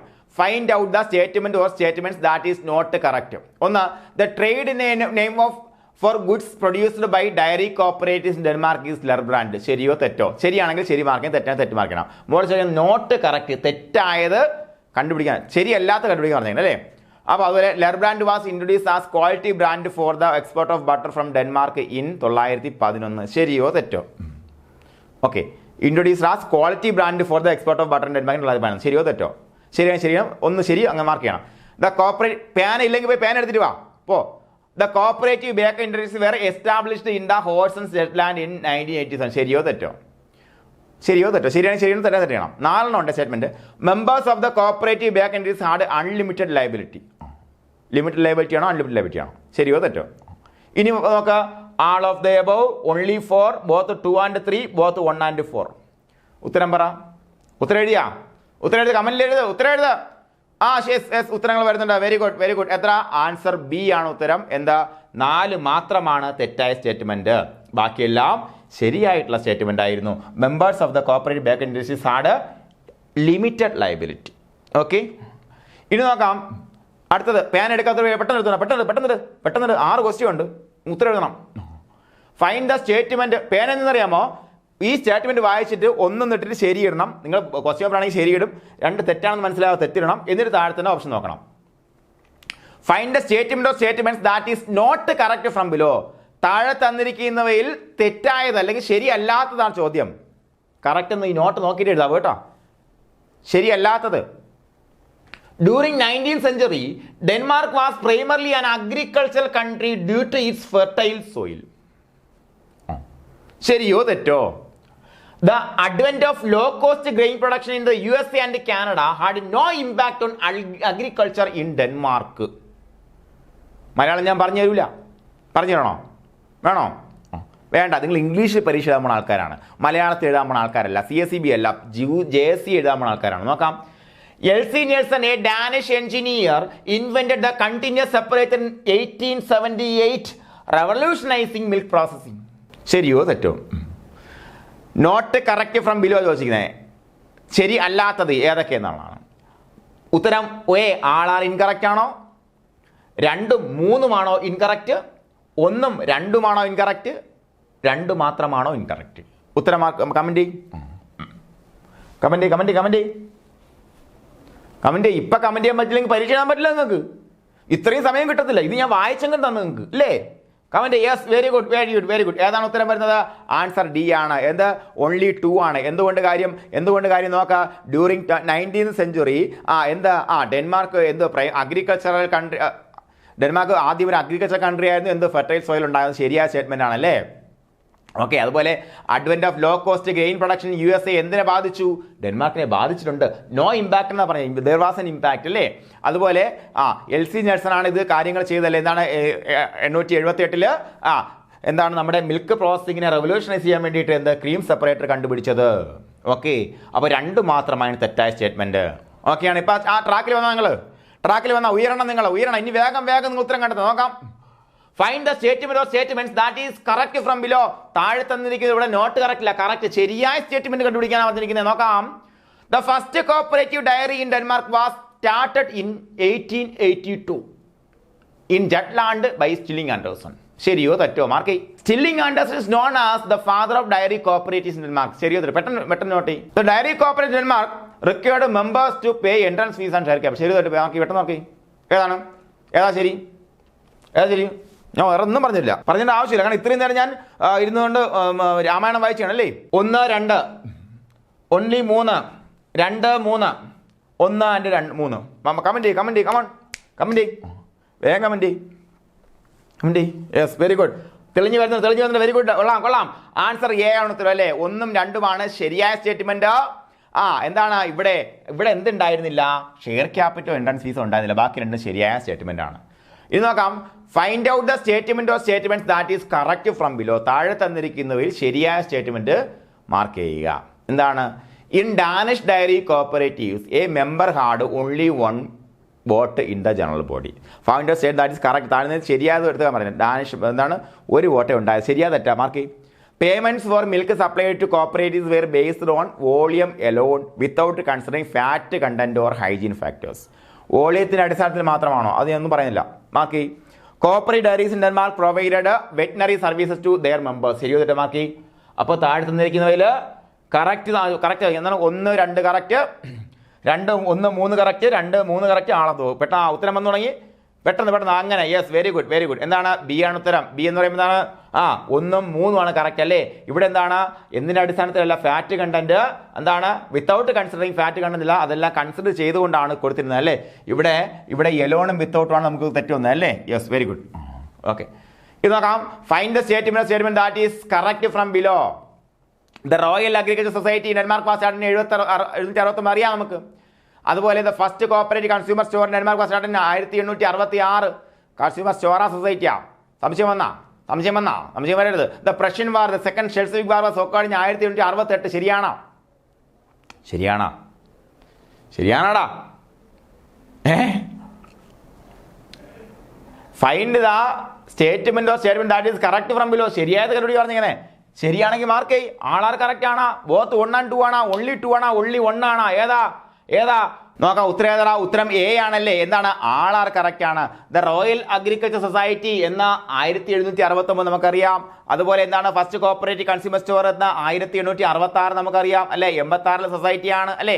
അതുപോലെ പ്രഷ്യൻ വാർ ഇത് കഴിഞ്ഞ് 2 വർഷം കഴിഞ്ഞപ്പോഴത്തേക്കും പ്രഷ്യൻ വാർ വന്നു എന്നുള്ള കാര്യവും നമുക്ക് അറിയാവുന്ന കാര്യമാണല്ലേ? അത് നമുക്ക് അറിയാവുന്ന കാര്യമാണ്. അപ്പോൾ എന്താണ്? എല്ലാം ശരിയായ സ്റ്റേറ്റ്മെന്റ് ആണ്. ഇനി നമുക്ക് നോക്കാം. The cooperative movement in Denmark started in the year 1882. ശരിയല്ലേ? ആണോ? നോക്ക്. അതുപോലെ in 1925 a cooperative bank called Anderson bank was established in Denmark. ശരിയാണോ? Mark. HC Sonne was referred to as the provision parson. ശരിയാണോ? മാർക്ക്. എന്താണ്? Not correct, incorrect statement കണ്ടുപിടിക്കാൻ പറഞ്ഞിരിക്കുന്നത്. എന്താ ഉത്തരം? എല്ലാം ശരിയല്ലേടാ? നോ ഇൻകറക്റ്റ് സ്റ്റേറ്റ്മെന്റ്സ് ആണ് ഉത്തരം അല്ലേ? ഓക്കെ ആണ് പറഞ്ഞത്? ഓക്കെ അല്ലേ? Very good. What is Denmark famously known for in the agriculture sector? എന്താണ്? ഡയറിങ് ഇൻഡസ്ട്രിയിലാണ് നമ്മൾ കൂടുതലായിട്ടും അഗ്രികൾച്ചർ സെക്ടറിൽ അറിയുന്നത് അല്ലേ? ഓക്കെ, ബി ആണ് ഉത്തരം. ഇനി പെട്ടെന്ന് ഉത്തരം വിളിച്ച് പറയണേ. What type of education institution was founded by NFS ഗൺവേക്ക്? എയോ ബിയോ സിയോ? ഉത്തരം പറ, പെട്ടെന്ന് പറയണം നിങ്ങൾ. എന്താ പറ? ഫോക്ക് ഹൈസ്കൂളിന്റെ പിതാവാണ് ഗ്രഡ്വിക്ക് അല്ലേ? What is the main focus of folk high school Denmark? Academic course ആണോ? Personal development and life skill ആണോ? സയന്റിഫിക് റിസർച്ച് ആണോ? സ്പോർട്സ് ആൻഡ് ഫിസിക്കൽ എഡ്യൂക്കേഷൻ ആണോ? ഏതാണ്? ബി ഉത്തരം. Very good. അതുപോലെ what nick name is Denmark given its cooperative success അല്ലേ? Cooperative സക്സസിന്റെ അടിസ്ഥാനത്തിൽ അതിന് കൊടുത്ത നിക് നെയിം എന്താണ്? Silicon Denmark. എന്താണ്? Cooperative Denmark. സിമ്പിൾ ക്വസ്റ്റ്യൻ അല്ലേ? എല്ലാവർക്കും അറിയാം. Very good. അതുപോലെ when did education become compulsory in Denmark? 1814 മുതൽ അല്ലേ? Very good. അതുപോലെ which term best describes Denmark influence on cooperative movements globally? എന്താണ് ഗ്ലോബലി? അതിന്റെ എന്താണ് ഡെൻമാർക്കിന്റെ ഇൻഫ്ലുവൻസിനെ എന്താണ് നമുക്ക് ഡിനോട്ട് ചെയ്യാൻ വേണ്ടി ഗ്ലോബലി ഉപയോഗിക്കുന്ന പദം എന്താണ്? ടോർച്ച് ബിയർ അല്ലേ? Torch bearer. അതുപോലെ what is Denmark status in the global export of dairy products? എന്താണ്? മേജർ എക്സ്പോർട്ടർ ആണ്, ബട്ട് നോട്ട് ദ ലാർജസ്റ്റ്. ഇപ്പോൾ എന്താണ്? ന്യൂസിലൻഡ് ആണ് ഏറ്റവും വലിയ എക്സ്പോർട്ടർ കേട്ടോ. ചില പുസ്തകങ്ങളിൽ, പഴയ പുസ്തകങ്ങളിലൊക്കെ ഡെൻമാർക്കിനെ major exporter of dairy products കൊടുത്തിട്ടുണ്ട്, പക്ഷേ മാറ്റമുണ്ട്. ഇപ്പോൾ എന്താണ്? ഇപ്പോൾ ന്യൂസിലൻഡ് ആണ്. ഓക്കെ. അതുപോലെ Denmark's cooperative movement has been instrumental in success of which of the following? എന്താണ്? അഗ്രികൾച്ചർ ആണോ? ഡയറി ആണോ? അല്ലേ? വെറൈറ്റി സെക്ടർ ഇൻക്ലൂഡിങ് എന്താണ്? ഇതാണ് ഉത്തരല്ലേ? Variety sectors including agriculture, dairying, consumer, bake and egg and insurance എല്ലാത്തിലും അത് ഇൻസ്ട്രുമെന്റൽ ആയിരുന്നു അതിന്റെ ഇംപ്രൂവ്മെന്റ് അല്ലേ? അതുപോലെ എന്താണ്? What type of schools in Denmark provide general and technical education and ഇവർ consider hot beds of cooperative movement? Consider ചെയ്യുന്ന ആരായിരുന്നു? പറ.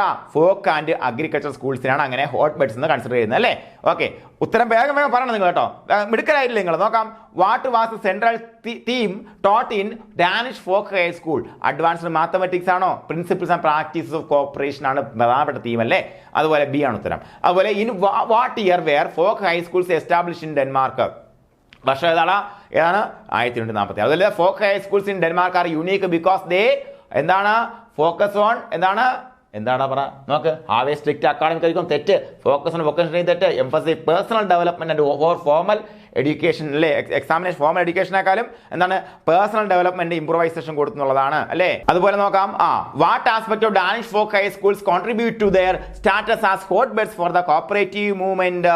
എന്താണ് what aspect of Danish folk high schools contributes to their status hot beds അല്ലേ, ഏതാണ് their role in teaching cooperative principles alongside general education. General എഡ്യൂക്കേഷനോടൊപ്പം cooperative പ്രിൻസിപ്പിൾസും പഠിപ്പിച്ചത് കൊണ്ടാണ് എന്ത് ചെയ്തത്, ഈ പറഞ്ഞ സ്ഥാപനങ്ങളെ hot beds of cooperative movement എന്ന് വിളിച്ചത് അല്ലേ, അതുകൊണ്ടാണ് വിളിച്ചത്. അപ്പോൾ ഓക്കെ, സി ആണ് ഉത്തരം. അതുപോലെ കോപ്പറേറ്റീവ്സ് ഇൻ ഡെൻമാർക്ക് വാസേ എന്ത് സ്റ്റേറ്റ് പോളിസി ആണോ, എന്താണ് വോളണ്ടറി മൂവ്മെന്റ് ആണ് അല്ലേ, വോളണ്ടറി മൂവ്മെന്റ്. ആൻസർ ബി ആണ് ഉത്തരം. പെട്ടെന്ന് ഉത്തരം പറയണം നിങ്ങൾ, കമോൺ കമന്റ് ചെയ്യ്. അതുപോലെ when was the royal agriculture society in Denmark was established, എത്ര 1769. അതുപോലെ what year did the first cooperative consumer store start in Denmark, 1866. മറക്കല്ല് മക്കളെ, മറക്കല്ലേട്ടാ, മറക്കല്ല്. ഉത്തരമാണ്, ചോദ്യം കിട്ടുമോ നിങ്ങൾക്ക്. അതുപോലെ ഇൻ വിച്ച് ഇയർ പ്രഷ്യൻ വാർ ഒക്കെ അല്ലേ, എത്രയാണ് വർഷം, 1868. ചില സ്ഥലങ്ങളിൽ 64 എന്ന് കാണും നിങ്ങൾ, ചില സ്ഥലങ്ങളിലുണ്ട്. നമ്മുടെ പ്രീവിയസ് ക്വസ്റ്റിനൊക്കെ 68 വന്നിരിക്കുന്നത് കേട്ടോ. ഓക്കെ, അതുപോലെ when did the cooperative movement start in Denmark, cooperative movement ആയിട്ട് വരുന്നത് എന്നാടാ പറ, 82 അതുപോലെ what was the interest rate when the cooperative bank Anderson bank was established, എത്ര 10% ആയിരുന്നല്ലേ. നോക്കാം, who is considered the father of cooperative movement അല്ലെങ്കിൽ consumer corporation Denmark, ആരാണ് പറ, HC സോൺ ആണ്. അതുപോലെ നിക്നെയിം ഫോർ HC സോൺ എന്താണ്, പ്രൊവിഷൻ പാസ് എന്നറിയപ്പെടുന്നല്ലേ. അതുപോലെ in which year HC zone start the first cooperative society in Denmark, cooperative society 886 മറക്കല്ലേ. അതുപോലെ what was name of the first consumer cooperative society started by HC Sonne, എന്താണ് Thisted workers cooperative society അതിന്റെ പേരല്ലേ. അതുപോലെ what principle was the Thisted workers cooperative society based on Rochdale principle base ചെയ്യാൻ അത് പ്രവർത്തിച്ചല്ലേ. അതുപോലെ മറക്കല്ലേ. അതുപോലെ the cooperative movement in Denmark greatly benefited from which sector, ഏതാണ് ഡയറിയിങ് സെക്ടർ ആണ് പ്രധാനമായിട്ടും അല്ലേ. നിങ്ങൾ ഉത്തരം പറയാത്തത് ഞാൻ ഇങ്ങനെ പറഞ്ഞുകൊണ്ടിരുന്ന മതിയാ, കമന്റ് ചെയ്യ്, കമോൺ കമന്റ് ചെയ്യ്. The cooperative movement Denmark is best described as, എന്തായിട്ട് വോളണ്ടറി ഗ്രാസ് റൂട്ട് മൂവ്മെന്റ് എന്നാണ് അറിയപ്പെടുന്നത് അല്ലേ. ബി ആണ് ഉത്തരം. പെട്ടെന്ന് നിങ്ങൾക്ക് എത്ര സമയം കിട്ടുള്ളൂ ആൻസർ എഴുതാൻ, പെട്ടെന്ന് വായിക്കും നിങ്ങൾ. The dash looked after the marketing activities of dairy products in Denmark. ആര്, നാഷണൽ ഫെഡറേഷൻ ആണ്, പ്രൊവിൻഷ്യൽ അസോസിയേഷൻ ആരാണ്, നാഷണൽ ഫെഡറേഷൻ അല്ലേ. വെരി ഗുഡ്, ആണ് ഉത്തരം. അതുപോലെ it was said that Danes took to cooperation as ducks to water. What was the reason behind the statement? എന്തായിരുന്നു, economic disaster caused by the agricultural revolution of USA and Canada, development of dairy corporations in Denmark, development of agricultural corporations in Denmark, development of creameries in Denmark. എന്താണ് ആളത് കൊടുക്കും, എന്താണ് economic disaster caused by the agriculture revolution of USA and Canada. അവരുണ്ടാക്കിയ പ്രശ്നം കൊണ്ടാണ് ഇവരെന്ത് അങ്ങനെ പ്രശ്നം ഉണ്ടായി കോർപ്പറേഷൻ പോയെന്നാണ്. അതുപോലെ in federal structure of dairy corporation Denmark there was dash district association, എത്ര ഡിസ്ട്രിക്ട്, 24 ഡിസ്ട്രിക്ട് അസോസിയേഷൻ അല്ലേ. അതുപോലെ എന്താണ് വരുന്നത്, പ്രൊവിൻഷ്യൽ എത്ര 3 എണ്ണമാണല്ലേ പ്രൊവിൻഷ്യൽ അസോസിയേഷൻ. അതുപോലെ under what trade name the goods are produced by Danish dairy cooperatives, എത്ര ലർബ്രാൻഡ് എന്ന പേരിലാണ് വിൽക്കപ്പെട്ടിരുന്നത്. അതുപോലെ ഇൻ വിച്ച് ഇയർ ലർബ്രാൻഡ് ഇൻട്രൊഡ്യൂസ്, 901 മറക്കല്ല്. 10 വർഷം കഴിഞ്ഞപ്പോൾ എന്തായി ക്വാളിറ്റി ബ്രാൻഡായിട്ട് മാറി. എന്ത് വർഷം മറക്കല്ല്, 911 മറക്കല്ല് കേട്ടാ. What is the modern name for Lurbrand, എന്താ ലർപാക്ക് എന്നാണ് ഇപ്പോൾ അറിയപ്പെടുന്നത്. ലർപാക്ക് നിങ്ങൾക്ക് അറിയാം. അതുപോലെ when were the cooperative bakeries established in Horsens and Jutland എന്നാ വന്നത്, 1887. അതുപോലെ what kind of liability did ബെൻഡോസ് and the cooperative back industries എന്തായിരുന്നു, ലിമിറ്റഡ് ലൈബിലിറ്റി ആയിരുന്നു കോപ്പറേറ്റീവ് ബാക്ക് ഇൻഡസ്ട്രീസിൽ ഉണ്ടായിരുന്നല്ലേ. അതുപോലെ where did the Danish back company limited situated, എവിടെയാണ് പറ, ഡെൻമാർക്ക് അല്ലേ. തെറ്റി അല്ല, എന്താണ് ഇംഗ്ലണ്ട് അല്ലേ. ഇംഗ്ലണ്ട് മറന്നുപോലെ ഞാൻ പറഞ്ഞല്ലേടാ, കമ്പനി ലിമിറ്റഡ് ആണ്, കമ്പനി ലിമിറ്റഡ് അല്ലേ, അത് ഇംഗ്ലണ്ടിലാണ് സ്ഥിതി ചെയ്യുന്നത്. അതുപോലെ who introduce system of grading X in Denmark, cooperative export association ആണ് എന്താ ഈ പറഞ്ഞ സിസ്റ്റം കൊണ്ട്. അതുപോലെ what does ഡാഗ് represent Danish egg industry, എന്താ ഡാഗ് എന്ന് പറഞ്ഞാൽ central marketing and selling society of eggs ആണല്ലേ ഡാഗ് അല്ലേ, മറക്കല്ല കേട്ടാ. When was Alka the cooperative insurance society in Denmark established, വർഷം പറ, നമുക്ക് സ്വാതന്ത്ര്യം കിട്ടുന്നതിന് 3 വർഷം മുന്നേ 1944 അല്ലേ. ഞാൻ അത് വെച്ചാൽ ഓർത്ത് കേട്ടോ, അല്ലേ എനിക്ക് ഓർമ്മ കിട്ടത്തില്ല. What led to the creation of Alka, merger of workers life insurance and Danish cooperative assurance അല്ലേ. ഓക്കെ, അതുപോലെ what does FDB stands for, federation of Danish wholesale society and union അല്ലേ. യെസ്, അതാണ്. ഓക്കെ, അതുപോലെ what model is FDB based on, FDB എന്ന റൊക്കഡൈൽ മോഡലാണ്. ഉണ്ടായി വന്നത്. Okay അല്ലേ മക്കളെ? ഓക്കെ, 49 ചോദ്യം ഞാൻ എടുത്ത് വെച്ചിട്ടുള്ളൂ. ബാക്കി പരീക്ഷ തരും, ബാക്കി സ്റ്റേറ്റ്മെന്റ് ക്വസ്റ്റ്യൻ തരും, ഉത്തരം എഴുതണം, പ്രാക്ടീസ് ചെയ്യണം, ഉത്തരം പ്രാക്ടീസ്. ഒരു പ്രാവശ്യം എഴുതിയാൽ പോരാ, ഒരു ക്ലാസിന്റെ പരീക്ഷ ഒരു പ്രാവശ്യം എഴുതിയാൽ പോരാ, നിങ്ങൾ റിവൈസ് ചെയ്യിക്കും. മനസ്സിലായ? റിവൈസ് ചെയ്യിക്കും. ഇങ്ങനെ റിവൈസ് ചെയ്ത് പ്രാക്ടീസ് അവസാനം വിജ്ഞാന മണ്ഡലം ഇങ്ങനെ വികസിച്ച് വരണം. ഡെൻമാർക്കിനെ കുറിച്ചല്ല, ഏതിനെ കുറിച്ച് എന്ത് ചോദിച്ചാലും നിങ്ങൾക്ക് ചുമ്മാ എഴുതാൻ പറ്റുന്ന സാഹചര്യം വരും, അല്ലെങ്കിൽ ആ നിലയിൽ കൊണ്ടുവരും. അതിനായിട്ട് സാഹചര്യം കൂടെ ഉണ്ടാവും. എങ്ങനെയുള്ളവരൊക്കെ? പണിയെടുക്കുന്നവർക്ക്. ഈ അവസാന നിമിഷം വരെ ഇരിക്കുന്ന ആൾക്കാരുടെ എനിക്ക് പറയാനുള്ളത്, നിങ്ങൾ രക്ഷപ്പെടാൻ പോവുകയാണ്. മനസ്സിലായ? ഈ അവസാന നിമിഷം വരെ ഇരിക്കുന്ന ആൾക്കാർ നിങ്ങൾ രക്ഷപ്പെടും. ഒരു സംശയം ഉണ്ട് കാര്യത്തിൽ. എങ്ങനെയാണെന്നുണ്ടെങ്കിൽ ഇനിയും അങ്ങോട്ട് പോകുമ്പോഴത്തേക്കും ഇതേ പവറിൽ, ഇതേ എനർജിയിൽ അവസാന നിമിഷം വരെയും കാണുകയും അവസാന നിമിഷം വരെയും പറയുന്ന കാര്യം കൃത്യമായിട്ട് ചെയ്ത് കഴിഞ്ഞാൽ നിങ്ങൾ ജൂനിയർ കോപ്പർ ഇൻസ്പെക്ടറായി മാറും. അത്രയേ ഉള്ളൂ. അപ്പോൾ എല്ലാ പേരും വിജയിച്ചു വരട്ടെ. എല്ലാവർക്കും വിജയാശംസകൾ. അതിനുവേണ്ടി സഹകാരി എന്നും കൂടെ ഉണ്ടാവും. Thank you.